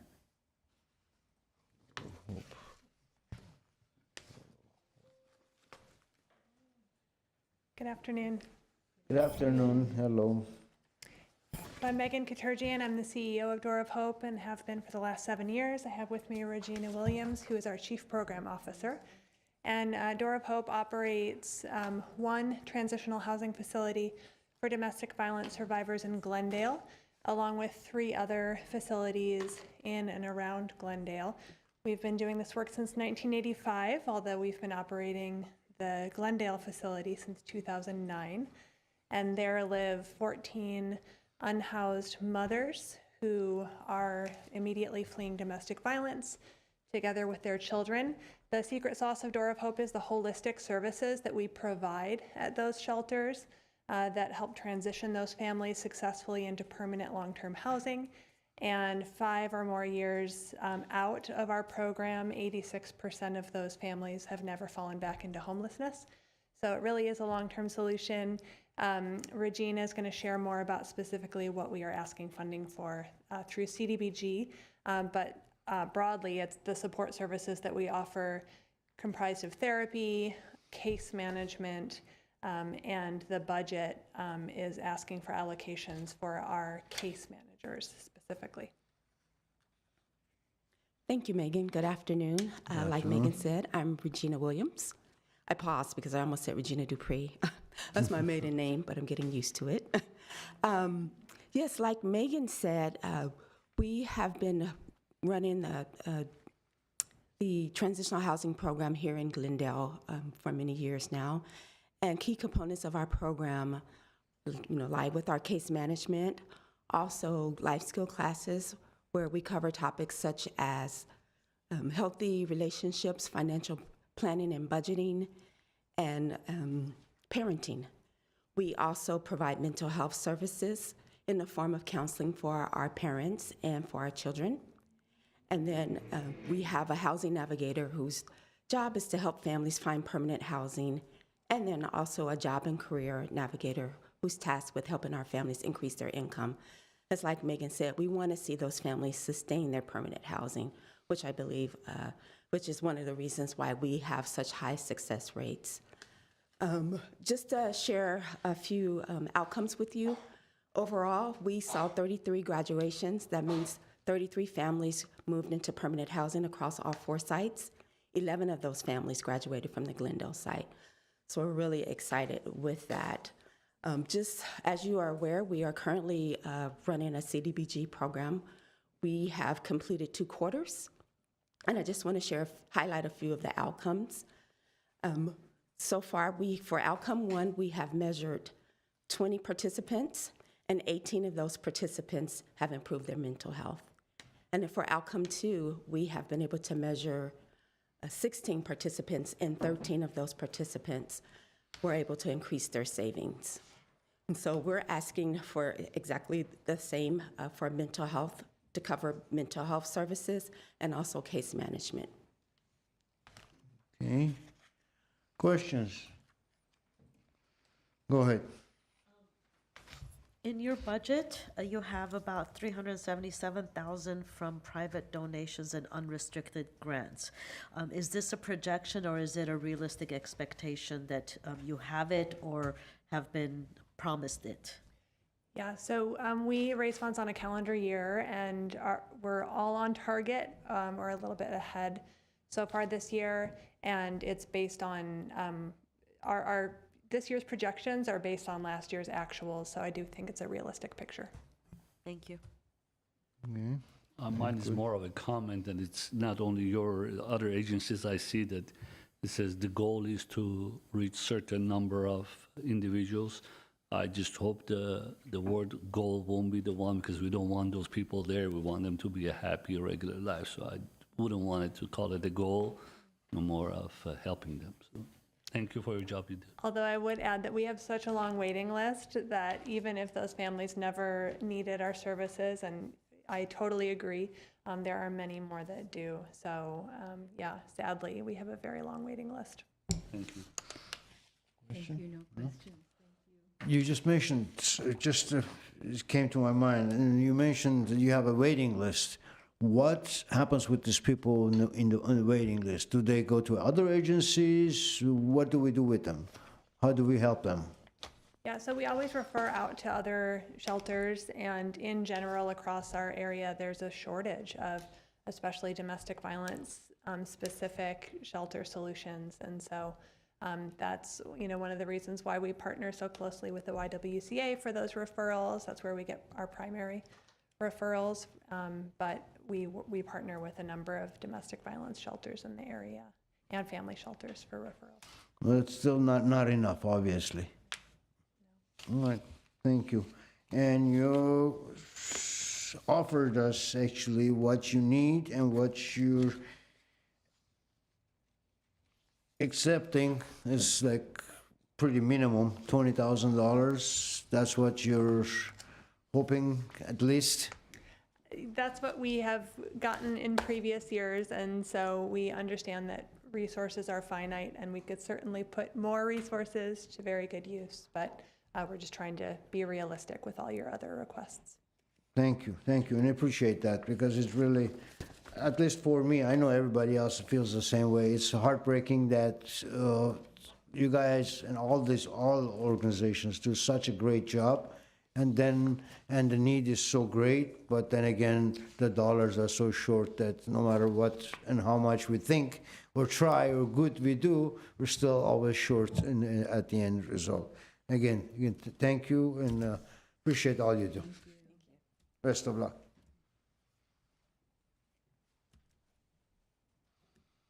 Oh, there she is. Next is the ninth agency, Glendale Youth Alliance, for the Youth Employment Program. Oh, just on time, yeah. Good afternoon. My name is Karina Gregorian. I'm the Executive Director of the Glendale Youth Alliance. The Glendale Youth Alliance has been around for over 30 years. We've been providing employment opportunities to low-income disadvantaged youth.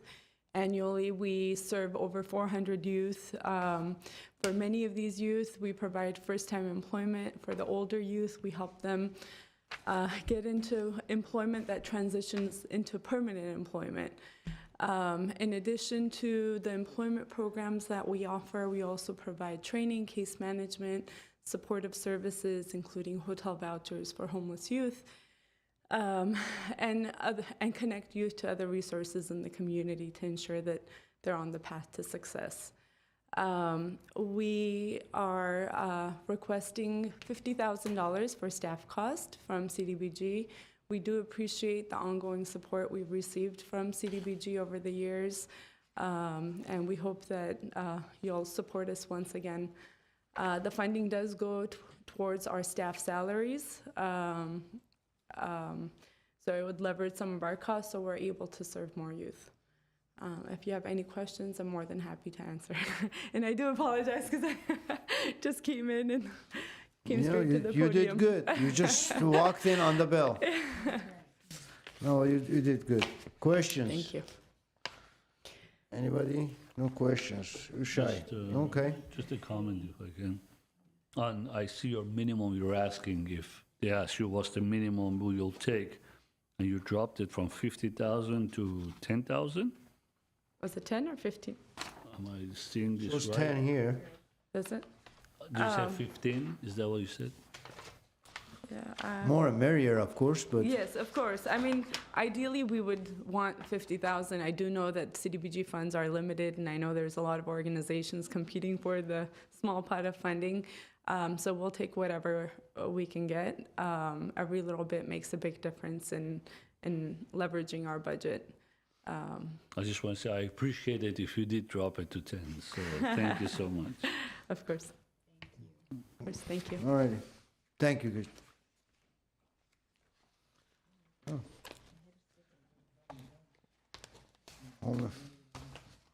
Home game. But it's interesting how they're walking in one by one.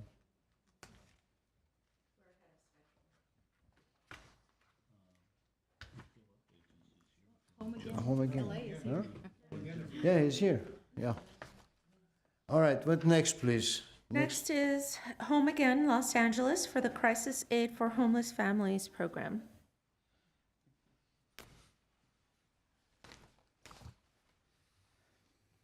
Good afternoon, everyone. Good afternoon. Thank you for your time. My name's Albert Hernandez. I serve as the Chief Executive Officer at Home Again Los Angeles. Home Again LA is a local nonprofit homeless service agency. We actually will be celebrating 15 years this July of serving our community. Our organization has been blessed with some awards. We've been the Nonprofit of the Year. We've also received the Humanitarian Award from the Valley Economic Alliance. Home Again LA has 5 core programs: our shelter program for families experiencing homelessness, rapid rehousing. We also have an eviction prevention program, educational resources, and then we also this past year implement a mobile resource center where we actually take our programs out on the field, identifying low-income communities and bringing our cargo van with technology supplies and resources so that we can help families have an equitable opportunity of leveraging these resources that we offer. We do have 3 locations. We're very blessed to be down the street over at Glendale First United Methodist Church. We have an office there. We have a Burbank office as well by the Hollywood Burbank Airport. And then this past year, we opened our 3rd office in the city of San Fernando. Each location has its own dedicated staff that focus on the issues and concerns of those respective communities. Home Again LA has a very strong relationship with the Glendale Police Department, Glendale Unified School District, and our local agencies like GYA, Ascensia, and others. We get all our referrals from those agencies that I've just mentioned to you just now. We just completed our 2024 impact report, and we are showing that we have assisted 604 families with our services. 230 of those families were families that were experiencing homelessness that we helped secure housing and help them achieve housing, but also increase their annual household income, which is very important. The variants of those families are families who reached out to us for eviction prevention or utility assistance or other educational opportunities as well. The application that we submitted to you all today is in support of our Crisis Aid for Homeless Families program, which is our intake program, meaning any families that are referred or experiencing homelessness are referred to Home Again LA first. We are actually the first point of contact for families experiencing homelessness. We work very well with those agencies that I've mentioned. If a family comes to the school district or comes to Glendale Police Department, family with children under 18 years of age, they are referred them to Home Again LA first. And so the funding that we're seeking today is really to support that program. And it's crucial that we have funding for that program because that employee that oversees that project, he or she supports the families in navigating through their challenges. We link them to housing resources, whether it's our own or one of our partners. We help them by providing them employment opportunities. We just really get them over their barriers and ultimately help them secure permanent housing. We do a wonderful job of leveraging our other funding sources, whether it's through the City of Glendale, through ESG, Measure H, COC. We leverage those funds quite a bit to be able to support this program and to support these families that are being impacted through this program. Our goal is to get these families back into housing within 90 days. That's truly our goal. We've been able to do it actually within 54 days, meaning getting a family off the street, into our emergency shelter, and then back into permanent housing within 54 days. If you look at our audits or monitoring, there are 0 findings, 0 concerns over the last couple years, and that speaks volumes to the staff, making sure that they're doing their due diligence, making sure that every family has a completed application, and making sure that families are inputted into the homeless management information system as well, so that we're able to provide you the data that you want to make sure that we're hitting our benchmarks. So I'm respectfully requesting the funding so that it can support our program and that we continue doing a wonderful job for our families in our community. They're in dire need. Thank you. Thank you. Any questions? Just a comment. Sure. I do want to congratulate you on the performance for the current funding year because according to our records for the mid-year report, your outcomes accomplished is at 145%, and that has to be emphasized beyond just looking at it on paper. So congratulations for stretching that dollar the farthest that you can. Thank you, and we committee member appreciate how Manapia. much results you can get with the funding that we've provided in the past. Yes, and we appreciate that. Thank you. Thank you. Ditto. Thank you very much. Thank you, Albert. Thank you, sir. Thank you. Have a wonderful weekend, everyone. You too. You too. Oh, we're catching up. Caught up. Okay. Yep. Chair Avedisian, we are ahead of schedule, but staff is contacting the remaining agencies to let them know that we are ahead of what we have. Oh, excellent. I did see GYA outside, so Oh, if they've you want, already we can done call theirs. them in. They've already done it. Oh, I missed GYA. They've already completed theirs. So we've contacted the remaining 3, and they are on their way.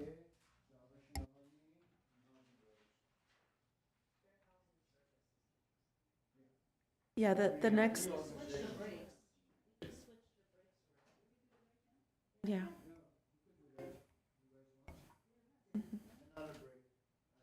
Okay, we'll recess. We'll recess until the next Yes. agency comes. Yes. Okay.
Okay, we're back. Yeah, our next interview is Housing Rights Center, Fair Housing Services. Please come forward. And just for the record, we're still on item 5C. Hello, good afternoon. My name is Chansala Al-Mansour. I'm the Executive Director of the Housing Rights Center, and I'm joined here by our Director of Media Outreach and Education, Margot Parker Elder. But I'm going to be just kind of starting by talking. I see some familiar faces. I'm the one who usually makes the presentation to this commission. We're very pleased to provide services to the City of Glendale and the City of Residents for fair housing services and also for your general landlord-tenant services. And we receive calls from everything such as security deposit questions, eviction questions. We also receive calls from landlords as well in terms of what are my responsibilities under the law, what kind of notice do I have to give or don't I have to give, and that type of thing. We provide 2 dedicated workshops a year for City of Glendale residents, one for landlords and one for tenants, and we also offer one for city staff or whomever upon your request. And we also, especially in this time of all the fires, and well, even before that with the COVID eviction protections, and then more recently with the wildfires and so forth, we've really been staying on top of tenant laws. So our website has always been one of the top websites that's used by all the other agencies in the county to look at what all the changing terms are in the laws, including the City of Glendale. We keep it updated very frequently to let people know what's happening because things have been changing quite frequently. And one of the other things I just want to quickly say that we've been looking at, that we've been doing is we've been looking at price gouging in terms of rents. So unfortunately, most landlords and owners, I think, have really tried to do the right thing, extended the units they have available for those who've been impacted by the wildfires. But there's also been some who've been really trying to take advantage of others by charging way more than what the 10% maximum that's allowed under state law, under the state emergency cap. So we've been serving as a resource for people to let us know if they've been impacted, informing landlords that what they, by writing, letting them know that they have to, that they can't charge a rent that's where the rent increase is more than 10% that's allowed under state law, and also like gone to for litigation as well. So just as the state has as well. So I just wanted to kind of highlight some of the things that we're doing and we're kind of staying on top of right now. And please, I'm welcome to answer any questions. Thank you. Thank you. Any questions, comments? One question. Sure. Hi. Thanks for coming. Do you only represent tenants or you represent landlords as well? Mm-hmm.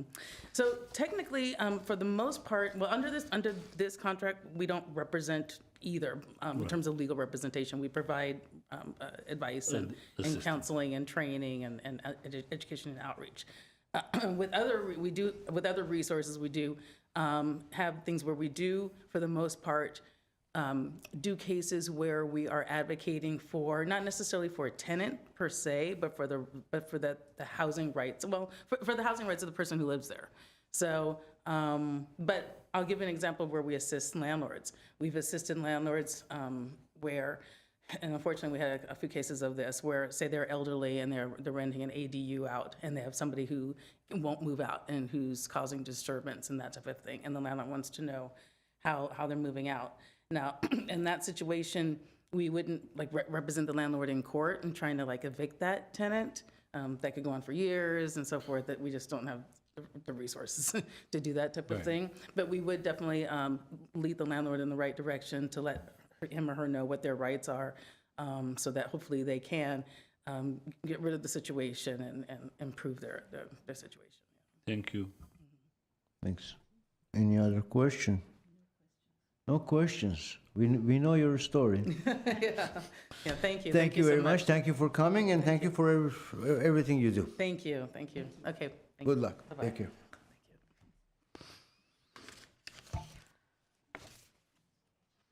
Salvation Army, I think. Next. Yes, next is Salvation Army for the People's Choice Market. Good afternoon. Good afternoon. I'm Captain Quentin Markham with the Salvation Army. This is our business administrator, Francisco Bueno. And we're just very pleased to be here and to speak with you today about the People's Choice Market that we operate here in Glendale. Salvation Army has been in Glendale, I think, for over 125 years, and in all of that time, that's been our ministry, that's been our mission in this community, is to serve others, and that's what we do. At the People's Choice Market, we've been at that location for over 40 years on the corner of Central and Windsor, just helping people going through food insecurity.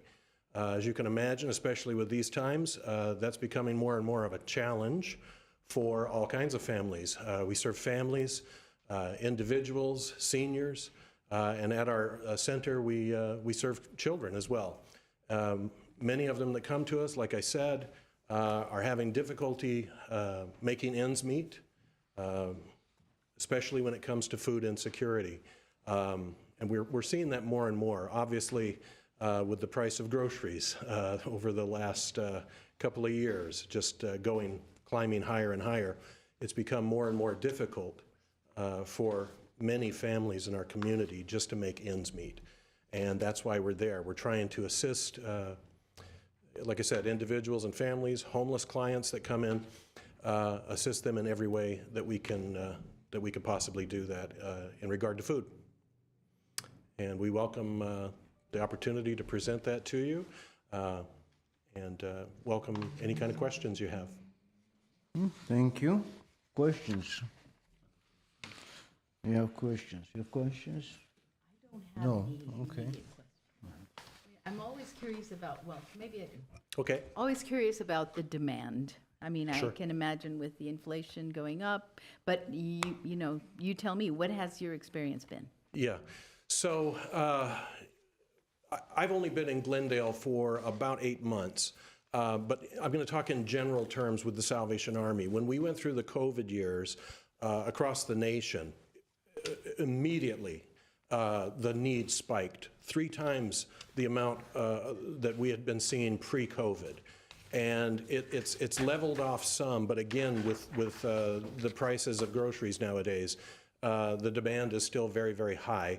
And I believe in the documentation that we submitted, we were looking at least 250 families, who many of whom come to us month after month, again, just trying to make ends meet.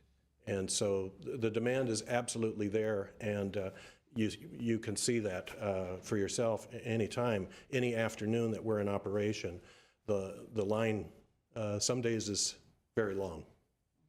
Thank you. Yeah, you're welcome. I have a question. Question? Go ahead. Okay, thanks. In your budget, you have about $500,000 in-kind contributions. Can you name some of the companies that give you in-kind contributions? I'm curious. Yeah, do you want to? Yeah, unfortunately, the social services manager isn't here. She would know a lot better than I would. If memory serves, I believe we got like Trader Joe's, Vons, Ralph's. I know there's other Sprouts. Those are just a few that I can think of. And I know they have, we have some relationships with some, but those are the main ones that I can think of.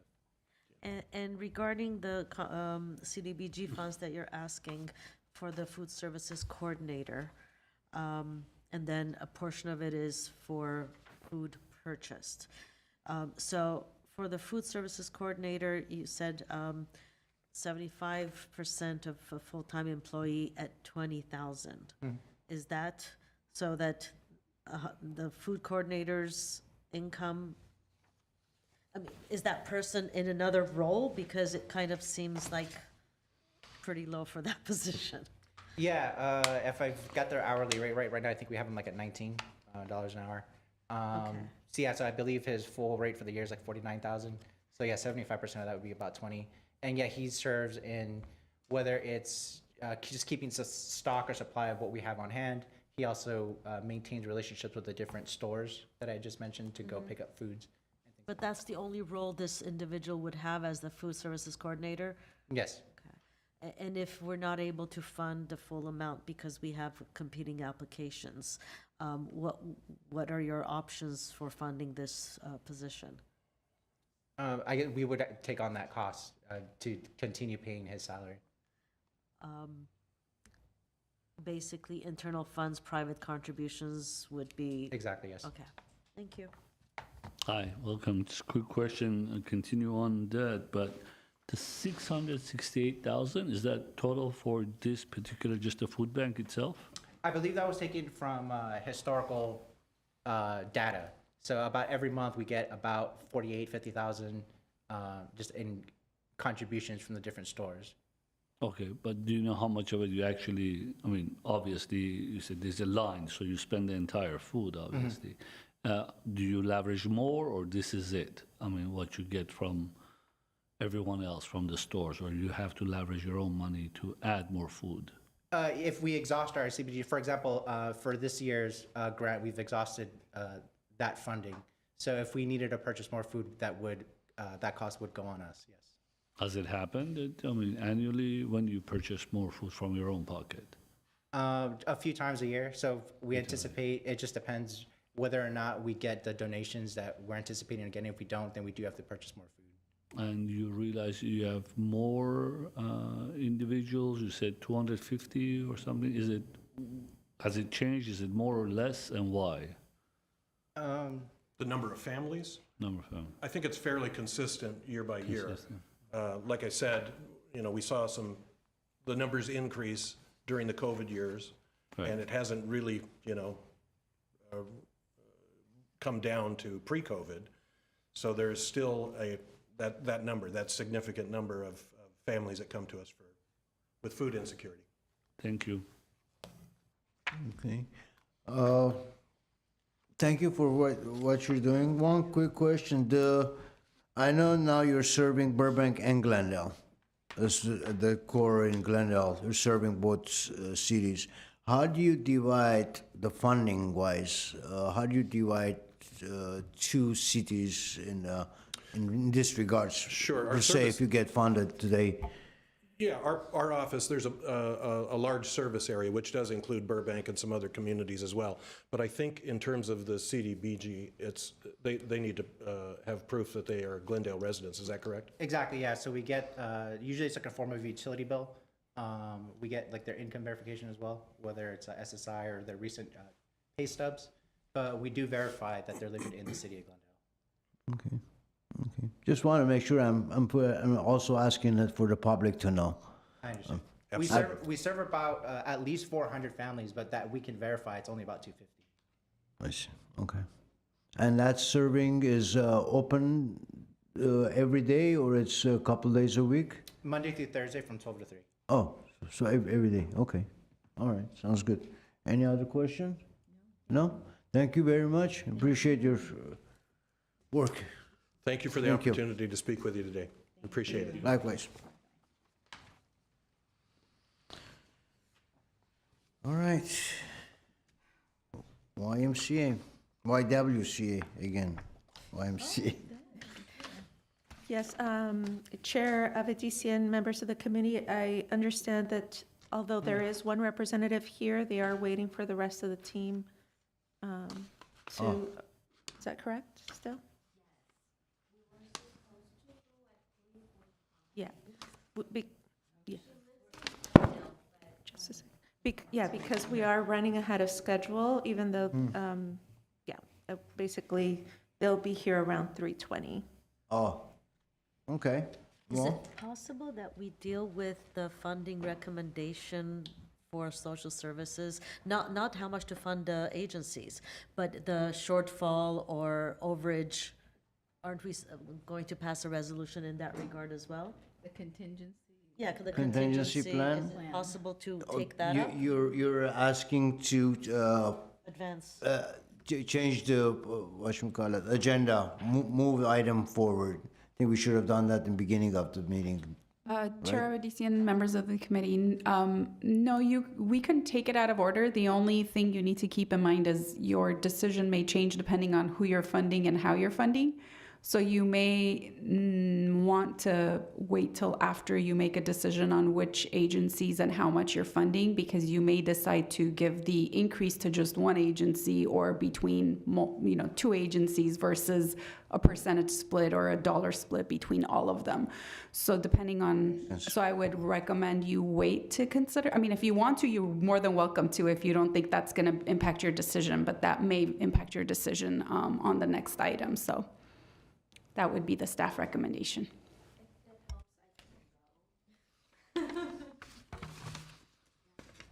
Oh, you want to start? I could start, and then if you have some questions that I can't answer, we may have to wait. You know what, I guess let's just wait. Let's just wait, I think, because, yeah, if you're gonna have questions, then if you can't answer it, then we're just waiting again anyway, so might as well just wait for all. I wouldn't mind starting and moving forward, but we're gonna questioning back and forth, so it's not gonna work. Would you like to recess or? I guess another 5 minutes recess until the team shows up.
Okay, we're back to item 5C for the 13th and last agency, which is the YWCA of Glendale and Pasadena for the Mental Health Services for Survivors of Domestic Violence Program.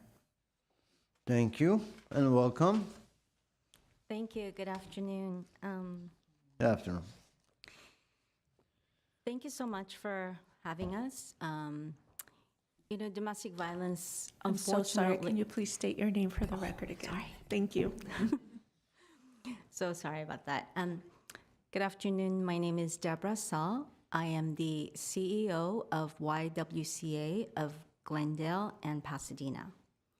And at YWCA of Glendale and Pasadena, we provide a lot of different services, but one of our key cornerstone of what we offer is both intervention services for people who are experiencing domestic violence, as well as looking at how do we break the cycle of violence by working with young girls, as well as people who are in domestic violence situations. There are statistics like they will go back 8 times before they leave, or that it is very easy to, after getting away from a domestic violence situation, to enter into a different domestic violence situation. So having mental health services, having clinical services, counseling, and support is very important, not only to address the trauma that they have experienced or are experiencing at the time, but to break the chain, to break the cycle of violence, both for the survivor as well as her family, the children that have experienced adverse childhood experience as well. So these are some things that we offer, and we offer it at our Lexington Community Center as well as in our shelter where we house families. And while we have our captive audience in our shelter, we try to really infuse them with a lot of domestic violence education, with individual counseling, as well as group therapy to help them recover from the trauma and be able to live nonviolent, more full lives and be the best that they can be.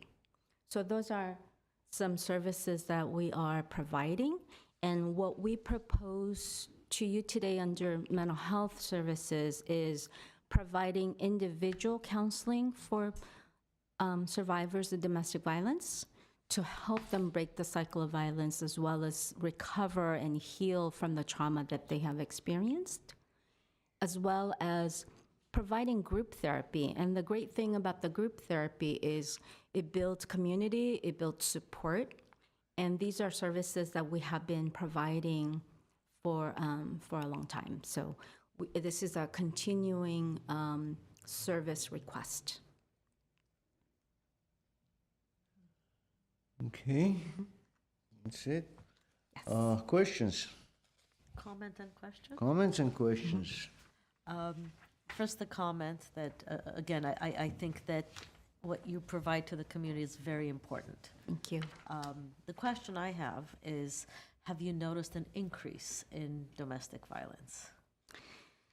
We definitely saw a sharp increase after COVID, during COVID.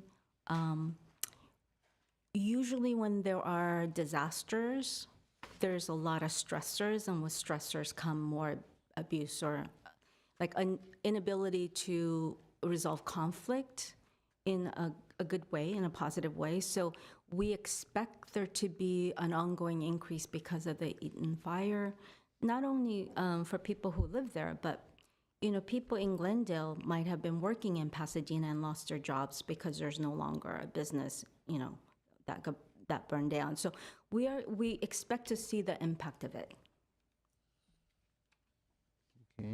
Any questions? Just I have a one, question or thought that just came in my mind. On the prevention part of it, end of it, I don't know if there are any programs or if you see any programs or if you have anything that, or say there are families that are in a violent situation at home and they report it, but it's minors, so-called minor. Nothing is minor, but call it minor.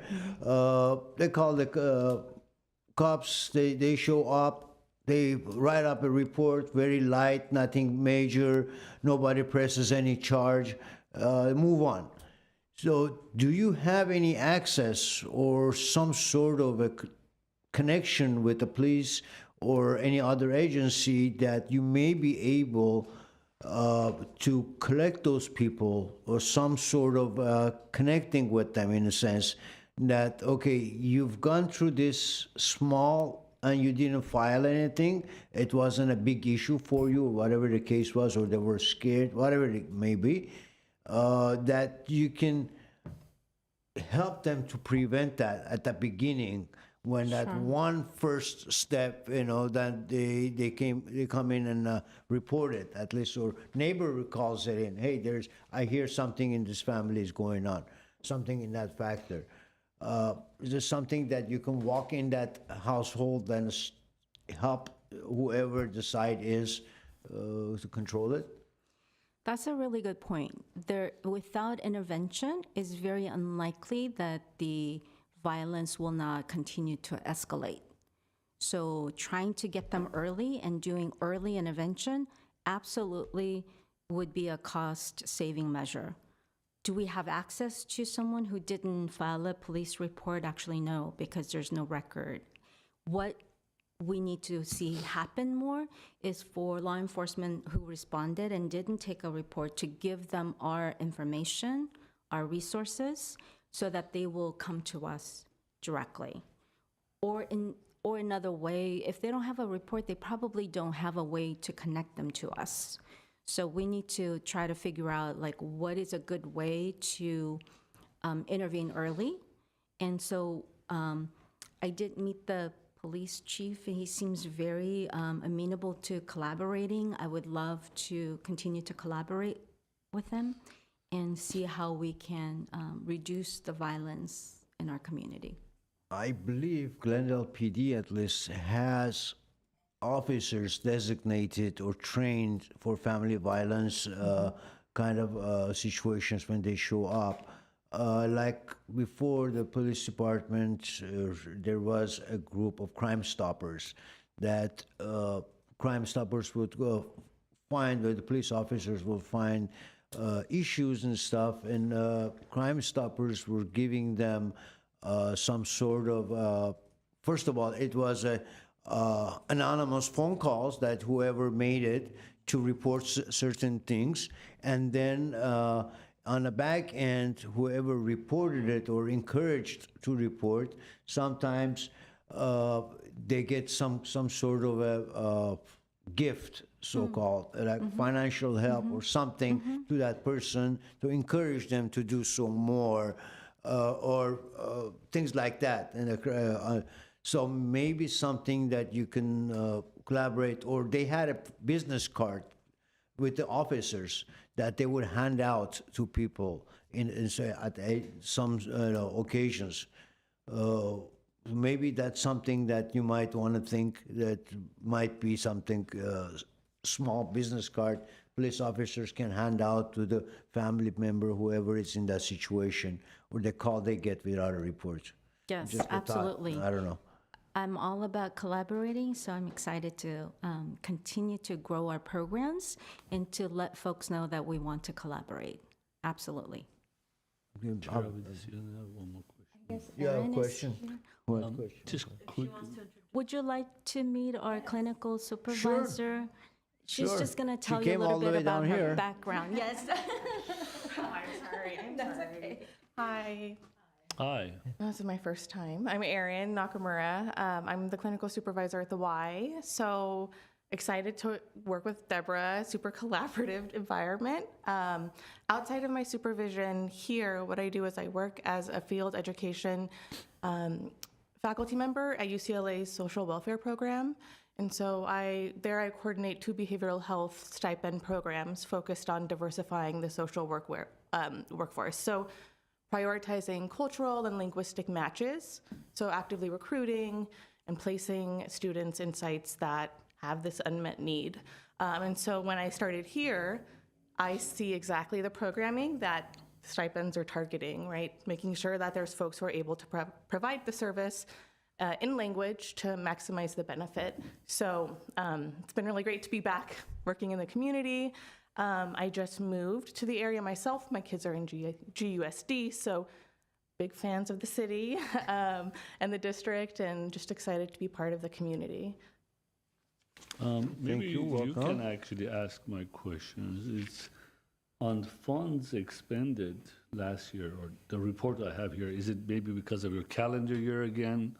I have $12,000 funds expended out of $28,000, and that served 25. Yes, that would be ending in June of 2025. June of 2012. It's the same issue we have with some other agencies because of the calendar year being reported. So what is the number of you're expecting to, the goal is to get this year with this funding? So when we apply for this, our goal was to serve 25 individuals, and we had already served 19 by the end of December. So in just half of the grant period, we were at 19. Okay. So we will most definitely exceed our goal. Okay. And the 28,000, I assume you used all of it last year? I think we paced ourselves. So we bill as we go. Sorry. Chair Avedisian, members of the advisory committee, the YWCA did expend all their funding in 23-24. What you're seeing here is the mid-year report, and they're at 43% as of December 31st. So they're pretty much on target this year. And they've already served 64% of the total number that they were supposed to be serving. Thank you. Thank you so much. Thank you. Any other questions? Comments? No, No? just thank you for all you do for our community. Yeah. Thank you very and much. best of luck. Thank you very much. All right.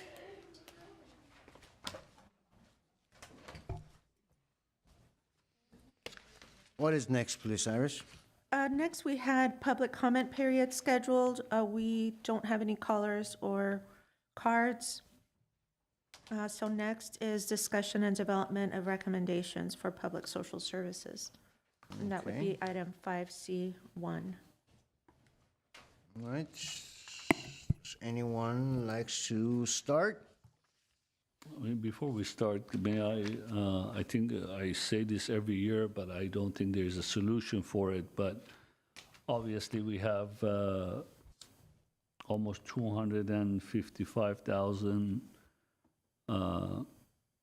available, and we have 401,000, which is almost double of it requested. And I know, again, I say this every year, is there a way we can let the agencies know that, I don't know, first come, first serve situation or whatever it's called, to say, hey, we're going to have to turn you down or cut your numbers drastically, as long as they're aware of it, and because it's very hard for us to, squeezing, watermelon in a straw, it's very hard to do that. So I don't know how we can control this, because these numbers could be next year 3 times. I don't know. Committee member Garibian, and I can attest, as well as Ms. Kabanjan and Ms. Alexanian, at our technical support meeting in December of 2024, when these agencies did come to our mandatory meeting, we were actually very clear with them about the direction that the committee goes, the funding that's available, and what the outcomes could possibly be. So they are definitely aware of what's to be, especially the returning agencies. They understand that very well. We try to explain to the newer agencies as well that it's a very, very competitive funding. It's a competitive process, and we just, of course, encourage them to keep trying because we don't want to turn anyone away, but they are very much aware of that. Thank you. That's very hard to squeeze all these people in a certain numbers that it's worthwhile for them to do the paperwork and then return for maybe $10,000, all the paperwork. You guys have to spend the time on it as well. So it's a lot of work for the amount, so as long as they're aware of it. Thank you. Okay.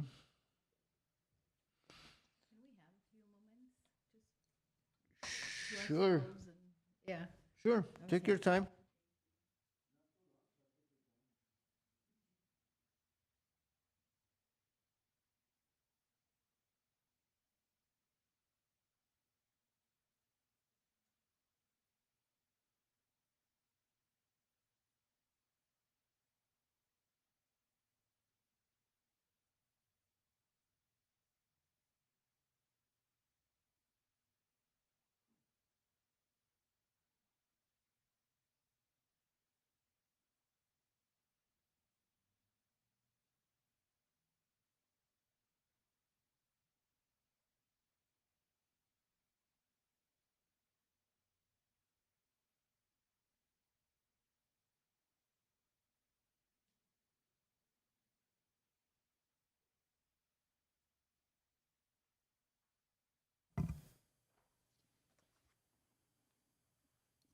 I mean, while my colleagues are doing their thinking, I don't mind getting a head start and putting some numbers up. Okay. Sure. We have the chart. We have the chart, okay. So Armenian engineer, so before I put the chart up, before I say the numbers, as always, my, last 7 years or so I've been here, I don't know how many years, I always try to fund everyone, which is very hard to do so, but at least I try to fund everyone. And that, in a way, is not a good thing because it takes away funding from the other agencies. But really, I'm having a hard time cutting anyone off on this. We have to. So have that in mind. Unfortunately, a lot of agencies, my numbers, they're going to get a lot smaller amount versus unless my colleagues help me to narrow that down. But for now, let's start with Armenia. Who's on top? I got to see, because my chart could be different than yours. Number 1 is Armenian Engineers and Scientists of America. I have allocated 10,000 for them. Next is Armenian American Civil Support Center. For now, somehow it didn't work out for me the way the nonprofit was helping the company. I'm not comfortable funding this because I'm not sure if I'm funding a corporation for profit and the wing of it as bring the business in. It was not clear to me. For now, I'm going to stay away from them with 0. Okay, next on the list is Homenetmen Glendale. Homenetmen Glendale.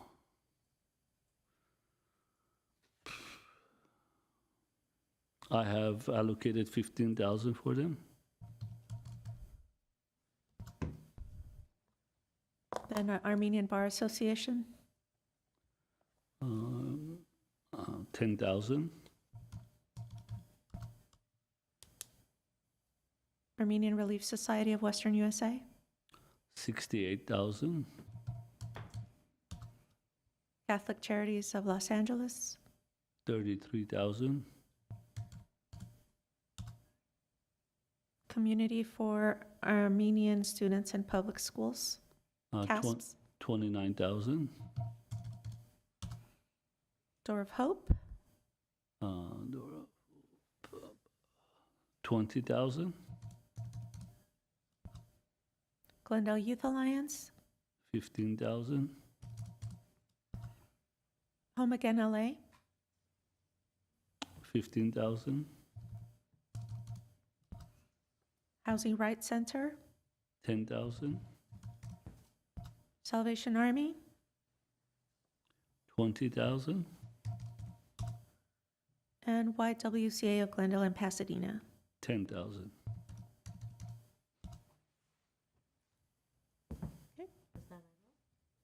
I don't know, did I add them total, is my total right, or am I off? Yeah, your total is to 255,000, which is the funds available. Oh, I'll pass that to my not colleagues. bad. Go ahead, please. Okay. Go ahead, please. All right, so of the 13 agencies, I also chose not to allocate any funds to the Armenian American Civil Support Center. Generally, based on the same reasons that there were two nonprofits, there were two for-profit businesses owned by the person who is running the nonprofit to generate what seemed to me business to the for-profit. So for now, my decision is not to fund that request. So the Armenian Engineers is first on the list, 9,000. Armenian Bar Association, 21,000. Is that the next one? Am I? No, sorry, Home and Et Men. Okay, so Home and Et Men, for now, I'm proposing to fund 5, but I am open to funding that for 10 and reducing Salvation Army. I'm reconsidering that, but let's put 5. And the Armenian Bar Association, so Commission Member Garibian proposed 10. I would like to advocate for 21,000. They are the only well-rounded legal service pro bono clinic agency on our list. I realize that the Housing Rights Center does some tenant work. They have 1.7 million in funds for their budget, and the Armenian Bar Association has not nearly that amount, and they operate on a very thin budget, providing tenant rights, domestic violence, fire, expungement clinic, a lot of services, and we have always funded them at an amount that sustains this service for our community, and I feel like 10,000 is very little for what they need. What's the Armenian Relief Society? My proposal is at 65,000. I think that's consistent with prior years. Next one is Catholic Charities, right? That's correct. Okay, 27,000, which is also consistent with prior years. The Committee for Armenian Students in Public Schools, my proposal is to fund them at 34,000 because that covers 2 schools. Anything less would not allow them to do 2 schools. They were asking for 4 schools. We're covering 2 schools, but you can't give them 29 and then there's no funding to do 2 full schools. Is Door of Hope next? Yes? Door of Hope is next, Okay. correct. My proposal is 15,000 to Door of Hope. Glendale Youth Alliance, 9,000. Home Again Los Angeles, 15,000. This was one of the agencies that stretches a dollar very far and has been outperforming their own predictions. The Salvation Army, I think I want to change my position, so I want to do 10,000 to Home and Et Men, mental health, and 15,000 to Salvation Army. And the YWCA DV project, 25,000. And again, putting in a word for that project, as I mentioned before, when the YWCA receives victims of domestic violence, these are people who have very little other options because There's a lot of private attorneys in practice who represent a lot of victims who are able to pay. A lot of victims have families or friends that they go to if they need shelter. And if they're coming to the YWCA, that means that they have very little other options. And to cut from a program that provides them mental health counseling to break the silence of cycle of violence, I think is an important project. So does that add up to 255? I'm sorry, I do need to make some adjustments to Okay. the spreadsheet, apparently. I'll give me just, let me see. Can you tell me again, Salvation Army, how much you were proposing? So Salvation Army would be 15 and Home and Etman would be 10.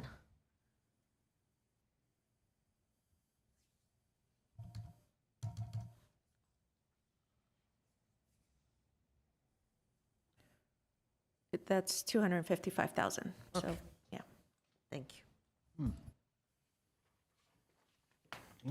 Mrs. Gabriela?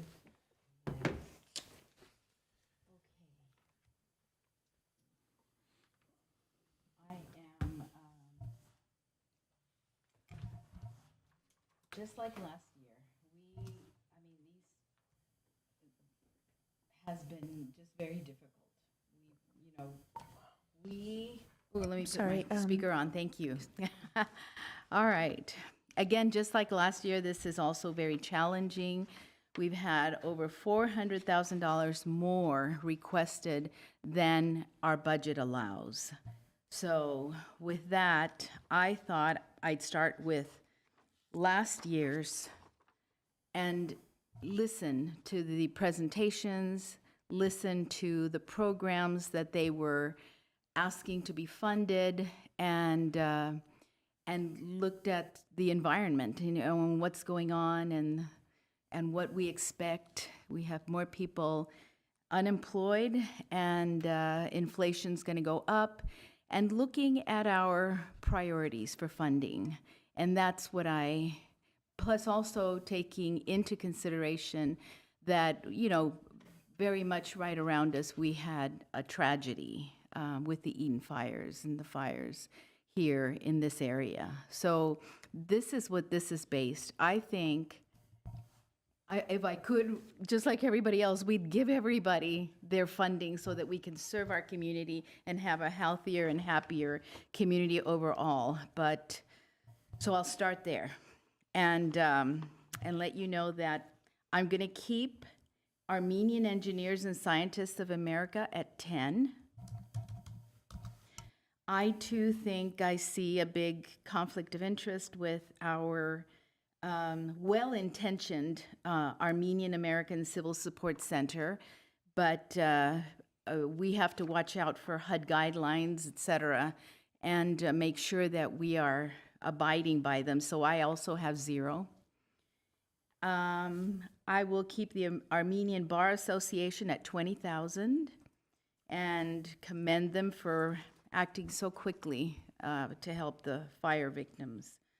The Armenian Relief Society of the Western Region, I know it's hard. I don't think I've ever seen a decrease in what we give to the Armenian Relief Society, but given that they have a program for ESL for seniors, to me, that was a little bit lower priority than the Salvation Army or Catholic Charities or Door of Hope or some of the other that are ranked higher in just life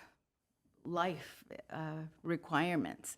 So I gave them 60,000.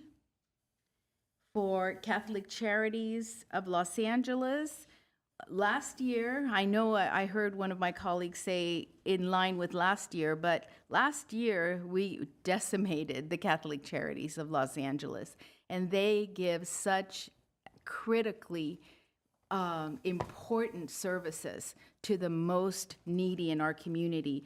I want to bring them back up to at least $40,000.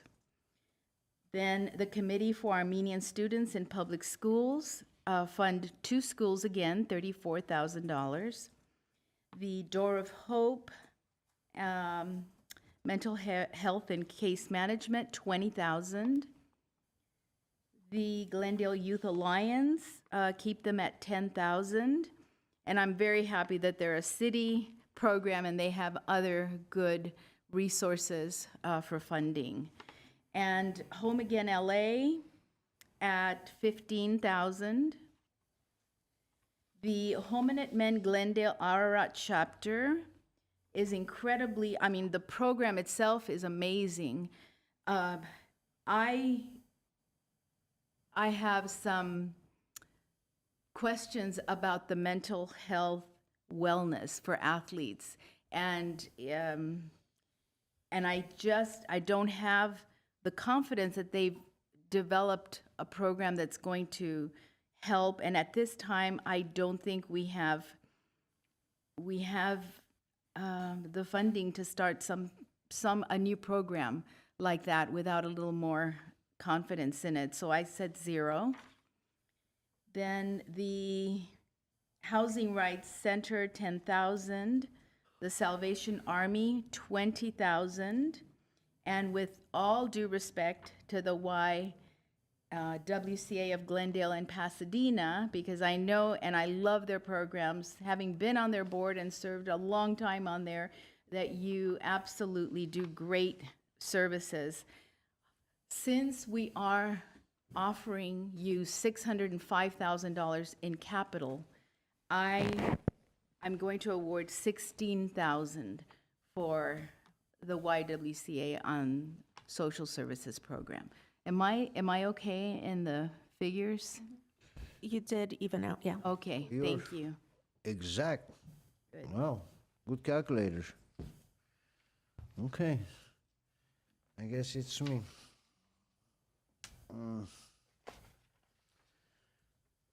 My colleagues did a lot of explanations and everything. The only thing that I'm gonna say, whatever numbers that I put out or suggest and offer or we all agree on, it absolutely does not reflect on any of the work that any of these organizations do. And we know, and I know, that they really, truly do hard work. They strive very hard to keep our community together, keeping our community families together in many ways, and everything else. That every organization does its own work in a different manner, but they all have the same meaning and same final results, or hoping to have the same final results. So I appreciate everyone, every single organization, and every year. This is the hardest part, at least for me. This is the hardest part when it comes to deliberation and agreeing on some number. It's heartbreaking, so much needed and so little that we can do. With that said, I guess Armenian engineers, I'll start with the top again. Armenian engineers and science, we'll start with 15,000. The second one, Armenian civil support. Again, I did not understand their program, and I don't think that's going to be any addition to the community, especially the day that we are very short on funds. So I go with 0 at this point. Armenian Bar Association, 20,000.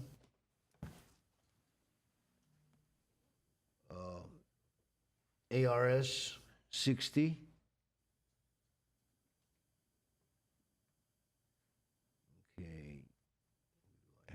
Okay, I'm going down from my chart. I guess it's a little bit different than yours, so we're gonna have to go back and forth. I'll follow Catholic you. Charities, 27.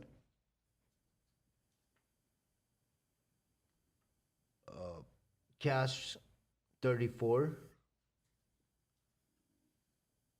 Door of Hope, 10. Youth Alliance, 10. Home Again, 15. Homitment Arad, 15. Fair Housing, 10. who's Salvation Army 20, and Y 20. And $1 over, or $1,000 over. Okay, let's.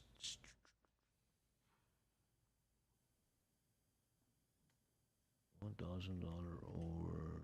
Let me match with one of my colleagues, maybe somewhere.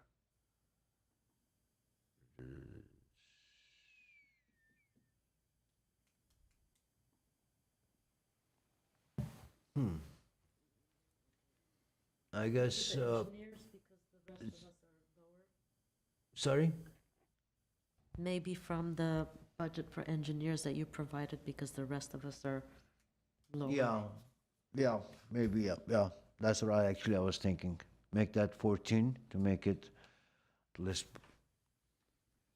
even on the number. Now we can work on the final number. Okay, looking at the charts, it's C1 that we agree on.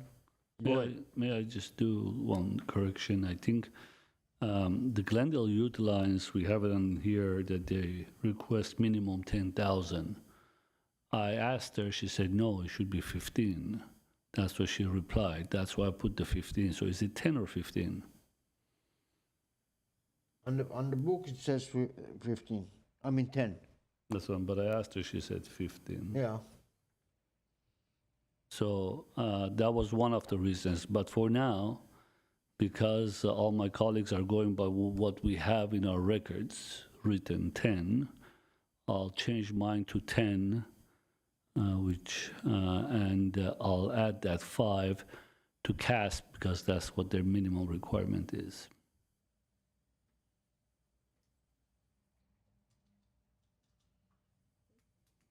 Okay. Okay, in this line, then oh no, sorry. Which one was it? No, Housing below rights. it. It's home again. Home again, 15,000. Housing rights. That's that. Housing right, 10,000. Okay, and then yes, that's it. Yeah. Okay, these are.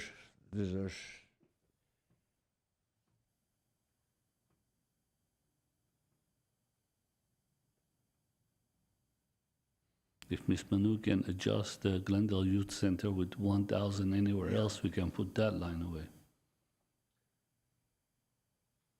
Or you can leave Okay. it like that, it doesn't matter. I can make the Youth Alliance 10 and take 1,000 off of Armenian Relief Society to make it 64, since there's two lower numbers. Just for now, just to get that line item agreed on. Okay. We have.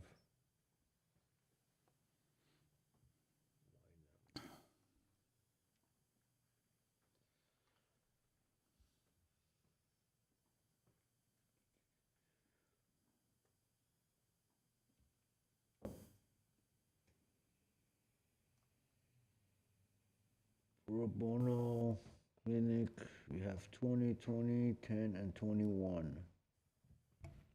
I'm ARS, agreeable. we have 60, 60, 68, and 64. Yes, sorry. Regarding the Armenian Bar Association, I'm agreeable to lower my 21 to 20 if I can get, I think, Mr. Commissioner Garibian. I do want to advocate again for the Bar Association in terms of the legal services that they provide. It is much more well-rounded than other organizations, and we don't have another agency that offers the scope of the legal services that they do. And historically, we've funded them with around 20. Correct. Year by year we go through this, and every time at the deliberation we come to the same sentences that we repeat. And the repeat is, all of these 13 agencies, I don't think any of them does any work less than the other. I don't think Door of Hope does anything less, or any of them. I don't want to mention a specific name. All of them have a special role, whether it's domestic abuse to homeless to whatever it is. So I don't want to change my number because thinking one is better than the other one.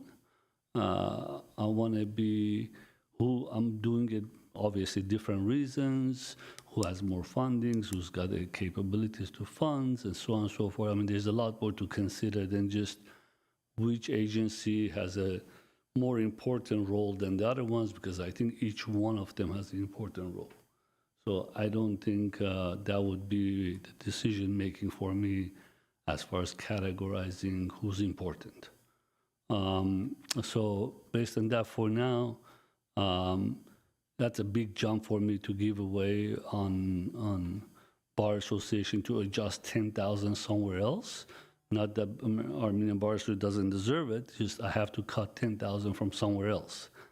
I would probably be more manageable to cut 5,000 somewhere else, but I don't know if 3 of my colleagues are willing to come down 15,000 Armenian Bar Association. But again, we don't have to all have this system that we started to have a recommended funding. Before we weren't doing this, we all give our fundings, if you remember, and just in the end, we'll just pick one of our colleagues' recommendation. We all agree to that one, versus trying to everyone come up with the exact same numbers. What I'm trying to say is instead of me changing this, I can, for example, say, hey, I take Chair Avedisian's fundings the way it is, and I'll agree to that one, versus make sure all of us go exactly matching with each other. I don't think it's necessary End to do result so. becomes the same. If we End all result becomes the same, but I don't, right now, if I change my that's fine. 10,000, that means I have to cut, and I don't want to go on record cutting 10,000 from an agency that I don't want to cut. But if you guys want to go with that notion of all of us to be equal numbers in each line, maybe again, I'm willing to go 5,000, but that's not going to cut it if it's 20 everywhere else. I don't have 10,000 to cut from anywhere else. Where would you cut 5,000 from? I don't know. After I know you guys will agree to that, then I'll think about that. But it's more manageable. Well, I'm looking at the Armenian Relief Society. There's 2 positions at 60, 1 at 64, and you're at 68. So there is a bit room there, Yeah, if we as can well do as 60 Catholic charities. So you can do 63, all of us there. I can come down 5 and 63 straight off the board. But that's, again, if that's what we're doing, do we have to do the recommended funding average for every person? Because, again, I was not agreeing to this from day one when we start doing this. I prefer the older version, but if we have to do that, sure. If we have to cut 5,000 there, if Mr. Avedisian and Ms. Gabrielian would come up, 3,000 there, and you go down 1,000, we can make that work. Well, I'm confused about the old system because I don't think it was in place when I started. No, what we used to do is each one of us give our recommendation, and with some adjustments of talking with each other, would, for example, say, hey, I'll take Mr. Avedisian's notion and call it a day. I didn't have to change my numbers, but I can just accept his line. Does that make sense? Right now, we all have to line up, which... Well, yeah, we're doing the same exercise a little bit differently, but at the end result, it was same thing. Well, one person would make a motion of whomever's lines, basically suggestion, and we would vote on it. We could still do that. We can take 4 votes in reality if we want, and each one, whoever accepts whoever's line, and we move forward, basically. If we have 3 votes, we can accept that. Right, like you don't have to be unanimous. I don't have to change my recommendation, but I can accept Mr. Avedisian's recommendation. For Yeah. example, It doesn't have to be unanimous, but it's always good to have unanimous if we can. Yes, Chair Avedisian, members of the committee, the spreadsheet that we're projecting is just something that's a resource for you. if you want to use it. It's not something that you have to do, that you have to follow. You definitely don't have to be unanimous. And you are correct. Someone can choose to make a motion and recommend certain amounts, and then we take a vote and see if the majority agrees or not. So there, you can, If that's the it's up case, to I would you. like to put Chair Avedissian's recommendation as a motion, and we can adjust those numbers as we can negotiate on versus going line by line and all of us be unanimous on certain numbers. Just so I know if you're, that I'm understanding correctly, are you making a motion? Yes. Okay, so you're making the Do I have a motion. second? Well, I'm sorry, can I, just to, I'm not going to support that, but just to make sure we understand and that we're clear, the motion being introduced is to fund all the agencies that we see on line H as recommended by Chair Avedissian. Is that the motion that you're That's what making? I'm saying, yes. Okay, so essentially, we would need a second if anyone's supporting it, and then you would take a vote. It will either pass or it will fail, and somebody else could, if it fails, then another person could make a motion with another recommendation. And Chair, if you want to do a motion or a second, you would need to pass on the gavel to someone else. You just read my mind. I was just gonna do that. I'm gonna pass the gavel to my co-chair, Mr. Manukian, and I'm gonna second that motion from Mr. Garibian. Now, can we have a roll call, please? So now Chair she's Chair Okay. Pro Tem. You call, you call for the motion. Call for roll call.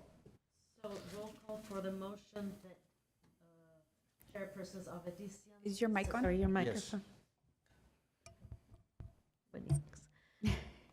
So roll call for a motion for Chair Avedissian's proposed funding. Yes. Correct. Okay. Okay, I'll take roll call. Committee members Garibian, Yes. Quinones Gabrielian, no. Vice Chair Manukian, No. and Chair Avedissian. Yes. Okay, so we have a tie. We don't have a tiebreaker, so it does not, Doesn't pass. this doesn't carry. Okay, Now that was a good exercise. the chair goes back to Chair Avedissian, right? Yes. If you'd like, yeah. All right, any other motion? Or any other suggestion? I think we continue our hard work. Go for it. We're listening to you, or anyone who wants to.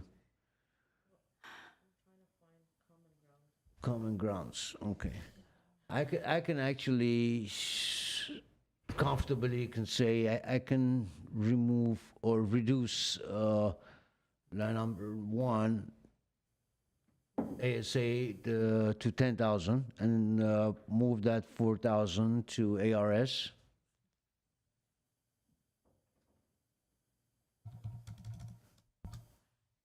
And then even.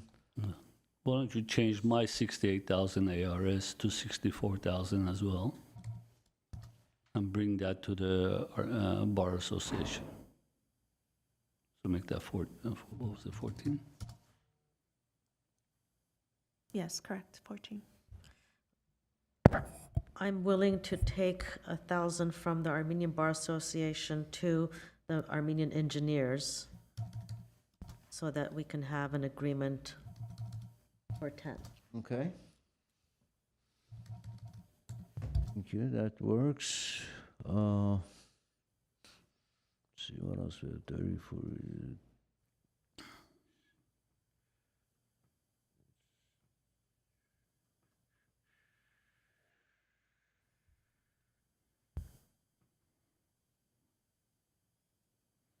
I think we have big discrepancy in Catholic Charities.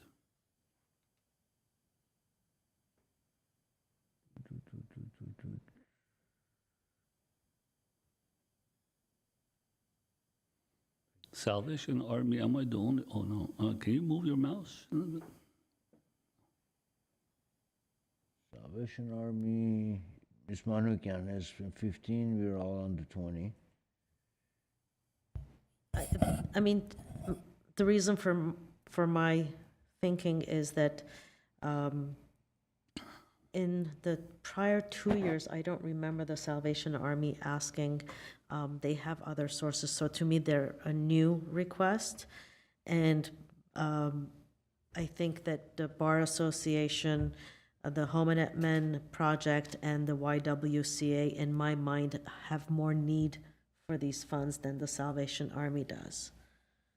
Chair Avedisian, members of the advisory committee, just to give the committee a little clarification on the Salvation Army Food Pantry. They do currently receive CDBG CARES Act funding in the amount of $40,000. They have spent that down already. They are due to end their contract on June 30th of 2025. So that means that they need 40?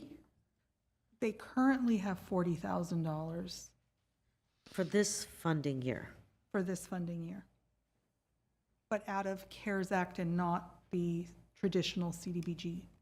Also, if I'm not remembering, one of the years we had a problem with fundings. We asked who wants to step out, and they we stepped withdraw. Yes, they stepped They out. stepped out of their funding. They said, we're willing for you guys to fund other agencies, and they withdrew their request.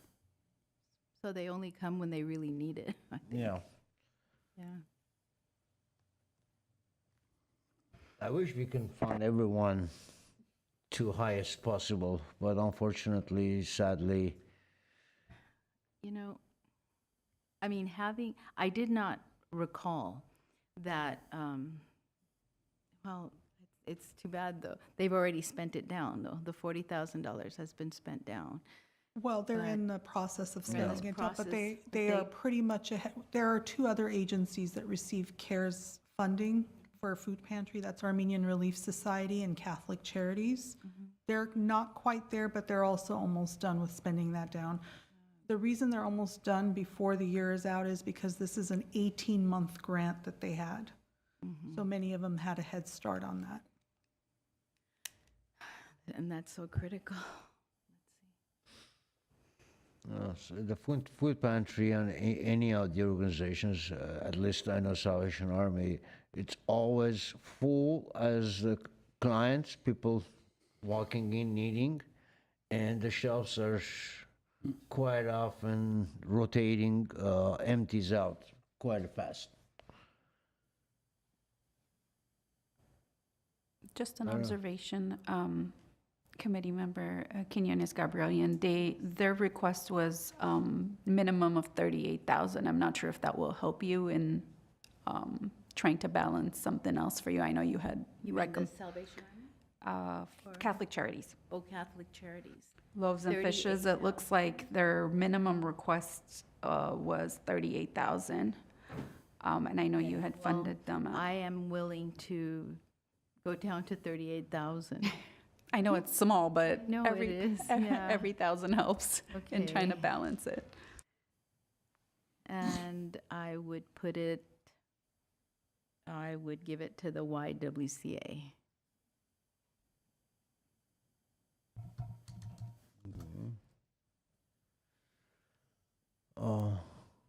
Okay, why you're all over 20, 25, 10, 18. Well, we can't really get that because Commissioner Quinones has a 0 on one of them, and that's a big offset. Mm-hmm.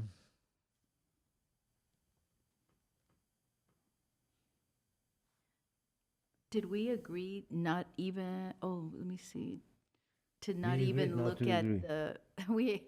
did we agree not to look at the averages at all? Or- Averages? No, yeah. I want to Just see of it, what? it doesn't help, or Oh. it's only, Doesn't, because it throws off because it's Okay, really okay. doesn't. all right. It doesn't reflect the true picture. Absolutely.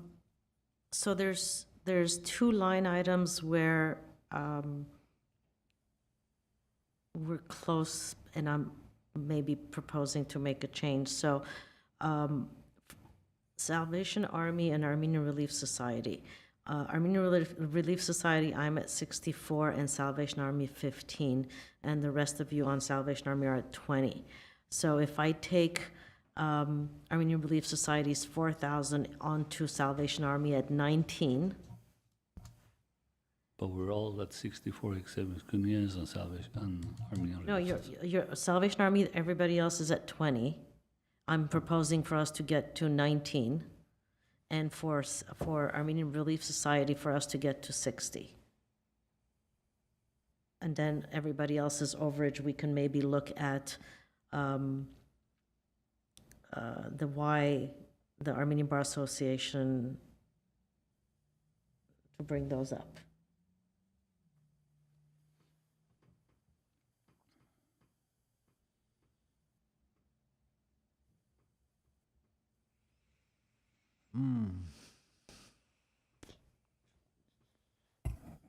Don't know what to do. What to do.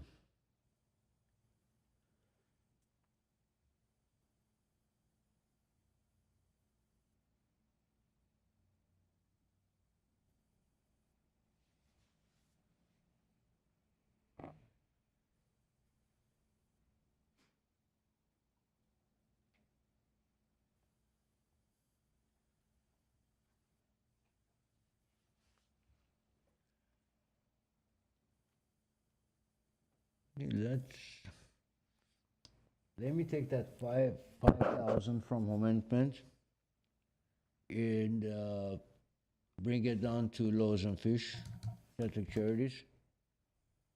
Make that 33, is it? Yeah. 32. Oh, yeah, 32. Oh, well. You know, since you're on that same line, why don't you make my 33, 32?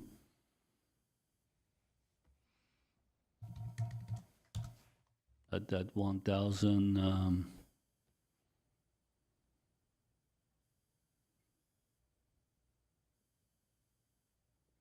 I had that 1,000 to Armenian Bar Association.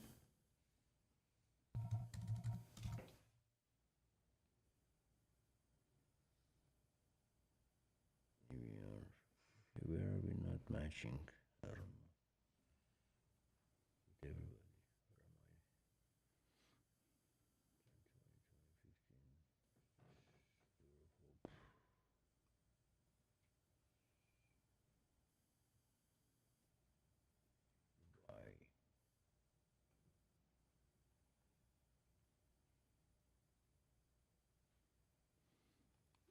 May I suggest something?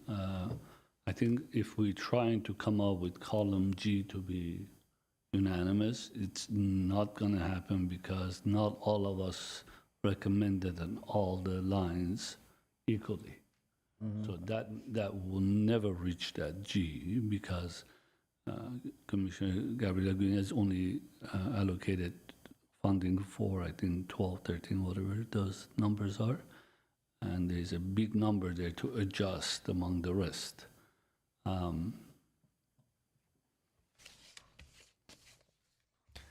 So are you suggesting that if there is a majority on one amount, on one line item, that line item Line item pass? number 5, it's 0.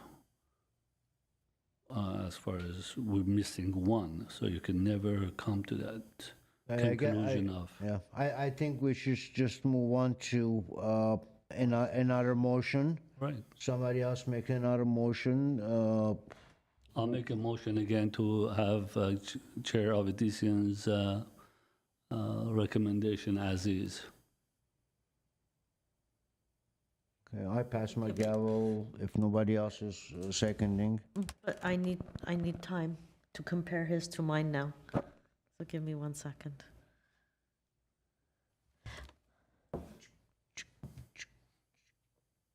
Time is clicking.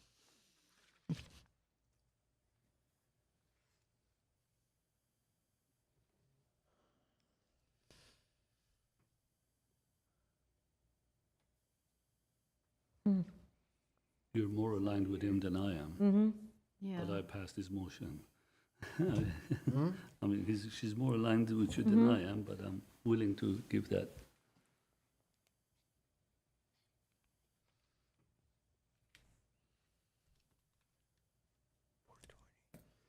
Okay. Roll Are you call. gonna second? I second that motion. Oh, Roll you call. sure? Yeah. You comfortable? I think Door of Okay. Hope is the one where we're out of line. I think you have him Okay, at then 10. Thank you. We have a motion from Mr. Garibian, and we have a second, Mrs. He increased a couple of others, so. Quinones Gabrielian. And roll call, please. And, That's the gavel. motion, I put a motion. Yes, you made the motion and Menuchyan seconded, Right. correct? Yes. No. I did. Oh, you did. she seconded. Sorry. Iris, just to be clear, could we read? I will read it, Okay, yeah. Thank you. Just 1 second.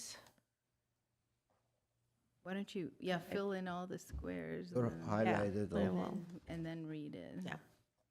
Wait. No, that's correct. Is, Avedisians, correct? change?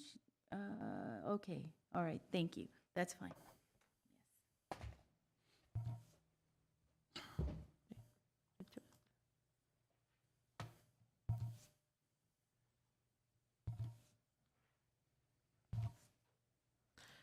Okay. So the motion is to approve the following recommendations. Armenian Engineers and Scientists of America for AESA STEM Academy, 10,000.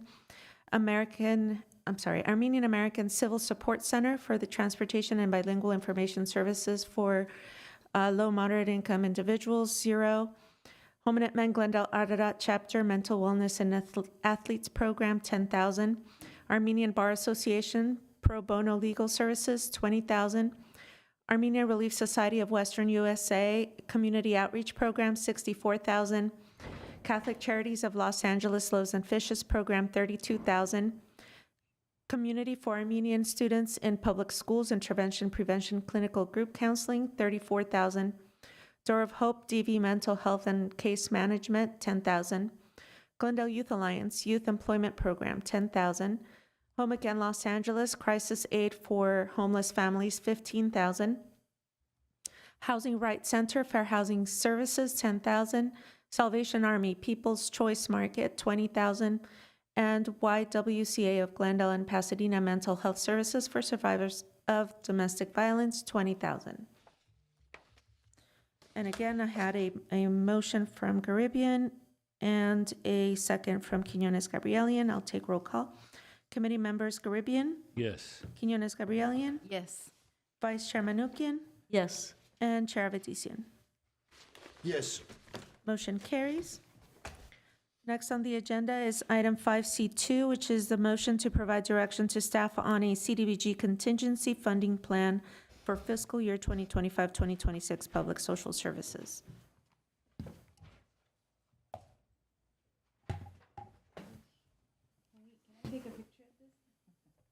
Oh, sure. I can send it to you. Oh, it will get emailed. You can email us this, right? You can also email it. Yeah, just email it to us. Will get emailed. Okay. Oh. Sorry, continue. Okay, we're next, I'm sorry. Chair Avedisian, members of the advisory committee, we're going back to the contingency plan again for options for consideration. As you know, these allocations are estimates and not final. Therefore, if the committee can give us a bit of guidance on how to best prepare once those final allocations come in. Again, the available options are bullet pointed for you, and let us know how you would like us to proceed. Iris, it might help if we bring back the numbers just so they Yes. could see it. I'll do that now. So Okay. Go ahead. I think in this particular case, because we have a lot more agencies and obviously the numbers are a lot smaller, and as you guys saw during deliberation, we're having hard time to give how much to whom. I'm definitely want to go with the recommendation of the staff to take option number 1, which equally, if it increases or decreases, what is the verbiage says? Can you put it up, the verbiage? proportionally and equally increase and decrease the recommended funding for each project program funded. So everyone gets it equally to whatever, either increase or decrease. I have a question. Can I? Sure. So the last year's funding, to me, looked like, no, the actual funding for last year. It looked like all except the Housing Rights Center were proportionally either decreased or increased. So was it increased? It was actually excluded because they received their full funding. As we've done in years past, the Housing Rights Center receives funding from both CDBG and the Housing Division due to the fact that we have to follow the Fair Housing Rule, which is affirmatively furthering fair housing in the city of Glendale. That being said, we supply the 10,000 on CDBG's end, and Housing will supply the 10,000 on their end, as they have to follow the same rule. So we excluded them from the decrease. Now, we did also include that because there was a $10,000 minimum, that those agencies that were recommended for $10,000 not be included in the decrease if it were to happen. So that's also last year's recommendation. Okay. But didn't it go up last year? It did go up last year. It did.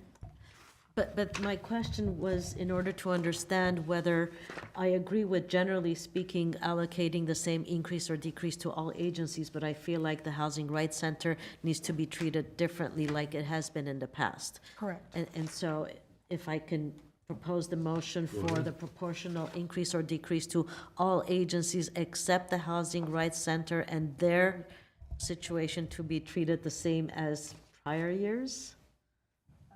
May I ask a question, though? Sorry to interject. So you have a few agencies that you're funding at 10,000, and if the dollar amount decreases, and if you proportionately decrease it from everybody, you're going to bring them down below 10,000, which is, depending on how much the amount is, you'll be under 10. Generally, we have recommended that we try to keep it at a minimum of 10 because of all the administrative requirements for the agencies. So again, doesn't mean you can't do it. I just wanted to put that back out there on your radar because not just the housing rights, but you do have several agencies that you're funding at 10. So if there is a decrease and you proportionately decrease everybody, a lot of these agencies will go under 10,000. So keep that in mind. Okay. Isn't there a policy, or is it just? I'm sorry, It's can not you a turn on your policy. mic? Oh, I'm sorry. Isn't there a policy, or is it just unwritten that it's too much work for them to do something for a $10,000 grant? It's not policy, but it is very time consuming for them to do all that paperwork for 10,000. So Okay, so why don't I revise the motion to say, so if we have a increase, to increase everyone equally, that includes, I think, Housing Rights Center, or no, we're gonna I believe exclude that- Housing Rights Center, whether increase or decrease, right? Okay, so the motion says if we have an increase or decrease, no, let me revise it. If we have an increase, everyone equally gets increased except Housing Rights Center. And if we have a decrease, we decrease everyone as long as do not drop below 10,000, and the remaining in the agencies get equally divided. second. Oh, I'm sorry. Go ahead. No, I was just going to second. Okay. So equally, just to clarify, equally decrease everybody that's funded above 10,000, correct? Right. Except the Housing Rights, which is Okay, 10,000. we have a motion and we have a second. Okay, I'll take roll call. Committee members, Garibian, Yes. Quinones Gabrielian, Yes. Vice Chair Manukian, Yes. and Chair Avedisian. Yes, Okay, motion carries. beautiful. Next on the agenda is item 6, committee staff comments. Okay, committee members, staff, do we have any reports, anything? We do not at this time, but we will, if these numbers are not what we anticipate them to be, we will have another special meeting and we'll regroup. Okay, thank you. Comments, go ahead.